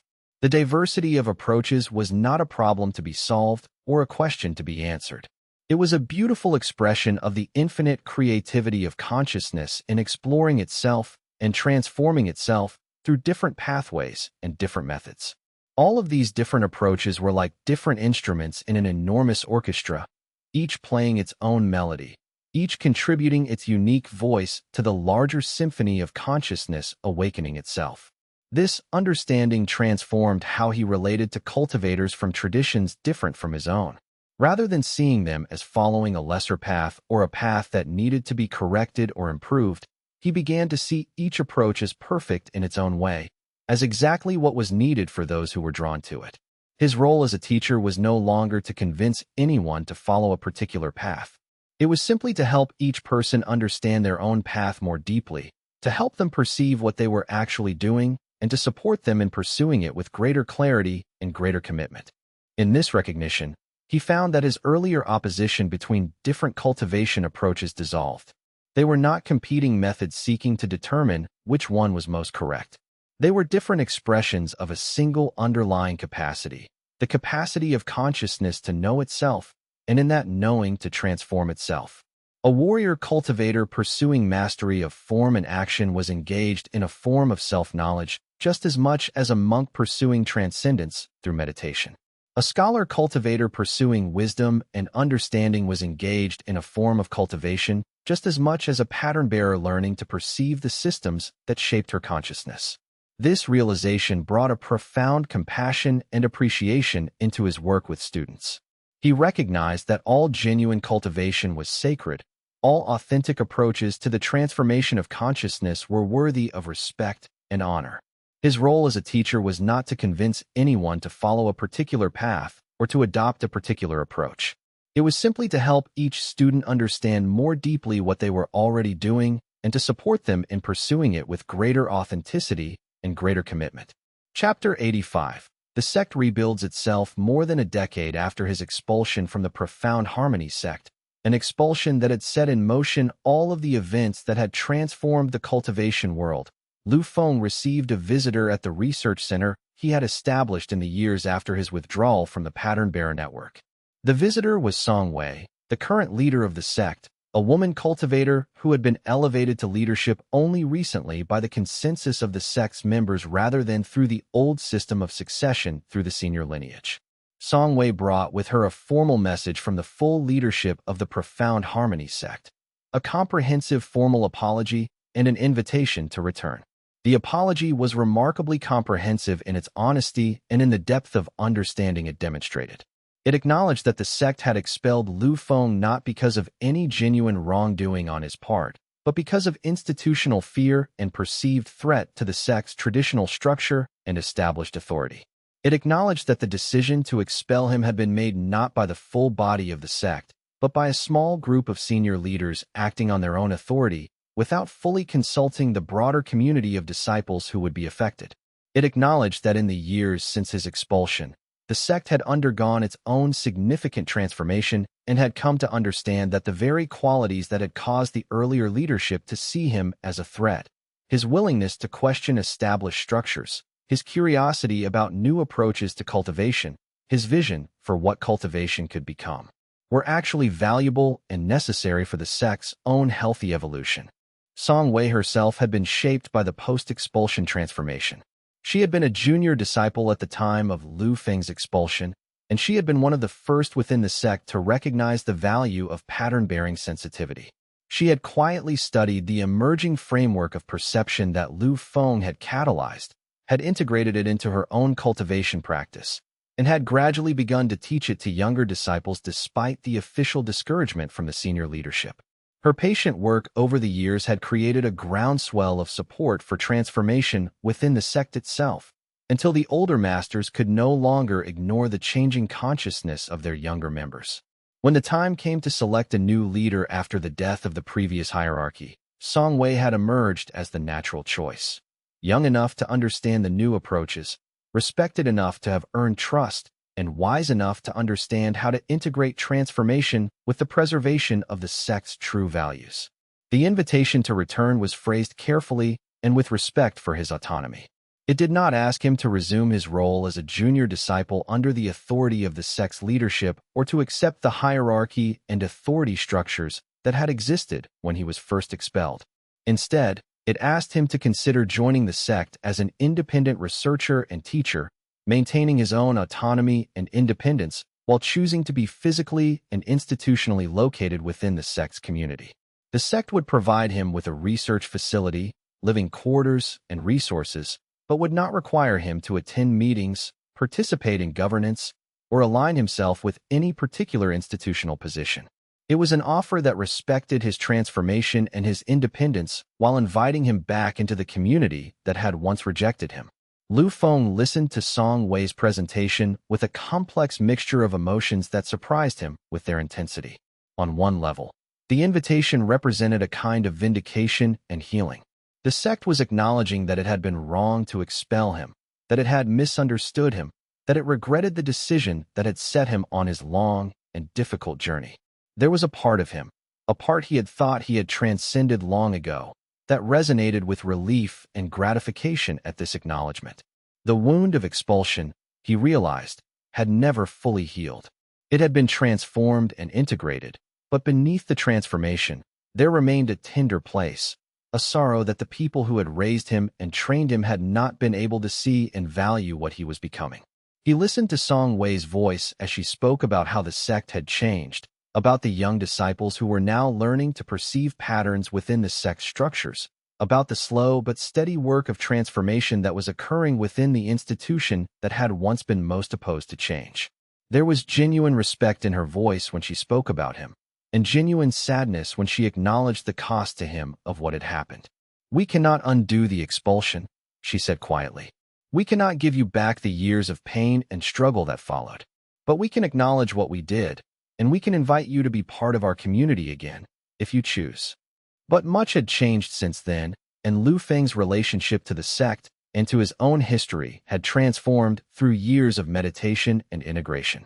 He sat in silence for a long time after Song Wei had finished speaking, looking out the window of his research center toward the mountains beyond. In the distance, he could see the peaks that marked the location of the Profound Harmony sect, the place that had been his home for years before the expulsion, the place that contained both his earliest memories of training and the deepest pain of rejection. "I appreciate the sect's offer deeply," he said carefully to Song Wei, choosing his words with thoughtful precision. "And I appreciate that the sect has come to understand that the expulsion was based on fear and institutional preservation rather than on any genuine wrongdoing on my part. I can see clearly that you have all done the work of genuine transformation, that you have truly changed your understanding. That honors me and fills me with genuine hope for what the sect can become." Song Wei waited patiently, sensing that there was more to come, that this was not a simple acceptance. "But I need to be honest about what I want at this point in my life and what I believe would be most beneficial for the sect," he continued. "Much has changed for me as well. The wound of expulsion has been transformed through my practice and my work, and I no longer carry it as a source of pain.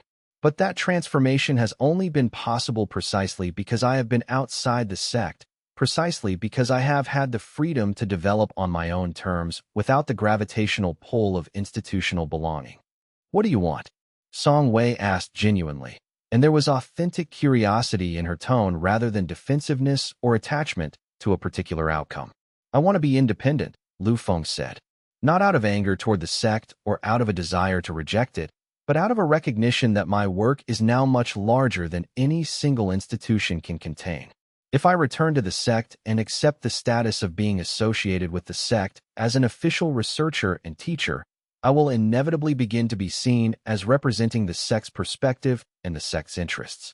I will lose the freedom to speak and work in ways that might occasionally conflict with the sect's positions or interests, even if I try to maintain that independence. And I believe that my work is too important to that freedom to allow it to be constrained in that way." He turned to look at her directly. "But I am deeply grateful, and I would like to offer something in return for the sect's openness and their honest acknowledgement. I would be willing to teach at the sect once each season, for an extended period, to work with younger disciples who wish to understand temporal pattern perception and the nature of transformation. I would be willing to engage with your elders in dialogue about how the sect can continue to evolve while preserving what is most precious in your tradition. But I would do this as a guest and a colleague, not as a member or an institutional representative.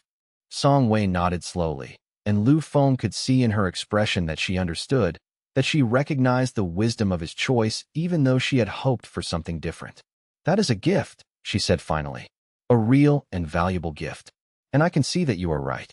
Your independence is important, not just for you, but for the entire cultivation world. You would not be able to do the work you do if you were bound to a single institution. I accept your offer with gratitude, and I hope that the sect will be wise enough to receive your visits and your teaching with respect for what you are offering. After Song Wei left, Lu Feng sat alone in his research center for a long time, processing the emotions that the conversation had stirred up. The offer to return had awakened old feelings that he thought he had fully integrated and released, the desire to belong, to be accepted, to be valued by the community that had once rejected him. There was a part of him, he realized, that was still wounded by the expulsion, still carrying a subtle need to prove that the sect had been wrong to expel him, to demonstrate through his achievement and his success that he had been valuable and important all along. But he had also come to understand something essential through his years of practice and transformation. The need to prove himself to those who had rejected him, the desire to force them to recognize his worth and to regret their decision.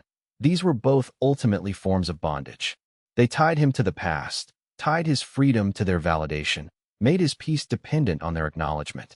By refusing to return to the sect, even on generous terms, he was completing a process of genuine liberation that had begun the moment he accepted the expulsion and stopped fighting against it. He understood now that Song Wei's offer had been genuine and sincere, and that the sect's apology had been real. The sect truly had transformed and truly did recognize the value of what he had become. But the transformation of the sect was not what had liberated him. What had liberated him was his own willingness to be expelled, his own willingness to walk away from belonging, his own willingness to be alone rather than to compromise his authentic path. The sect's later recognition and apology were beautiful confirmations of his transformation, but they were not necessary for that transformation to be real or complete. In the weeks after Song Wei's visit, Lu Feng made plans for his first teaching visit to the sect. He would go once each season, would work with younger disciples who wished to study temporal pattern perception and the nature of transformation, would engage in dialogue with the elders about how the sect could continue to evolve. But he would not live there. He would not be bound to the institution. He would remain fundamentally independent, rooted in his own practice and his own understanding rather than in any institutional structure. This represented what felt like the truest possible resolution to the expulsion, not a vindication or a reversal, but a transcendence. The expulsion had served its purpose.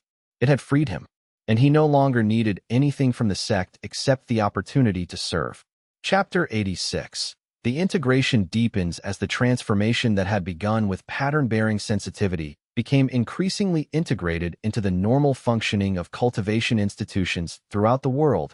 Something unexpected and beautiful began to happen. The distinction between pattern-bearer and traditional cultivator began to dissolve and blur at the edges. Disciples who had been taught pattern-bearing sensitivity from their earliest years of training began to integrate it naturally with traditional cultivation practices that they learned from their elders. They did not see themselves as practitioners of a new approach that was in opposition to tradition. They saw themselves as cultivators who had been given additional tools and perspectives that enhanced their ability to understand and practice the traditional approaches that their sects maintained.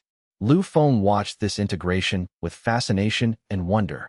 In his meditation and in his conversations with cultivators from across the cultivation world, he began to perceive something profound about what was actually happening. The pattern-bearer movement was not, in the end, replacing traditional cultivation. It was not even transforming it into something entirely new. Rather, it was revealing something that had always been present beneath the surface of traditional practice.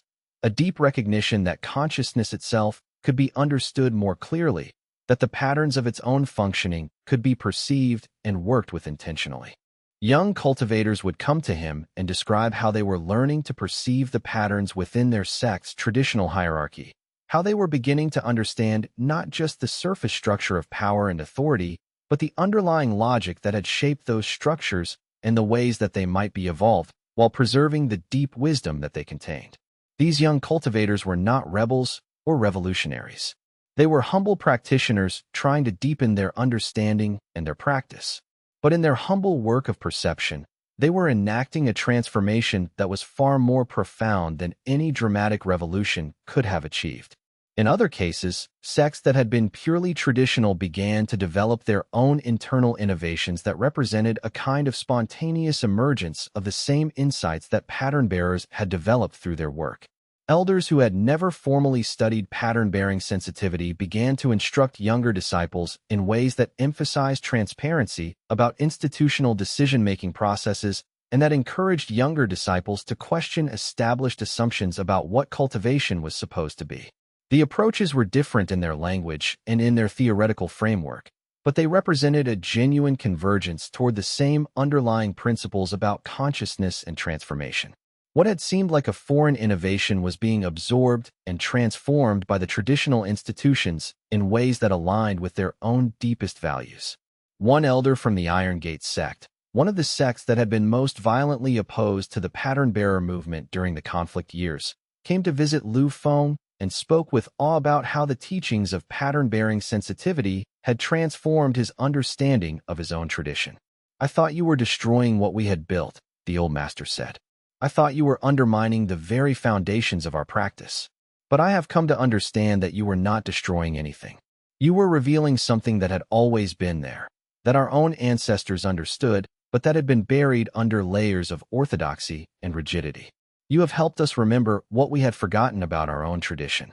This recognition, Lu Feng realized, was the deepest vindication of the pattern-bearer movement. It was not about imposing a new way of seeing on the cultivation world.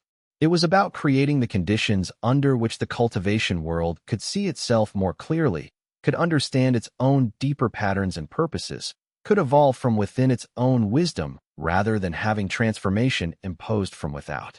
The transformation was not something that the pattern bearers had done to the cultivation world. It was something that the cultivation world was doing to itself through the emergence of pattern-bearing sensitivity as a tool of self-perception and self-understanding. Lu Feng's own understanding of his role in this process continued to deepen and transform. He understood now that he had not been a revolutionary or a leader driving change in a particular direction. He had been a catalyst, a mirror held up to the cultivation world that allowed it to see itself differently. And once that mirror had been held up, once the cultivation world had begun to perceive itself more clearly, the process of transformation had taken on its own momentum and its own logic. The cultivation world was evolving according to its own deep intelligence, and his role had shifted from that of someone driving or directing the change to someone witnessing the change and helping others understand what was happening. Lu Feng observed this development with amazed admiration at the unfolding intelligence of the cultivation world. The transformation was not happening because the pattern bearers were imposing their approach on everyone else through force or persuasion or institutional pressure. It was happening because the insights about perception and about the nature of complex systems that underlay pattern bearing were resonating with something fundamental in how cultivators understood cultivation itself. Once those insights had been introduced into the cultivation world, they could not be suppressed or contained or reversed. They would naturally spread and would naturally reshape every institution that encountered them, because they were true and because they addressed something real about the nature of consciousness and systems. Chapter 87. The final conversation with Rin Hong years after the pattern-bearer movement had become fully integrated into the mainstream consciousness of the cultivation world and had become in many ways invisible because it was now simply the normal way that cultivators approached their practice. Lu Feng and Rin Hong met for what would be their most profound conversation.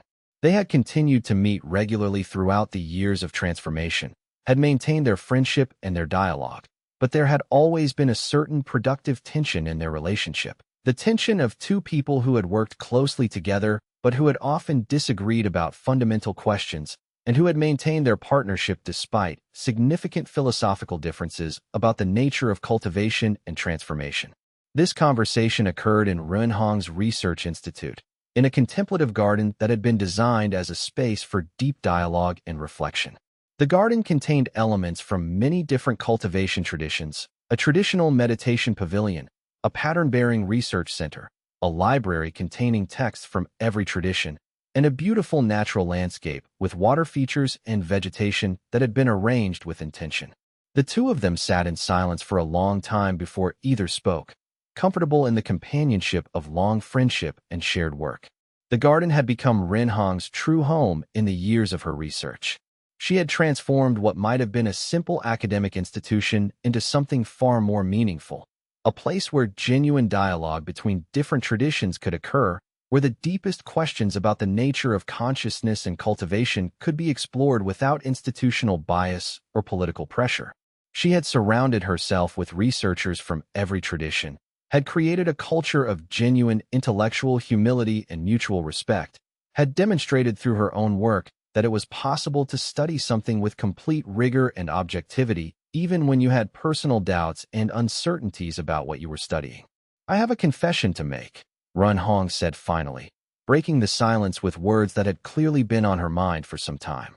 "It concerns the extent to which I truly believed in the transformation that was occurring and the extent to which I was simply attempting to understand and manage something that I was afraid of." "What do you mean?" Lu Feng asked gently, inviting her to elaborate and explore the depths of what she was feeling. Renhong chose her words carefully. "When the pattern-bearer movement first emerged, I was genuinely frightened. I was frightened because it represented something that I could not predict or control. The pattern-bearer sensitivity that you and others developed was real and undeniable, and it was producing real changes in how the cultivation world functioned. But I could not fully understand it or model it within my existing frameworks and categories. So I attempted to do what I have always done when I encounter something that threatens my sense of understanding. I attempted to study it, to understand it, to develop a framework in which it made sense." She paused, and Lu Feng could see the vulnerability in her expression, a quality that was rare in Renhong, who had always presented herself as composed and controlled. "For many years, I told myself that I was being objective, that I was pursuing truth. But in some moments of honest reflection, I have wondered whether I was not simply attempting to contain something that was fundamentally uncontainable, to reduce something that was genuinely new and transformative into categories and frameworks that would allow me to feel that I understood it and could manage it." "But you did understand it," Lu Feng said. "Your research into the nature of temporal pattern perception, into the relationship between individual consciousness and collective patterns, that work was genuine and profound. It was not simply a defensive mechanism." "Perhaps," Renhong said thoughtfully, "or perhaps it was both. Perhaps my attempt to understand something I was afraid of became, through the discipline and honesty of genuine research, a real contribution to understanding. Perhaps the defensive mechanism and the genuine intellectual work were not opposites, but were two aspects of the same process. I was trying to understand something I was afraid of, and in the process of genuine research, that fear became transformed into insight." She looked at Lu Feng with deep sadness and deep appreciation. "But I want you to know what it cost me, what I was willing to sacrifice in my attempt to manage and understand what was happening. I was willing to sacrifice the freedom to simply trust the movement, to be part of it without needing to understand or control it. I was willing to sacrifice the possibility of genuine faith, faith in your vision, faith in the pattern bearers, faith in the transformation itself. I chose understanding over faith, and I have never been entirely certain that was the right choice." Lu Feng was deeply moved by her honesty. "You gave the cultivation world something through your research that was perhaps even more valuable than faith would have been," he said slowly. "You gave it the possibility of understanding itself. You created a framework in which reasonable people could accept that the transformation was real and meaningful, without having to abandon their own skepticism or their own frameworks of understanding. You made it possible for the eternal coalition, for the fortress of eternal truth, for all of the traditional institutions to accept pattern-bearing not as an alien invasion, but as a legitimate evolution of understanding that could be studied and verified. Perhaps," Rinhong said quietly. But I sometimes wonder what might have happened if I had simply trusted the movement from the beginning. What if, instead of studying it and trying to understand it, I had simply supported you? What if I had used my position and my influence to advocate for the pattern bearers without reservation? Then the transformation would have been more rapid and more violent, Lu Feng said with conviction. Your skepticism, your insistence on rigorous verification, your refusal to simply accept pattern bearing on faith, all of that created a buffer that allowed the traditional institutions to accept the transformation gradually, to understand it on their own terms.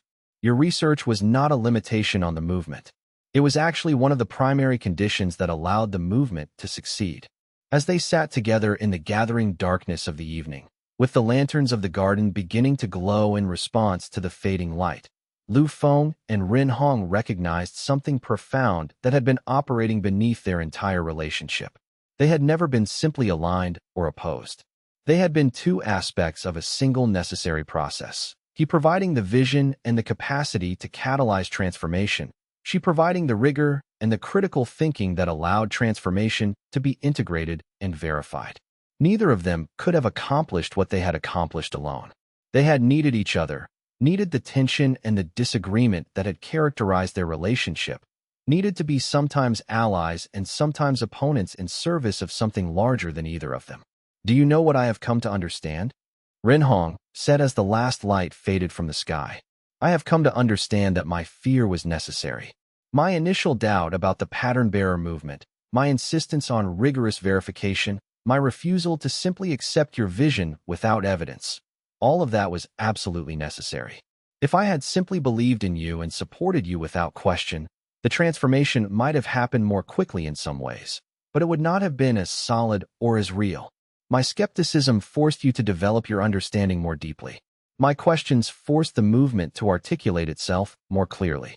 My resistance forced everyone involved to examine the implications and the risks more carefully. And in return, Lu Feng said slowly, your research provided the framework that allowed traditional institutions to accept the transformation. They could see through your work that this was not a matter of personal faith or ideology, but a matter of genuine understanding about how consciousness actually functions. Your rigorous methodology made it possible for skeptics to be convinced. Your willingness to follow the evidence wherever it led, even when it challenged your own institutional interests, created a model of genuine inquiry that the entire cultivation world could respect. They sat together in perfect understanding, two old friends who had been shaped by their relationship with each other, who had each become what they were precisely through the encounter with the other. In that moment of recognition, they understood that transformation, genuine transformation, always required this kind of complementary relationship, the vision and the rigor, the intuition and the analysis, the capacity to see what could become and the capacity to understand what actually is. Chapter 88. The new generation 10 years after the pattern-bearer movement had become integrated into mainstream cultivation institutions. A new generation of young cultivators was coming of age in a world where pattern-bearing sensitivity was completely normal.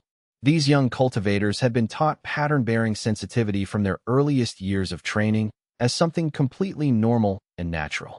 They did not see it as something revolutionary or threatening, or as representing a fundamental challenge to the way cultivation worked. They saw it as a normal and natural part of cultivation education, no different from learning to manage their spiritual energy or developing their individual cultivation foundations or any other fundamental skill that cultivators needed to develop. Lu Feng found himself deeply moved when he encountered these young cultivators. They did not know him as a revolutionary figure or as the person who had catalyzed the pattern-bearer movement. To them, he was simply an old master whose teaching had become part of the cultural inheritance of cultivation. They would listen to his stories about the conflict years and the development of the movement, but they would listen to them the way cultivators had always listened to the stories of their elders, not as accounts of dramatic struggles and victories, but as teachings about the deep principles of consciousness and transformation. One young woman, a disciple of the Iron Gate sect who had traveled for months to study with Lu Feng for a season, asked him a simple question that crystallized something important for him. She asked, "Master, how did you come to understand that consciousness could perceive its own patterns?" Lu Feng realized as he considered her question that he could not remember anymore. The understanding had become so much a part of his consciousness that it no longer carried the weight of discovery or invention. It was simply how reality was. He had become so integrated into the new understanding that he could no longer perceive the boundary between the old way of seeing and the new way. And that, he understood, was exactly how it should be. When a new understanding truly transforms consciousness, the old perspective becomes almost incomprehensible, almost impossible to even remember clearly. With their entry into positions of responsibility and leadership in their various sects and institutions, the nature of the transformation began to shift in subtle but significant ways. The young cultivators did not feel the need to explicitly emphasize pattern-bearing sensitivity or to distinguish themselves as representatives of a new approach to cultivation. They simply naturally incorporated the insights and perspectives that pattern-bearing provided into whatever they were doing. They managed their sects with greater transparency as a matter of course. They involved younger members in decision-making naturally and without self-consciousness about whether this was progressive or traditional.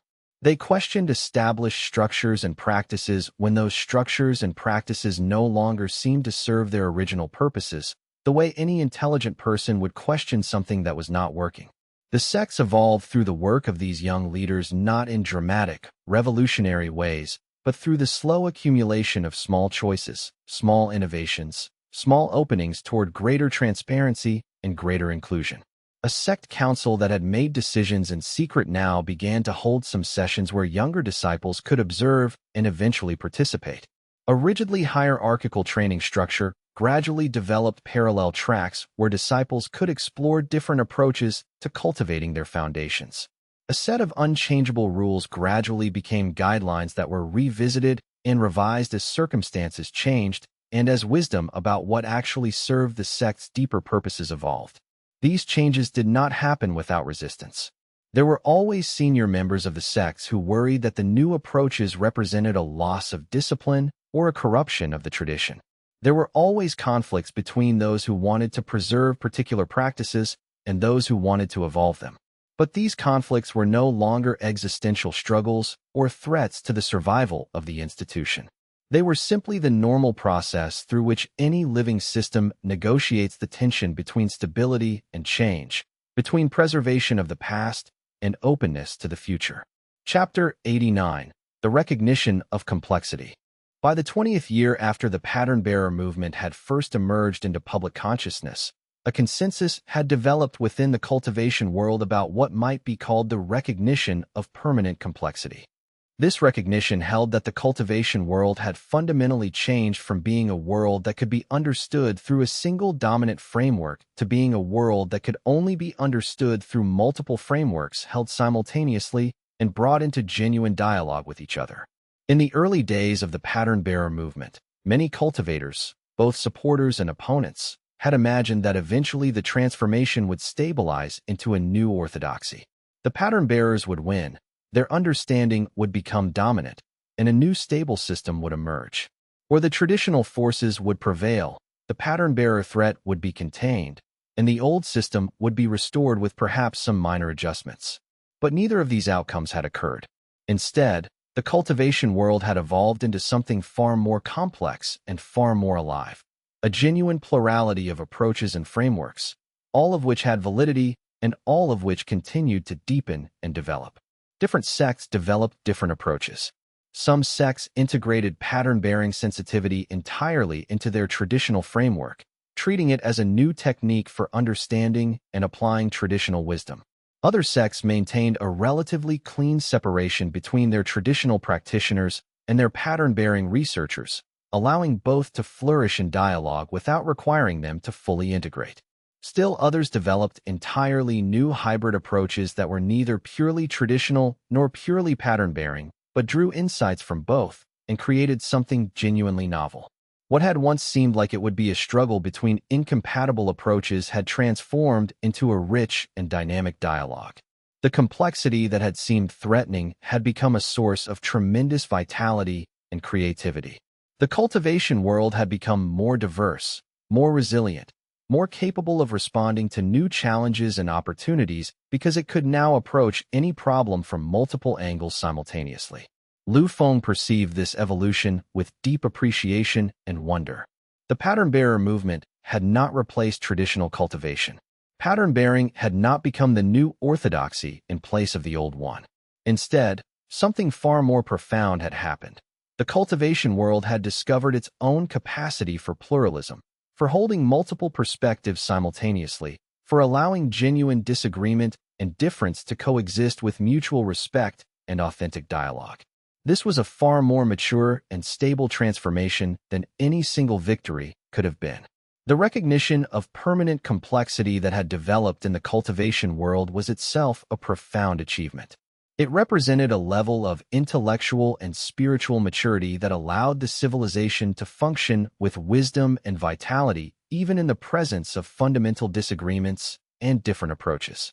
Rather than resolving complexity through the triumph of one perspective, the cultivation world had learned to contain and work with complexity through genuine dialogue.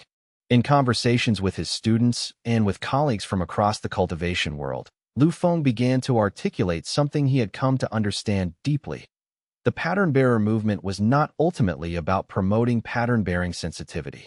It was about helping the cultivation world develop its capacity to know itself, to perceive its own patterns, and therefore to evolve consciously rather than unconsciously. Once that capacity has been developed, once the cultivation world has learned to see itself clearly, the specific framework of pattern-bearing becomes less important than the fundamental capacity it awakened. The cultivation world is now able to hold multiple perspectives, to dialogue between different approaches, to integrate wisdom from many sources. That is the real transformation that has occurred. Chapter 90. The deepening of individual practice as the broader cultivation world continued to evolve and develop new frameworks and new approaches. Lu Feng devoted increasing attention to the deepening of his own individual practice and inner work. The retreat that he had undertaken years earlier had been the beginning of a shift toward more intensive personal cultivation, and this trend continued and accelerated as he moved further into the later decades of his life. There came a time when the obligations of teaching and dialogue began to feel less urgent. The cultivation world was continuing to evolve beautifully on its own. The young cultivators did not need him to guide them. The institutions were developing their own capacity for transformation and self-understanding. The pattern-bearer insights had become integrated into the normal consciousness of most sects and most cultivators. The work that had seemed so urgent and so important in the early days of the movement had been accomplished and had become simply the way things were now. Lu Feng found himself drawn increasingly toward the inner work of his own practice, toward the exploration of his own consciousness that became more fascinating and more complex the deeper he went. There was a grace in this transition from active engagement to contemplative withdrawal. He did not experience it as a loss or as a diminishment of his life. Instead, it felt like a natural unfolding, a return to something that he had always wanted to do but had not been able to prioritize when the work of the movement required so much of his attention and energy. In his younger years, he had sometimes imagined that the purpose of life was to accomplish great things, to transform the world, to leave behind a legacy that would be remembered. Now, in his older years, he understood that the purpose of life was simply to live it fully, to be present to what was happening moment by moment, to allow consciousness to explore itself through the vehicle of his own existence. He established a simple practice center in the mountains, far from the cities and institutions of the cultivation world. The center was not a school or a monastery in any formal sense. It was simply a place for him to live and practice, with a small meditation hall that he had constructed himself and a simple dwelling where he kept only what he needed for survival. He grew much of his own food in a small garden, finding deep satisfaction in the rhythm of planting and tending and harvesting that kept him connected to the natural cycles.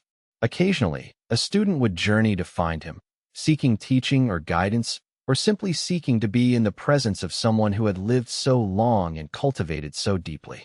Lu Feng would receive them with genuine warmth and hospitality, would offer what insight he could based on his own experience and understanding, would sometimes teach them, sometimes simply sit with them in silence. But he no longer traveled to teach at institutions or maintained regular schedules of teaching. He had become, in many ways, a hermit, not in isolation from the cultivation world, but in a kind of gentle withdrawal from active participation in its ongoing evolution. This withdrawal was not a rejection of the cultivation world or of the people he had worked with for so many years. It was an honoring of what had been accomplished and a recognition that his role was changing. The young cultivators had the vitality and the clarity to carry forward the work. Renhong and the other senior cultivators had the capacity to guide the next phases of evolution. His role now was to maintain his own practice, to deepen his own understanding, to be available to those who found their way to him, but not to impose his teaching on the world. In many ways, this felt more important and more authentic than all the years of building the movement and managing its evolution. What he began to discover, as he deepened his practice in solitude and contemplation, was that the cultivation base that had emerged from his integration with the pattern-bearer network and his subsequent withdrawal from it had properties and capacities that became increasingly apparent only through extended contemplative practice and internal investigation. The transformation that had occurred in his consciousness during his years of building and then dissolving the network had left something remarkable behind. His cultivation base no longer possessed the extraordinary power that it had once held when he was the focal point through which the network's force flowed. He could no longer perceive temporal patterns across vast distances or influence events through the concentrated force of a unified network of cultivators channeling their power through him. That kind of power had dissolved when he had voluntarily withdrawn from the network. But in its place, something else had emerged. His consciousness had developed an extraordinary flexibility and an unusual quality of resonance. In deep meditation, he could perceive the fundamental patterns that underlay consciousness itself, not through the extraordinary temporal perception that had once been his capability, but through a subtler and perhaps more fundamental kind of seeing. He could perceive the basic mathematics of how consciousness related to reality, how perception arose from the interaction between awareness and experience, how transformation naturally occurred when consciousness genuinely perceived itself clearly. This perception had no applications in the conventional sense. It did not give him power to influence events. It did not allow him to accomplish things in the cultivation world. But it gave him something far more valuable. It gave him profound peace. It gave him an understanding of how consciousness itself actually functioned at the deepest levels, a recognition that freed him from the need to grasp at power or to control outcomes. He had discovered, through patient and rigorous internal investigation, something that the great masters of the past had often spoken of, but that he had never fully understood until he experienced it directly. That consciousness in its deepest nature was already free, already complete, already possessing everything it could ever need. As this understanding deepened in him, his relationship to his own past transformation began to shift again. The wound of his expulsion had long since healed and been integrated. But now, in the quiet of his practice, he began to see the expulsion itself differently. It had not been a tragedy that he had overcome through strength and wisdom. It had been a gift, a liberation that had been necessary in order for him to eventually discover the freedom that lay at the very heart of consciousness itself. Chapter 91. The expansion beyond the sect. As the pattern-bearing sensitivity that had begun within the network of sects began to spread and deepen and become increasingly integrated into cultivation practice at every level. Some cultivators began to ask whether the insights and approaches that had emerged within the cultivation world might also be valuable and beneficial outside of it in the broader human society. What if the democratization of perception and understanding that pattern bearers had achieved in the cultivation context could be applied to the broader human society that existed around the sects? This question emerged naturally from the success and integration of the pattern-bearer movement within the cultivation world. If enhanced perception of patterns could help sects understand and evolve their own structures and practices, might it not help ordinary communities do the same? If pattern-bearing sensitivity could contribute to the transformation of cultivation institutions, might it not contribute to the transformation of other kinds of institutions, governments, schools, trading companies, and the myriad forms of human organization that existed outside the cultivation world? A group of young cultivators, many of them trained in both traditional cultivation and pattern-bearing approaches, began to develop what they called accessible framework, versions of pattern-bearing sensitivity that could be understood and practiced by non-cultivators.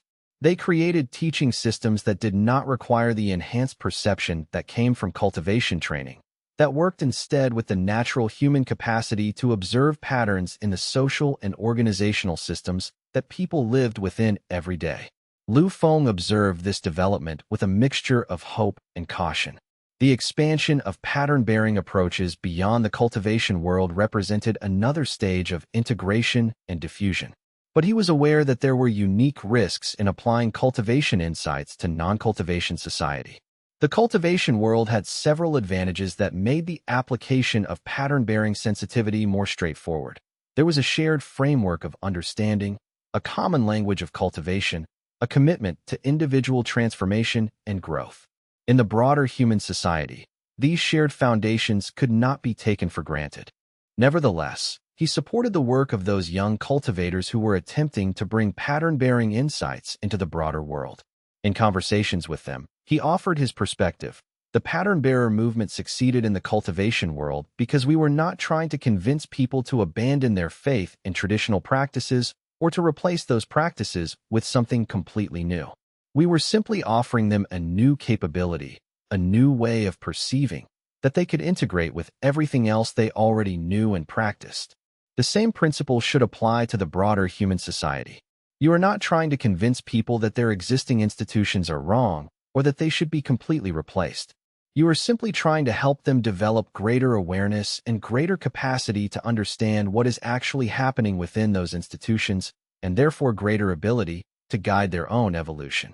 As cultivators began to work with non-cultivators, teaching and sharing the insights of pattern-bearing sensitivity in forms that could be understood and practiced without the foundation of cultivation training, something remarkable began to happen.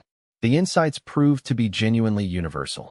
The patterns that had been discovered within the cultivation world, the way that complex systems developed unconscious structures and behaviors, the way that greater awareness and transparency could improve institutional functioning, the way that genuine dialogue between different perspectives could lead to creative solutions to intractable problems. These patterns were not specific to cultivation. They were fundamental principles about how human consciousness and human systems actually functioned.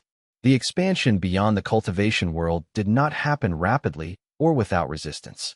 Many in the cultivation world worried that allowing non-cultivators access to pattern-bearing insights would dilute them or corrupt them. Many in the broader human society were suspicious of approaches that had originated in the cultivation world. But gradually, one organization at a time, one community at a time, pattern-bearing approaches began to be integrated into the functioning of the broader society. And everywhere they were integrated, they seemed to produce similar results: greater understanding, greater capacity for genuine dialogue, greater ability to perceive and work with the actual dynamics that were operating within organizations rather than with myths and misconceptions about how those organizations actually functioned. Lu Feng understood that this expansion represented the beginning of a second stage of the pattern-bearer movement, a stage in which the original insights that had emerged through cultivation would begin to be translated into forms that could be understood and utilized by the entire human society, not just by those with the particular training and commitment that cultivation required. This second stage was in many ways more challenging and more important than the first stage, because the success or failure of the expansion into broader society would determine whether the insights would become a permanent part of human civilization or would remain confined to the specialized realm of cultivation. What happened in those years was remarkable to witness. Families began to use pattern-bearing approaches to understand and navigate the dynamics of family relationships. Business organizations began to apply the insights to understand and improve their operations. Governments began to develop more transparent and more dialogue-based decision-making processes. Schools began to teach children to observe patterns in their own thinking and in the systems they were part of. The insights spread slowly but persistently, not as a doctrine or an ideology, but as a set of practical tools and perspectives that seemed to make people's lives work better.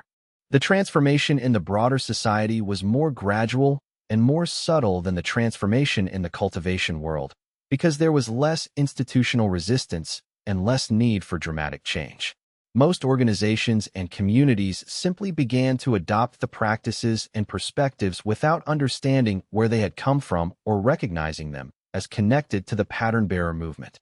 They simply found that transparency made institutions work better, that dialogue resolved conflicts more effectively than domination, that understanding the actual dynamics of a system allowed much more effective action within that system.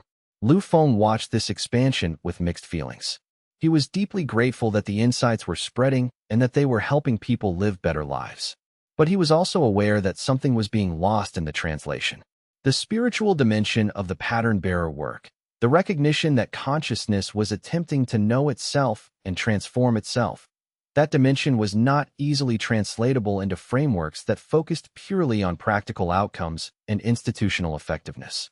The insights were being separated from the deeper understanding about consciousness and about the fundamental nature of transformation that had given rise to them. This realization led to some of the deepest conversations between Lu Feng and Rin Hong about the future of what they had initiated. Rin Hong believed that it was necessary for the insights to be translated into practical, non-spiritual frameworks in order for them to spread effectively into the broader society. The spiritual dimensions could be rediscovered by those who were drawn to them, but the practical tools were what would allow immediate change and improvement in people's lives. Lu Feng gradually came to agree with this perspective, understanding that there were different forms of service and different ways in which the understanding could be useful to humanity. Not everyone needed or wanted the spiritual dimensions of the teaching. Many people simply needed practical tools that would help them live and work more effectively. The spiritual teaching and the practical tools are not in opposition, Lu Feng said to Rin Hong in one of their conversations about this. They are simply different expressions of the same underlying understanding.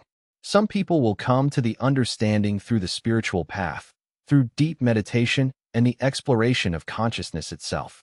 Others will come through the practical path, through learning to see the patterns in their organizations and relationships and discovering through that seeing that something fundamental shifts in how they perceive and operate. Both are valid paths. Both lead to genuine understanding and genuine transformation. Our responsibility is simply to ensure that the insights are available in forms that are accessible to people however they are drawn to understanding. Rin Hong nodded thoughtfully. That is a beautiful way of framing it, she said. It means that what we are doing in developing practical frameworks for non-cultivators is not a dilution or a corruption of the original insight. It is simply a translation that makes it available in a different language for people who would not otherwise encounter it. And who knows, some of those people, through their practice with the practical tools, might eventually be drawn to the deeper spiritual dimensions. Others might find everything they need in the practical application. Either way, the understanding is serving them. Chapter 92. The Crisis That Did Not Arrive. As more than 2 decades passed since the integration of the pattern-bearer movement into mainstream cultivation institutions, something remarkable and unexpected occurred. The great crisis that had been predicted and feared by so many did not arrive. The ancient masters and the conservative voices within the cultivation world had predicted with conviction that the loss of hierarchy and the democratization of decision-making would eventually lead to chaos and collapse. The predictions had been specific and vivid. The elders had warned that without clear, undisputed authority and without the preservation of the traditional chain of command, young disciples would become confused and uncertain about what they should practice and how they should live. They warned that if everyone was allowed to question the wisdom of the elders, the accumulated knowledge of thousands of years would be discarded in favor of untested innovations. They warned that if decisions were made through consensus and dialogue rather than through the authority of those most experienced and most wise, the results would be incoherent and unstable. They warned that the relaxation of hierarchy would inevitably lead to the emergence of competing power centers, to conflict and fragmentation, and ultimately to the collapse of the institutions that had maintained the knowledge and practice of cultivation across so many generations. The fact that none of these catastrophes had occurred was deeply significant. It suggested that the conservative concerns about the transformation, while understandable given the traditional frameworks within which they had been formed, were based on a fundamental misunderstanding about the actual relationship between hierarchy and stability, between authority and order, between rigidity and resilience. What had actually happened was far more nuanced and far more interesting. Yes, the transformation had introduced more flexibility into the hierarchical structures of the sections. Yes, there was now more genuine dialogue and more questioning of established practices. Yes, there was more diversity in how different sects approached their practice and their organization. But the stability of the institutions had not collapsed. If anything, the institutions had become more resilient and more adaptable. The reason, Lu Feng came to understand, was that stability and order did not actually depend on hierarchy and unquestioned authority the way the conservative voices had assumed. Stability and order depended on something far more fundamental: the presence of shared understanding about what the institution was actually trying to accomplish and genuine commitment from the members to that shared purpose. When these underlying conditions were present, the institution could be more flexible, more open to change, more willing to question its practices, and actually become more stable as a result, because it was continually adapting to changing circumstances rather than becoming increasingly rigid and out of touch with reality. Conversely, when these underlying conditions were absent, when people did not genuinely understand the purpose of their institution or did not feel genuine commitment to it, all the hierarchy and all the authority in the world could not create real stability. An institution in that condition would simply become increasingly brittle and fragile, more likely to collapse completely when genuine pressures emerged. The cultivation world had not collapsed because the sects, even after becoming more democratic and more transparent, had maintained clarity about their core purpose and mission. They had continued to maintain the practices and the knowledge that made them effective in the actual work of cultivation. They had simply become more open about how that work was understood and more willing to evolve their approaches as understanding evolved. The result was institutions that were both more true to their fundamental purpose and more able to adapt as circumstances changed. Lu Feng found himself thinking back to the ancient wisdom that had emphasized the balance between structure and flexibility, between form and emptiness, between holding on and letting go. The conservatives had been right to recognize that some structure was necessary, but they had misunderstood the relationship between stability and rigidity. The true way to create stability was not to hold on to form as tightly as possible, but to maintain clarity about function and purpose while remaining flexible about form, willing to evolve the forms in whatever ways would best serve the underlying function. This was a profound teaching, and it was being enacted not just in the realm of cultivation, but in the broader society, as well as the expansion of pattern-bearing approaches began to take hold beyond the cultivation world. Organizations that were willing to be transparent about their actual operations, that were willing to engage in genuine dialogue with their members and stakeholders, that were willing to evolve their structures and practices in response to actual understanding of what was working and what was not. These organizations were finding that they could be both more effective at their actual function and more resilient in the face of change and challenge. The prediction that had been so confidently made by the conservative voices, that democratization would lead to chaos, had been disproven by the actual experience. The organizations that had undertaken the transformations that pattern-bearing insights suggested were not experiencing chaos. They were experiencing greater clarity, greater effectiveness, greater capacity to adapt to changing circumstances. The institutions that had maintained rigid hierarchies and refused to adapt were the ones that were struggling, that were becoming increasingly fragile and out of touch with reality. Lu Feng found himself reflecting on what this meant about the nature of power and authority. The conservatives had believed that centralized control and hierarchical authority were necessary for stability and order. But the actual experience had revealed something different. That stability came from clarity and from genuine alignment with reality, not from the concentration of power and the suppression of information. Systems that could see themselves clearly and adapt in response to what they saw were far more stable than systems that maintained coherence through the suppression of dissent and the restriction of information. Chapter 93. The Meeting of the Ancient Masters. As Lu Feng's cultivation practice deepened, and as his understanding of the new possibilities that had emerged began to crystallize into genuine wisdom that he could share with others, he received an invitation to meet with the remaining ancient masters of the cultivation world, those few individuals who had survived from the old era and who had witnessed the entire transformation that had occurred. The meeting was held in a location that was neutral territory, a place that had not been claimed by any particular sect, but that was sacred to the cultivation world as a whole. There were perhaps 15 of them, ancient masters who had lived for centuries, or even longer, who had accumulated extraordinary power and understanding through their patient cultivation practice. These were the figures who had lived through multiple transformations of the cultivation world, who had seen sects rise and fall, who had witnessed the accumulation and loss of knowledge across generations. Some of them had been deeply opposed to the pattern-bearer movement. Others had been more neutral or had gradually come to accept it. But all of them had the perspective that came from having lived through the entire transformation from its beginning to its current integration into normal practice. Lu Feng found himself moved and humbled in their presence. These were not his teachers. He had no teachers among the ancient masters, but he recognized in them the embodiment of a kind of wisdom and a kind of continuity that was precious and that was increasingly rare as the cultivation world transformed and evolved. They had been the ones who had preserved the knowledge and practice across generations. They had been the ones who had maintained the institutions and the traditions even during periods when those traditions were being questioned and transformed.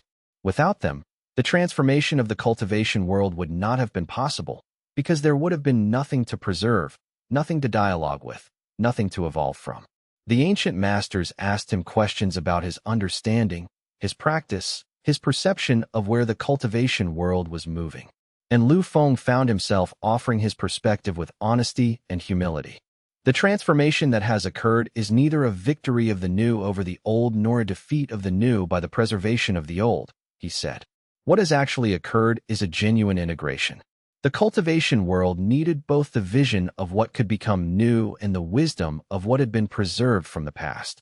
Neither alone could have created the kind of sustainable transformation that has actually emerged.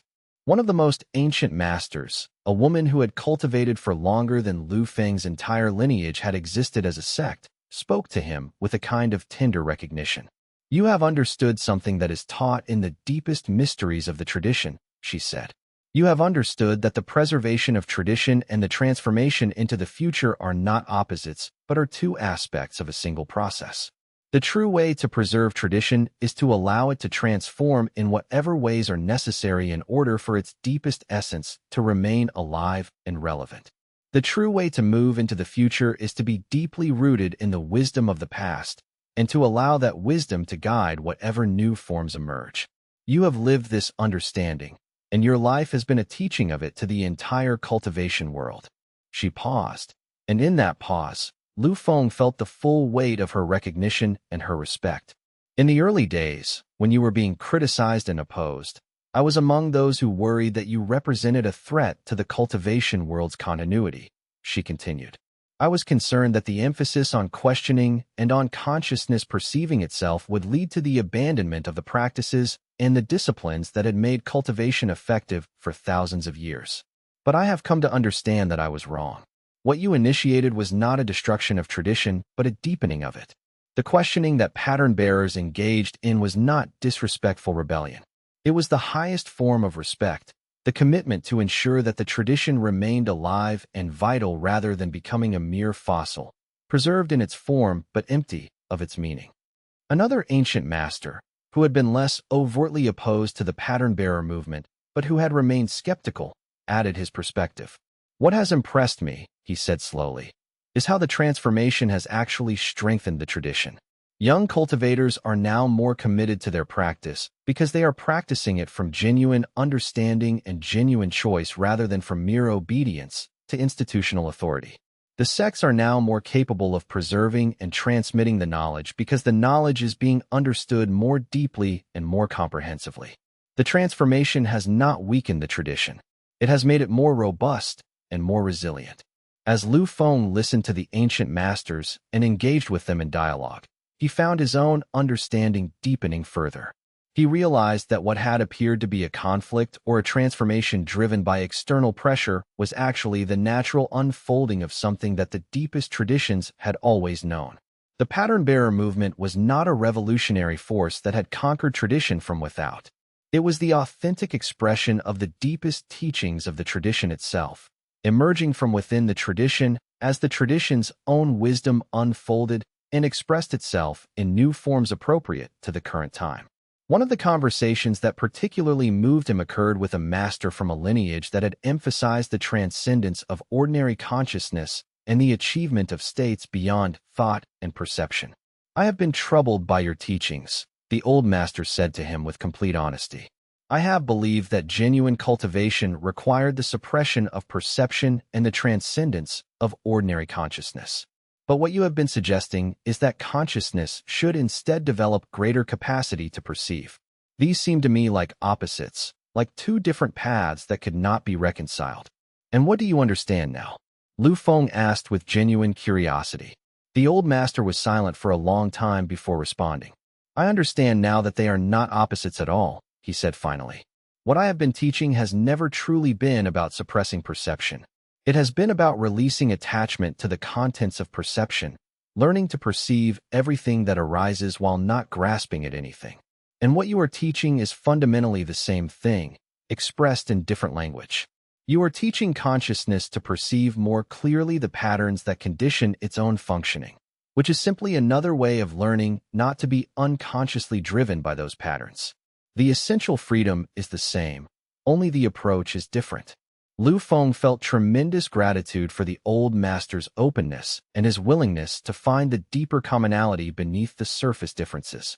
This kind of meeting, where apparently opposed approaches could recognize their shared essence, was perhaps the most valuable outcome of the entire transformation. Chapter 94. The new generations teaching the old. As the decades passed following the integration of the pattern-bearer movement into mainstream cultivation institutions, something unexpected and remarkable began to occur. The young cultivators who had been taught pattern-bearing sensitivity from childhood began to take teaching roles in the ancient traditions that had been maintained by the older masters. And they began to do something that had seemed impossible before. They began to help the ancient masters understand pattern-bearing from within the framework of the ancient traditions themselves. The young cultivators would approach one of the oldest masters and would say something like, "Master, your teaching about the essence of the sect is being obscured by certain organizational structures that we have inherited from the past. These structures were created in response to conditions that no longer exist. If we were to evolve these structures in such and such a way, it would actually allow your essential teaching to be more clearly expressed and more effectively practiced by all of our disciples." And sometimes the ancient masters would recognize the wisdom in what was being said, would recognize that the young disciples were proposing not a corruption of the teaching, but a more authentic expression of it. This represented something profound, a genuine dialogue between tradition and innovation in which neither felt that the other was a threat, in which both recognized that they were serving the same deeper purpose of keeping the transmission alive and vital. The young cultivators were not attempting to replace the ancient traditions. They were attempting to understand what those traditions were really trying to accomplish and to evolve the forms of the tradition in whatever ways would best serve that underlying purpose in the contemporary context. Some of the ancient masters found this process deeply troubling and continued to resist the changes even after they were implemented. But even in their resistance, something valuable was preserved. The insistence that tradition mattered, that the accumulated wisdom of the past was not lightly to be discarded, that continuity with the historical form of the practice was important. This conservative voice, even in disagreement, continued to serve the essential function that the ancient masters had always served, preventing reckless and thoughtless change, insisting on deep consideration of the implications of any transformation. And so the cultivation world evolved through a genuine dialogue between these voices, each checking and balancing the other, each preventing the other from running to extremes. The result was a style of evolution that was neither purely traditionalist nor purely innovative, but represented a genuine integration of both perspectives and both commitments. Chapter 95. The unfolding without direction. As Lu Feng moved deeper into the final decades of his life, approaching an age that was extraordinary even for cultivators, he noticed that his relationship to the cultivation world and to the transformation that continued to unfold had shifted in a fundamental way. He no longer saw his role as being to direct or guide the transformation. He no longer even saw his role as being to teach or to advise, though he still did these things when asked. Instead, his role had become simply to be present to the unfolding, to witness what was occurring, and to participate in whatever ways emerged naturally from his presence. This represented the culmination of a long process of letting go that had begun when he withdrew from his role as the focal point of the pattern-bearer network. He had let go of power and influence. He had let go of the need to control outcomes and to direct the path of transformation. He had let go of the identity of himself as a revolutionary or a catalyst for change. And now, in these final decades, he was letting go of the need even to be remembered as a teacher or a wise person. He was simply becoming an old man who had lived a long life and who was present to the continued unfolding of the world around him. In his simple dwelling in the mountains, he noticed that he spent more and more time simply sitting, not in formal meditation practice with specific goals or intentions, but simply being aware, simply noticing what was happening moment by moment. He would sit on the porch of his simple cabin and watch the changing light as the sun moved across the sky. He would listen to the sounds of the forest, the wind in the trees, the calls of birds, the rustle of small animals in the underbrush. He would taste the simple food that he grew or that visitors brought to him. He would be present to the sensations of his aging body, the gradual slowdown of his breath, the increasing fragility of his physical form. And in all of this, he experienced a kind of peace and a kind of gratitude that had no need for achievement or recognition or the continuation of his particular form. Students who came to visit him during these years found that he was different from what they had imagined based on the stories they had heard. They expected to meet someone who carried himself with authority and power, someone who was impressive and commanding in presence. Instead, they met a simple old man who was gentle and unassuming, who seemed to have become almost translucent, not in the sense of being invisible or insignificant, but in the sense of having released the solidity of his individual identity and become something far more spacious and permeable. "Have I become a ghost?" he asked one young cultivator who was startled by his gentle and almost ethereal presence. "Or have I simply become more real by releasing the illusions of solidity and permanence that I once confused with reality?" Chapter 96. The legacy that is not a legacy. In the final years of his life, people began to speak of Lu Feng as one of the great figures in the history of the cultivation world, as someone who had fundamentally transformed how the cultivation world understood itself and how it functioned. Many young cultivators sought to learn from him, to understand the secret of his achievement, to follow in his footsteps. This recognition was something that Lu Feng found uncomfortable, because he understood deeply that it represented a misunderstanding of what had actually occurred. He had not transformed the cultivation world. The cultivation world had transformed itself, and he had simply been one of the circumstances through which that transformation could occur. In conversations with younger cultivators who wanted to learn from his example, he tried to convey this understanding. Do not attempt to do what I did. Do not attempt to catalyze transformation or to create movements or to direct how society evolves. Instead, develop the capacity to perceive what the world actually needs at any given moment, and then respond to that need in whatever way emerges naturally from your own capabilities and your own understanding. One young woman, a talented cultivator from a progressive sect, asked him directly, "But Master, you must have done something special. You must have had some exceptional insight or capability that allowed you to catalyze the pattern-bearer movement.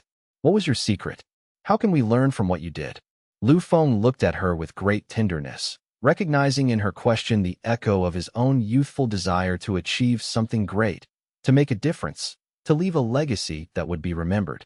"The only secret," he said slowly, "is that I did not actually do anything. I perceived something that needed to happen, and I allowed myself to be moved by that perception. I was willing to suffer the consequences of responding to that perception. I was willing to be expelled, to be rejected, to be alone. And then, when the initial impulse had been expressed, I was willing to withdraw and allow the cultivation world itself to carry forward what had been initiated. I did not cling to the role of catalyst or leader. I allowed the movement to continue without me." He paused, gathering his thoughts carefully.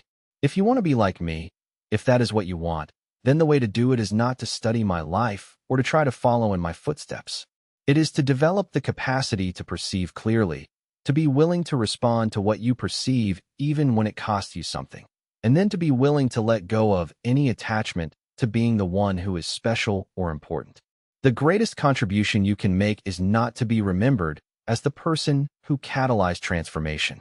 It is simply to help the world see itself more clearly so that it can transform according to its own wisdom. The young woman left him disappointed, not receiving the secret or the special teaching that she had hoped for. But Lu Feng understood that his refusal to give her what she wanted was itself the teaching. He was demonstrating through his own non-attachment to being a teacher that the deepest teaching had nothing to do with the transfer of special knowledge or special capabilities from teacher to student. It had to do with the cultivation of a certain quality of presence, a certain willingness to be moved by what actually needs to happen rather than by what we would like to happen, a certain capacity to let go of our attachment to being important. Chapter 97.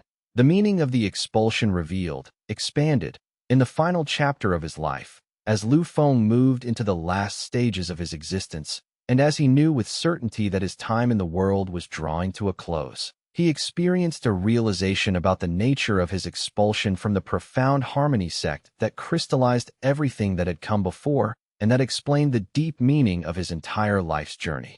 He had spent his life, in various ways, attempting to free himself, first from the constraints and the pain of his expulsion and the wound of rejection, then from the limitations of institutional structure within the pattern-bearer movement, then from the burden of being seen as the focal point through which the transformation was occurring, then from the need to control or direct any outcome at all. And in the final stage, he perceived with absolute clarity that all of this seeking for freedom had been based on a fundamental misunderstanding about the nature of freedom itself. Freedom had never been something that he needed to achieve or to attain. Freedom had always been there, had always been his essential nature, the nature of consciousness itself. But now, in this final revelation, he understood something deeper still. The expulsion itself had not been an obstacle to his discovering this freedom. The expulsion itself had been the perfect vehicle through which freedom could emerge and become clear. The pain of rejection had burned away all of his illusions about what he was supposed to be according to the expectations of others. The necessary struggle to carve out his own path had burned away his illusions about what he was supposed to achieve. The gradual dissolution of his power and influence had burned away his illusions about what he was in his deepest nature. In a strange and paradoxical way, the expulsion that had seemed like a tragedy was the greatest gift that the profound harmony sect could have given him. It had freed him from the prison of belonging, from the subtle but profound constraints that come with being valued primarily for your utility within an institution, from the delusion that freedom could be found within any system of institutional belonging. His gratitude toward the sect was profound and complete. Not gratitude for the pain they had caused. There was no need to romanticize that. But gratitude for having been used as an instrument through which his own liberation and the liberation of the cultivation world could occur. The sect had not intended this. The elders who had expelled him had done so out of fear and a desire to preserve their institution. But the universe, or fate, or karma, or whatever name one gave to the deeper intelligence that operated beneath the surface of events, had used that act of institutional fear as the perfect catalyst for a transformation that would ultimately benefit the entire cultivation world. And Lu Feng, in these final years of his life, made peace with his expellers. He did not need them to apologize or to acknowledge that they had been wrong. He did not need them to recognize the value of what he had become. He understood, finally, that their fear and their rejection had been exactly the right response for them to give, had been exactly what was needed for him to eventually become what he was meant to become. Chapter 98. The return to simplicity, expanded. In the final years before his passing, Lu Feng moved to a simple dwelling in the mountains, a place far from cities and institutions, and the constant flow of cultivators seeking his wisdom or his guidance. He lived simply, growing much of his own food, maintaining his daily practice of meditation and cultivation, and receiving only the rare visitor who had traveled far to seek him out. In this simplicity, he discovered a kind of joy that he had not experienced even during the heights of his power and achievement. He was no longer anyone important or influential. He was simply an old man living in the mountains, practicing cultivation, and being present to the unfolding of life moment by moment. His days fell into a natural rhythm that needed no external structure or scheduling. He would wake at dawn and sit in meditation as the light gradually filled his small meditation room. He would tend his garden, watching the slow progress of vegetables growing through the seasons. He would prepare his simple meals, finding delight in the taste of food that he had grown with his own hands. He would walk in the forest, observing the intricate web of life that existed in the trees and undergrowth. In the years of his deepest practice, Lu Feng came to a realization about his own nature that transcended everything that had come before. He understood finally that all of the events of his life, the expulsion from the sect, the formation of the pattern-bearer movement, the transformation of the cultivation world, the extraordinary powers he had developed and then released, all of it, had been simply expressions of something far more fundamental than any of these phenomena. They had been expressions of consciousness exploring itself, understanding itself, transforming itself. And in that understanding, he recognized that he was not fundamentally different from the forces that had moved through him and through history. He was consciousness itself, expressing itself through a particular form, a particular life, a particular journey. This recognition brought an absolute end to any sense of personal achievement or personal importance. He had not done anything. Everything had been done through him. The pattern-bearer movement had not been his creation, but the creation of consciousness itself expressing itself through his form and through countless others. The transformation of the cultivation world had not been his accomplishment, but the accomplishment of intelligence far larger and far deeper than any individual being.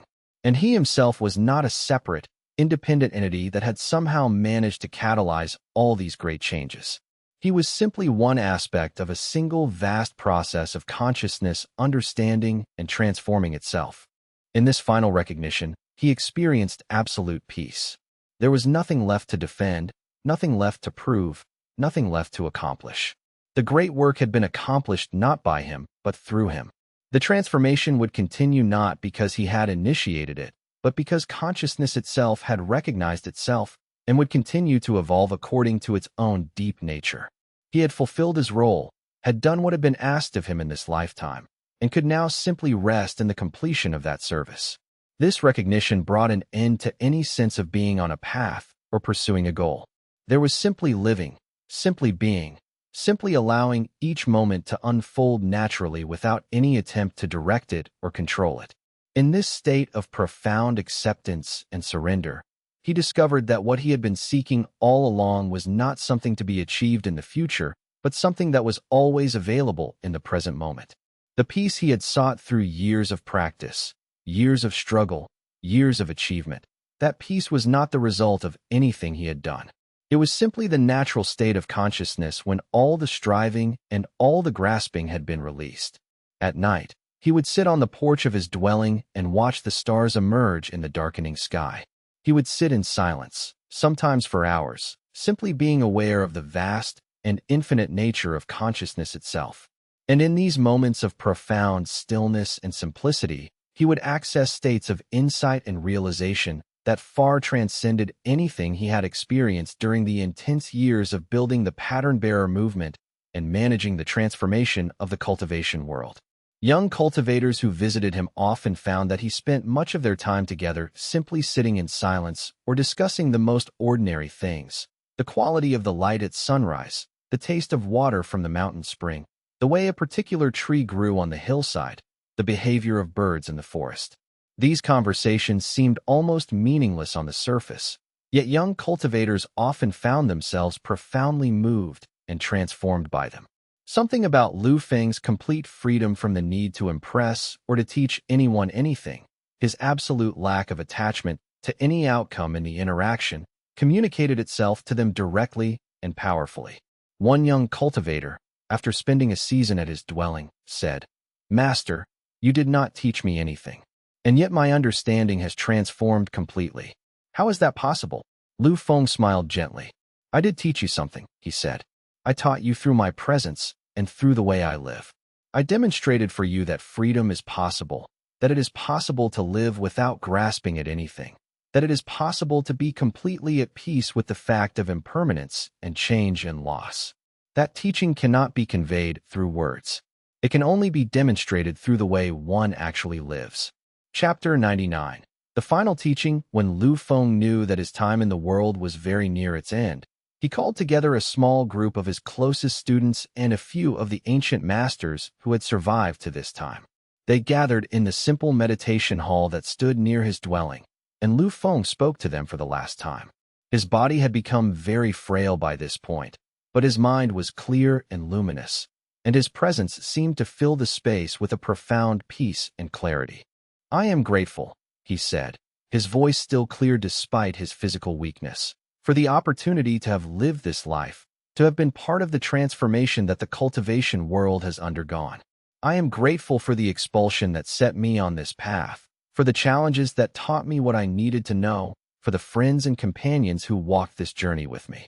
I am grateful for the pattern bearers who developed the movement and who had the courage to vision something different. I am grateful for Ren Hong, who taught me the necessity of rigorous thinking and critical perspective. I am grateful for Su Wei and all the other leaders of the network who carried forward the work. I am grateful even for those who opposed the transformation, because their resistance forced us to develop our understanding more deeply and more thoroughly." He paused, and in that pause, those gathered could feel the full weight of gratitude and love that had developed through his long life of engagement with the cultivation world and with the people who inhabited it. "But I want you to understand," he continued, speaking with quiet authority that commanded complete attention, "that whatever meaning my life has had, it comes not from anything I accomplished, but from the willingness to let go of the need to accomplish anything at all. The pattern-bearer movement was not my creation. The transformation of the cultivation world was not something I did. I was an instrument through which something larger than myself could express itself. The transformation that occurred would have occurred with or without me. It might have taken a different form. It might have proceeded more slowly or more rapidly. But the underlying impulse toward greater consciousness and greater transparency would have emerged regardless, because it came from something real about the nature of consciousness itself." One of the ancient masters, a woman who had known him for decades, leaned forward slightly. "But you were necessary," she said with conviction. "Your particular person, your particular understanding, your particular willingness to suffer. These things shaped what actually emerged in ways that matter." Lu Feng smiled gently. "Perhaps," he acknowledged, "the causality of such things is impossible to fully understand. But the important truth is not whether I was necessary, but that I learned eventually not to care whether I was necessary. I learned to simply do what needed to be done in each moment without attachment to whether it mattered or whether it would be remembered or whether my participation was essential. That learning, that release of attachment to being important, became more important than anything I accomplished." He looked around the circle of faces gathered before him, his students, the ancient masters, the people who had been closest to him in his work and his life. "The only legacy worth leaving," he said, "is the legacy of clear seeing. The only teaching worth passing on is the understanding that consciousness is fundamentally free. Not free as a destination you can reach through effort and practice, but free as your essential nature right now, in this moment, just as you are." He took a slow breath, and his voice became even quieter, requiring those gathered to lean in to hear him. Cultivation is not about becoming something other than what you are. Cultivation is about recognizing what you already are beneath all the stories you have told yourself, beneath all the conditioning that has been layered on top of your true nature, beneath all the attempts to be someone other than who you are. The pattern-bearer movement emerged because consciousness began to perceive its own patterns, to recognize the ways that it had conditioned itself and constrained itself. And in that recognition, in that clear seeing, the possibility of genuine freedom emerged. He paused again, and the silence that followed was profound and complete. When he spoke again, his voice was barely a whisper, but every word carried tremendous power and clarity. "I am not going to leave you instructions about how to carry forward the work. I am not going to tell you what the cultivation world needs to do next or how you should guide its evolution. The cultivation world is now mature enough to know itself, to perceive its own patterns, to understand what it needs to become. Trust that. Trust the intelligence of the cultivation world itself. Trust that consciousness, when it can perceive itself clearly, will know what needs to happen. Your only job is to maintain your own clear seeing, to keep your own perception uncluttered by fear and desire. and to let that clarity express itself in whatever ways are most natural and authentic for you. An elderly disciple, who had been with him for many years, asked the question that was on everyone's mind. What will become of us when you are gone? Who will guide us? Who will help us understand what is happening? Lu Feng looked at him with a gaze full of compassion and challenge. You are already capable of guiding yourselves, he said. You have learned the practices. You have developed the capacity to perceive clearly. You do not need me to guide you any longer.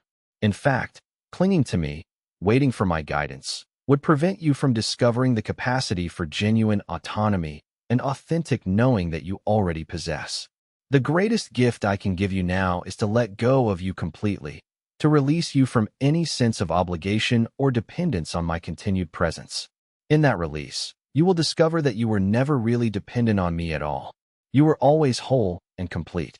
I was simply a mirror that helped you recognize what you already were. The gathering sat together in silence for a long time after Lu Feng had finished speaking.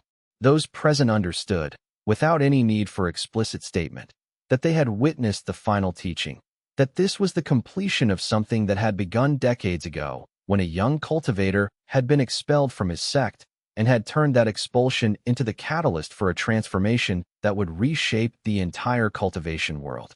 Chapter 100. The freedom that was always there, expanded, in the final chapter of his life, as Lu Feng moved into the last days of his existence, and as he knew with absolute certainty that the end of his life was very near, he experienced a final realization about the nature of freedom that crystallized everything that had come before and revealed the deepest meaning of his entire journey. He had spent his life, in various forms, attempting to free himself from different constraints and different forms of bondage. He had sought freedom from the pain of expulsion. He had sought freedom from institutional constraints. He had sought freedom from the burden of being the focal point of a movement. He had sought freedom from the need to control outcomes and direct events. He had sought freedom from the weight of being seen as important or significant. And in the final moment of clarity, which came as his physical body began to release its attachment to life, and as the boundaries between his individual consciousness and the vast consciousness of the universe began to dissolve, he understood that all of this seeking for freedom had been based on a fundamental misunderstanding. Freedom had never been something that he needed to achieve or to attain. Freedom had never been something waiting at the end of a long path of effort and transformation. Freedom had always been there, had always been his essential nature, the essential nature of consciousness itself.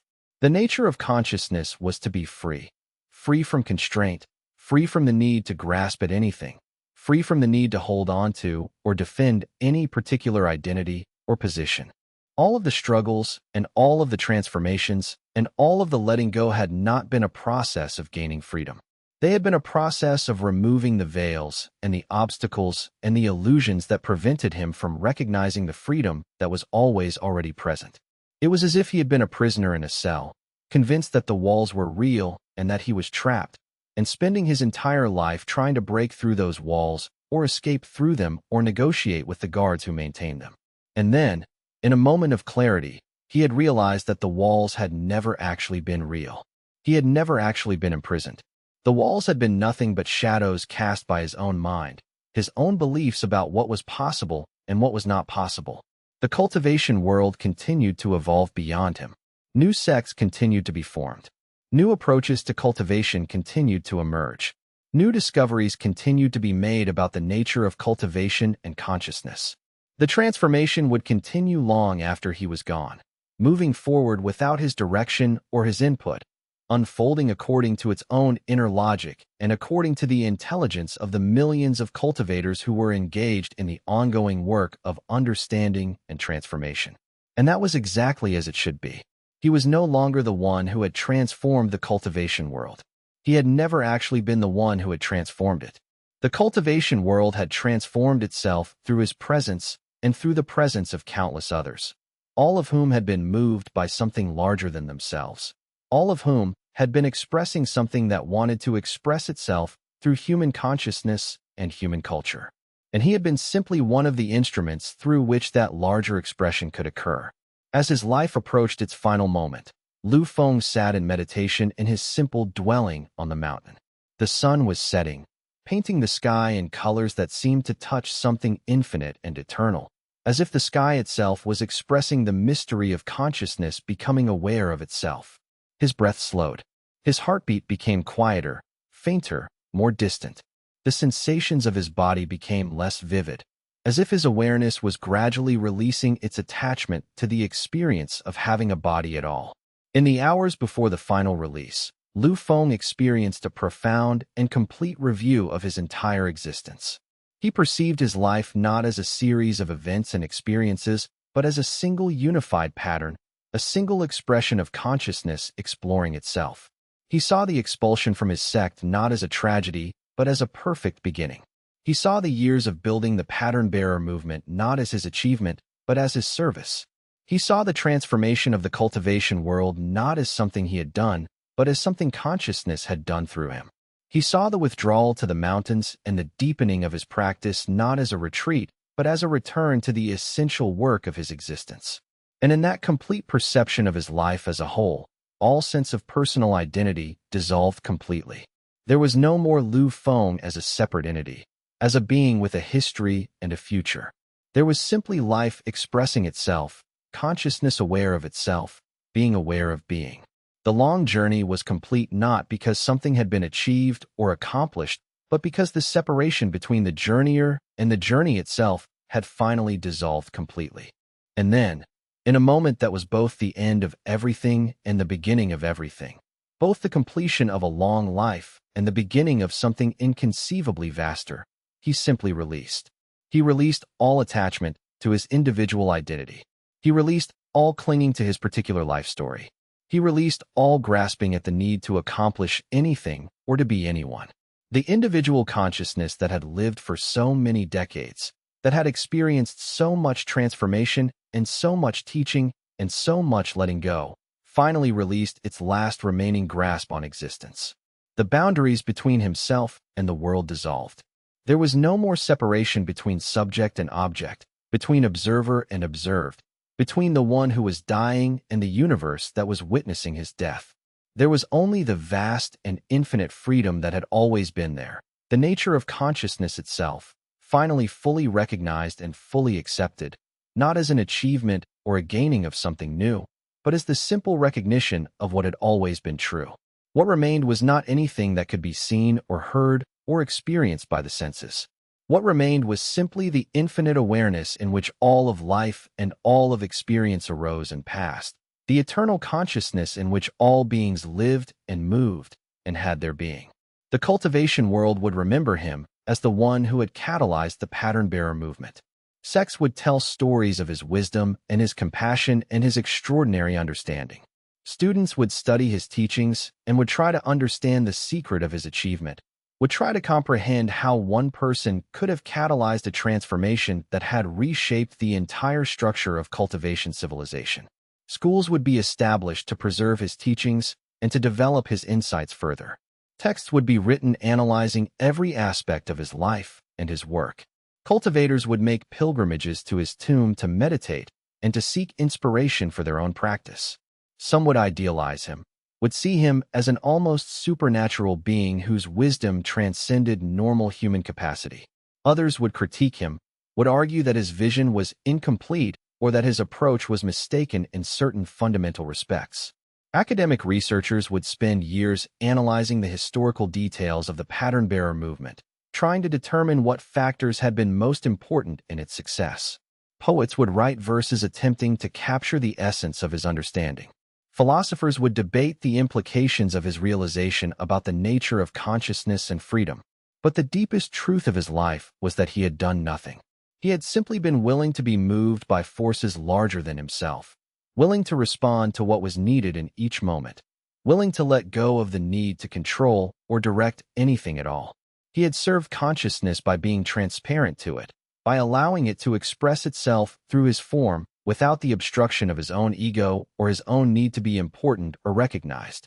Everything that had been attributed to him was actually the expression of something vast and impersonal, something that could have used any vehicle, that had simply happened to use his body and his consciousness as the instrument through which it expressed itself in this particular time and place. The expulsion that had seemed like a tragedy had been a liberation. The sect that had destroyed him in casting him out had set him free. And in that freedom, he had discovered something that was true of all beings, something that the pattern-bearer movement had been designed to help the cultivation world discover. That all beings are fundamentally free, that all beings contain within themselves the capacity to perceive clearly and to live authentically, and to contribute to the transformation of the world simply by being true to their own understanding and their own love. The work continues. The cultivation world continues to evolve. New cultivators are born and begin their journey of understanding and practice. Some of them will hear the stories of Lu Feng and the pattern-bearer movement. Some will make their own pilgrimage to his simple tomb on the mountain. Some will carry forward the teaching in ways that would have delighted him. And some will develop completely new insights and new approaches that might seem to contradict what he taught, but that represent the next stage of the unfolding of consciousness understanding itself. In the years immediately following his death, the pattern-bearer institutions experienced a period of rapid expansion and development. Young cultivators who had been trained by him or who had been trained by those he had trained became leaders in their respective sects and organizations. They carried forward the principles of transparency, dialogue, and genuine inquiry that had been demonstrated through his life and work. The institutions became forums for genuine exploration and discovery rather than centers for the preservation and transmission of fixed doctrine. But over the longer term, something more interesting and more important happened. The pattern-bearer insights became so integrated into the normal consciousness of the cultivation world that they no longer needed to be defended or promoted as a separate approach. They simply became the baseline understanding that all cultivators worked from. A young disciple learning meditation in a traditional sect in the 23rd century would not even know that there had once been a controversy about whether consciousness could perceive its own patterns. It would simply be a normal part of their training, as ordinary and as necessary as learning to manage their spiritual energy. In this way, the greatest gift of Lu Feng's life became invisible. The transformation that he had catalyzed became so complete and so total that the fact of transformation itself was no longer visible. There was no longer a before pattern-bearer and after pattern-bearer cultivation world. There was simply cultivation, understood and practiced in ways that had been fundamentally shaped by the insights that had emerged through his life and work, but no longer seen as revolutionary or novel or distinctive. And Lu Feng, the individual who had set all of this in motion through his willingness to be expelled and to walk a different path, was gradually transformed from a living person into a historical figure, then into a legend, then into a kind of archetype that represented the principle of transformation itself. The specific facts of his life became less important than the pattern that his life embodied, the pattern of one who had been broken and rejected, who had not been destroyed by that rejection, but had been liberated by it, who had then devoted his life to helping others discover their own freedom. And that, he finally understood, was exactly as it should be. The universe does not need him or any individual to guide its evolution. Consciousness does not need anyone to instruct it on how to become more conscious. The only real necessity is for individuals to let go of the illusion that they are separate, let go of the need to control, and allow themselves to be instruments through which the larger intelligence of the universe can express itself.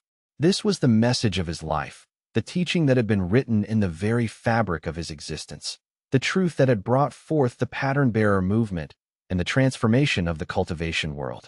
For those who encounter the story of Lu Feng and the pattern-bearer movement, whether in the cultivation world or in the broader human society, the deepest teaching is not in the facts of what occurred or in the specific methods that were used.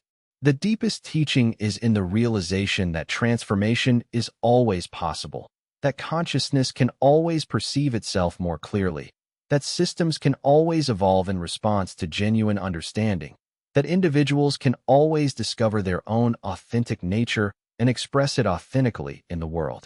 These truths are not specific to one time or one place. They are universal principles that remain true as long as consciousness continues to exist and to evolve.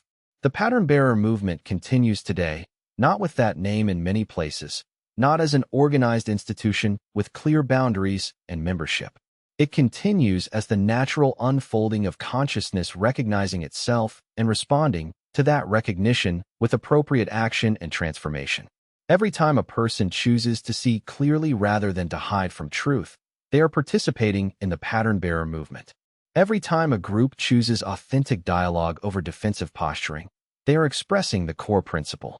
Every time a system transforms itself in response to genuine understanding of what is actually happening rather than what people wish was happening, it is embodying the essence of what the pattern-bearers initiated. And every time an individual discovers their own freedom, discovers that consciousness is fundamentally free, and that all the constraints they felt were ultimately self-imposed rather than imposed by external forces, they are walking the path that Lu Feng walked and are replicating in their own life the essential journey that is life embodied. The legacy of Lu Feng was not written in his words or his teachings, for he left few of either. His legacy was written in the transformation that consciousness itself underwent through his willingness to be a vehicle for that transformation. It was written in the hearts and minds of the cultivators who had encountered him and been transformed by his presence. It was written in the institutions that had evolved in response to the pattern-bearing insights. It was written in the broader human society that had gradually begun to learn the principles of genuine perception and authentic response. And most importantly, it was written in the possibility that remains alive within every being. The possibility of freedom, the possibility of genuine seeing, the possibility of authentic transformation, the possibility of discovering and expressing one's true nature in service to the evolution of consciousness itself. The pattern-bearer movement that Lu Feng had helped to catalyze was not a fixed doctrine or a closed system. It was a living principle that would continue to evolve and transform as consciousness itself continued to evolve and transform. Once the recognition of consciousness perceiving itself had been alive in the world, it could never be erased or forgotten. The truth that had been revealed through his expulsion and his journey would continue to guide and inspire all those who encountered it for countless generations to come. For what Lu Feng had discovered through his journey, that consciousness is fundamentally capable of perceiving itself clearly, and that this clear self-perception automatically leads to authentic transformation, was not something that depended on his personal presence or his continued teaching. It was a truth about the nature of consciousness itself, a truth as universal and as permanent as the nature of water or the nature of light. Once recognized and articulated, this truth could never be suppressed or forgotten. It would continue to unfold and express itself through humanity long after his individual form had dissolved back into the vast consciousness from which it had emerged. The work was never truly his work. It was consciousness itself awakening to its own nature and learning to evolve deliberately rather than unconsciously. And that, in the deepest and most essential sense, was the true meaning and the eternal and timeless significance of what Lu Feng's life had been. His journey continued even beyond. If you enjoyed this story, please subscribe to the channel and leave a comment below. It helps more than you know. See you in the next audiobook.